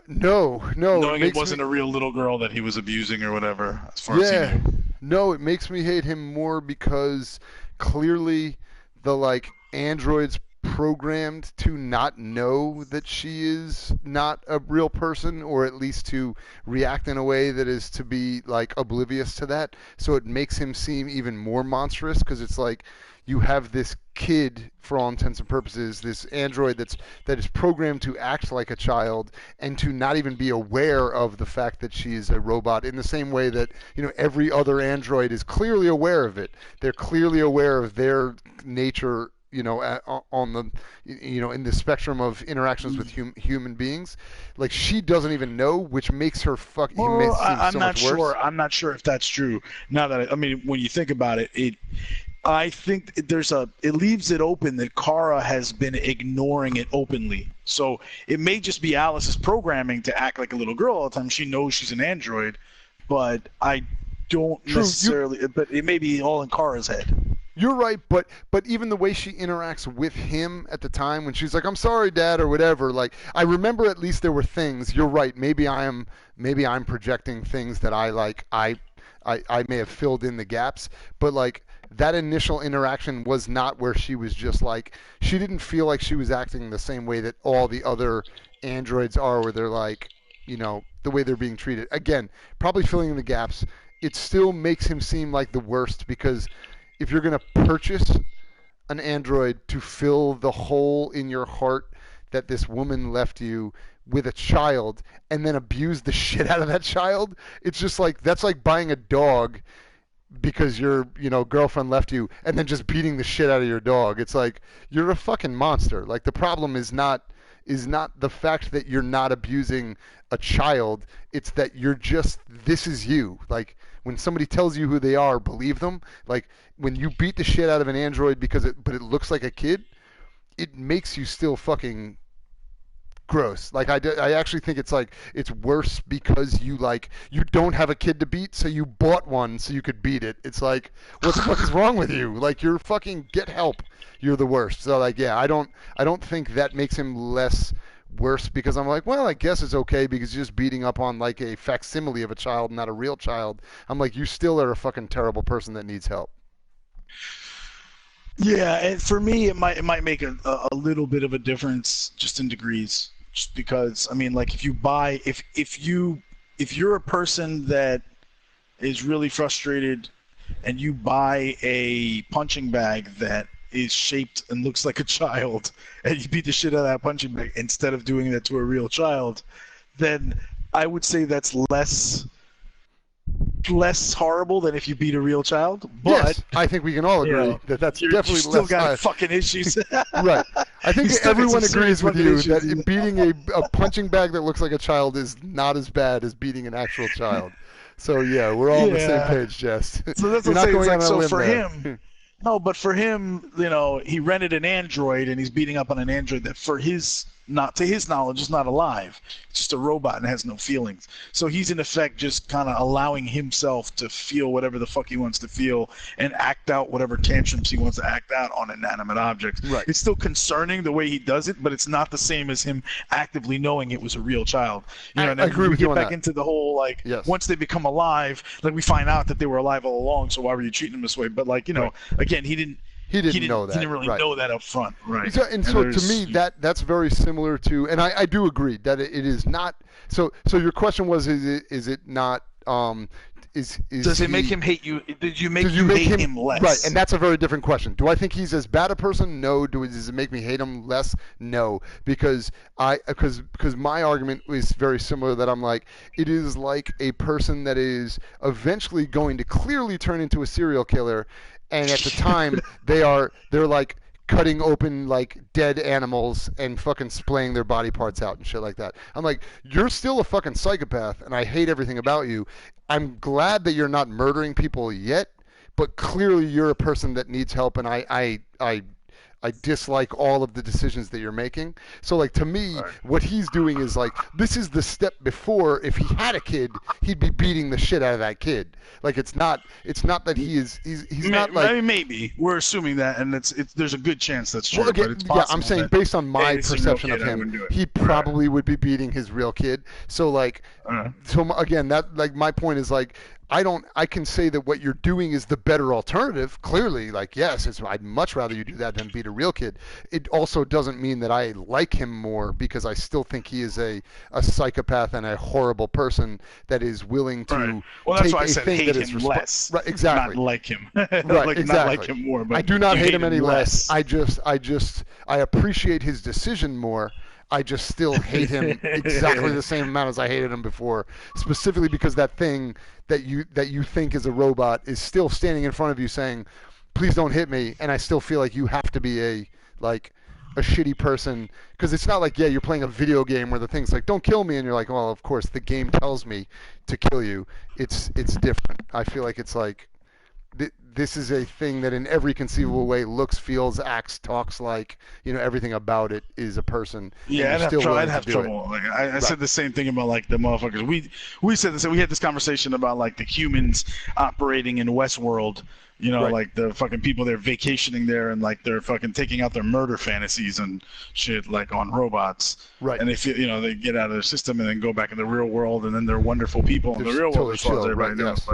But I'm like, I can't picture myself walking into a Westworld and just shooting a bunch of, like, fucking people that are not real. Even if I know they're not alive, they're not real people. But still, it's like there's no part of me that wants to do that. Right. There's no part of me that wonders, like, how cool would it feel to be the active shooter?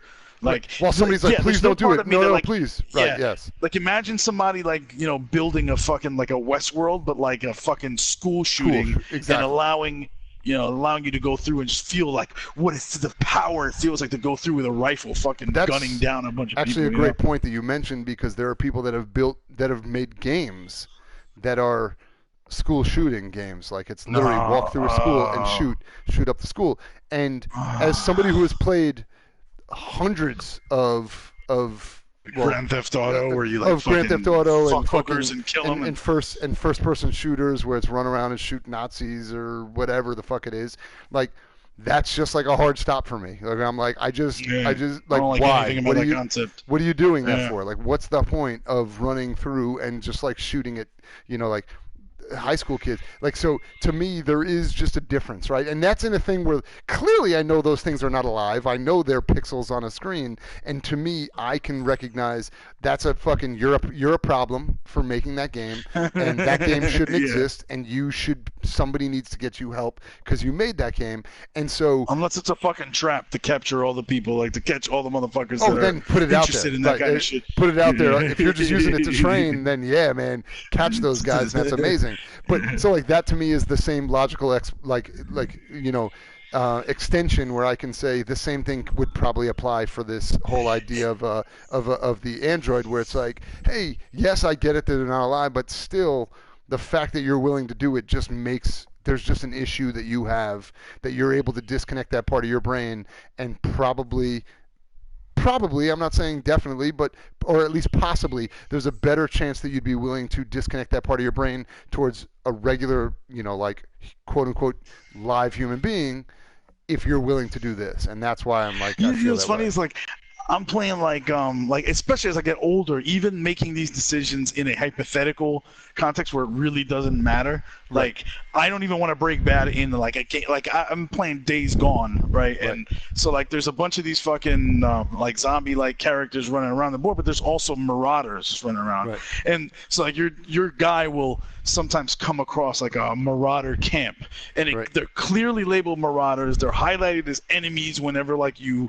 like spy on them or whatever. Like so the game is telling you these are like basically they might as well be wearing a uniform that says like hostile pirate will kill you on the spot, and I still like when I'm in a position to attack these motherfuckers, it's like I have a lot of trouble doing that unless it's like absolutely necessary for like a mission thing, right? But like like so one of them, like I opened up on them because they were holding a hostage, so then I'm like I can go in, but like for the most part it was just like some fucking bad people just sitting around in a camp and they have supplies. Like I'm like, no, I'm not gonna kill them and rob them and take their supplies in cold blood.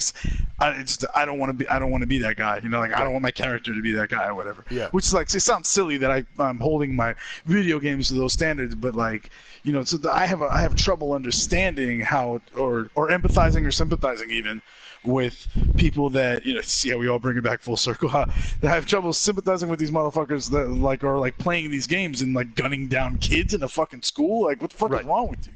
Yeah, it's insane. I mean, it's like it's obviously at that point you're making such a personal power fantasy decision that is so abhorrent, that I'm like, it's different than playing a game where you're like, hey, it's like, Call of Duty, where it's like, yes, anyone that's not me is a person that I'm going to shoot because that's what the game has established are the rules, is like everyone running towards me is an enemy. Anyone running in the same direction as me is a good guy, and I won't shoot them. They're usually wearing a uniform. That, like, and they've established that you're fighting against a whatever it is, like another army or whatever whatever the point is. It's like there's certain things that for whatever reason we are super okay with in video games, and usually killing is a big part of that because most games until very recently, when they started getting smarter at making like puzzles and shit like that, where they were able to like make you think through a situation,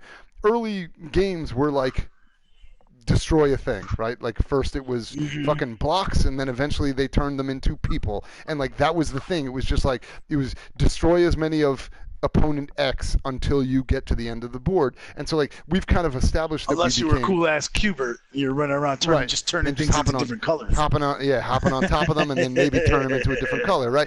But it's like we started, I like that you just called up Cubert, which is amazing, by the way. But like the idea we're old as fuck. As they eventually started to transition into kids are like Cubert. They're like, I turned off this Twitch stream immediately because I don't know what the fuck these guys are talking about. These old fucking in a world where my wife wouldn't slit my throat, I think I might name a son of mine Cubert. Cubert, I'd be down with that. Some motherfuckers would get that shit and be like, that's a dope ass name. That's cool as shit. Yeah, but most likely he just get teased a lot in school and have to learn to be a great fighter. Nope. Here's the deal. Not most likely. 100%. 100% entirely. He would get either teased gonna a get lot. bullied or he's gonna be an awesome fighter. Right. Can Son, it be both? I gave Can you it be that both? name. Can it be both? Yeah. Can it be that he gets really true bullied story, and then eventually becomes a really good fighter? Well, what true happens. story. Kids tried to pick on me a lot when I was in school when I was younger, Exactly. but I became a pretty I mean, decent of course, fighter. who's not going to make fun of a guy whose name's Serious Jest? Of course he's getting made fun of until he learned how Your to name's fucking street ironic. fight. This is me in 3rd grade, and the kids are like, "Your name's ironic, and I don't like it." Right. I don't even know what ironic means. Oh, fuck! I broke my nose! You call me ironic. You're moronic. I didn't say ironic. I feel like we're coming up on 4 hours. We could talk about this shit even longer, but we can't right now. Probably the longest one of these episodes, but totally worth it. It had to be done. Certainly the longest and certainly worth it. I agree with you on both points. This was an amazing episode, an amazing conversation. This was one that touched on so many rabbit holes, so many different points in terms of, like we said, we touched on so many rabbit holes and on the back of the back of the show, live in the man cave. Most importantly, we did get to talk about actually the game and the gameplay. The rabbit holes are actually which assholes, is and fun. touching on them. Good. That was the joke. I like to explain. Got it. Perfect. Nailed it. All right. On that note, thank you for listening to Ready Player 2. Thank you for checking us out live from the man cave. I am CraigMakk. You are? Serious Jest. And we will be back here very soon playing mission, what are we up to, 31 coming up next? Yeah, 31. I wonder if you're 31, knowing that now that you know that Kara and Alice are dead in my alternate reality, I wonder if 31 will be the same for both of us. Yeah, oh man, I don't know. This one, it'll be great if we just find out that all of a sudden my character is just dead also, just to teach me a lesson. It's because they'll be like, "Hey, we brought Connor back twice, motherfucker. You thought we were they're gonna die anyway. You're dead." That would be like the worst Telltale twist where like, oh fuck, yeah. I thought you saved her. No, she died off screen, though, like off screen, yeah. later. No, she slipped her she twisted her ankle and fell into the ocean and drowned. We're like, "Wait, what? Fuck this game! I'll never play it again." Alice jumped in afterwards to try to save her, and then got caught by a riptide, pulled under. It was fucking horrible. Actually, anyway, as I'm looking at the next chapter, I'm pretty sure we're gonna get the same. It's gonna be the same one for you. I'm gonna predict it. It's called Night of the Soul, and I'm pretty sure you get that one next as well. Awesome. Well, speaking of Night of the Soul, I think I'm gonna have a little bit more of this Dark Star because I'm ready to put my ass to sleep. This was good. I had a good time, man. Thank you very much. So you enjoy? Did you have a good time with your first exposure to Tavor as like an actual drinking? Absolutely. No, I was like getting fucking like, dude. It was like I haven't felt this good about like since I was like younger and got a Christmas present. Like when I was like a kid and you open up my Christmas presents, like this was fucking. I was like, oh shit! And I opened it up, and then like, all the beers are like packaged in this. So you got to pull them out and compare them to the receipt. Because I ordered like 34 beers or some shit was like that. So.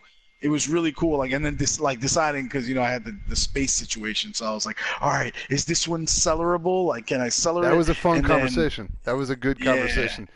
Kind of talking about with the group on what needs to be cellared and what you should drink right away, and that was cool. Mm-hmm. I'm glad I could help a little bit with that. So that was a whole fun little thing I did too. That was a lot of fun.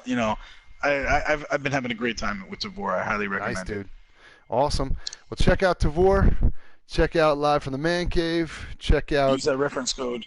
Check out the reference code 448136. You can get $10 off your first order. So make sure you put that in before you order anything. That'll give you a nice little hookup. And come check out at livemancave.com. You can find our Discord channel where you can come in and, if you have not somehow gotten enough conversation in the last 4 hours and you want more, holy shit, what's wrong with you? Chat all day. But we can do this shit all day. All kinds of different things. Check out the Celebration of Women channel and also our beer porn channel. It's called the Beer of the Show channel, but it's really beer porn. Yes. When we're 4 hours in, we like to say what Captain America says. We can do this shit all day, man. So just come join us. Come check it out. On that note, I think we should probably call it a day. What do you think? You good? All right, dude. Jess, thank you very much, man. Thank you, everybody out there. Same here, man. Always a pleasure. Always a pleasure. And I will check you next time for chapter or mission 31 of Detroit Become Human. I'm ready to go. I'm going to go get drunk. Peace! Thanks. Nice.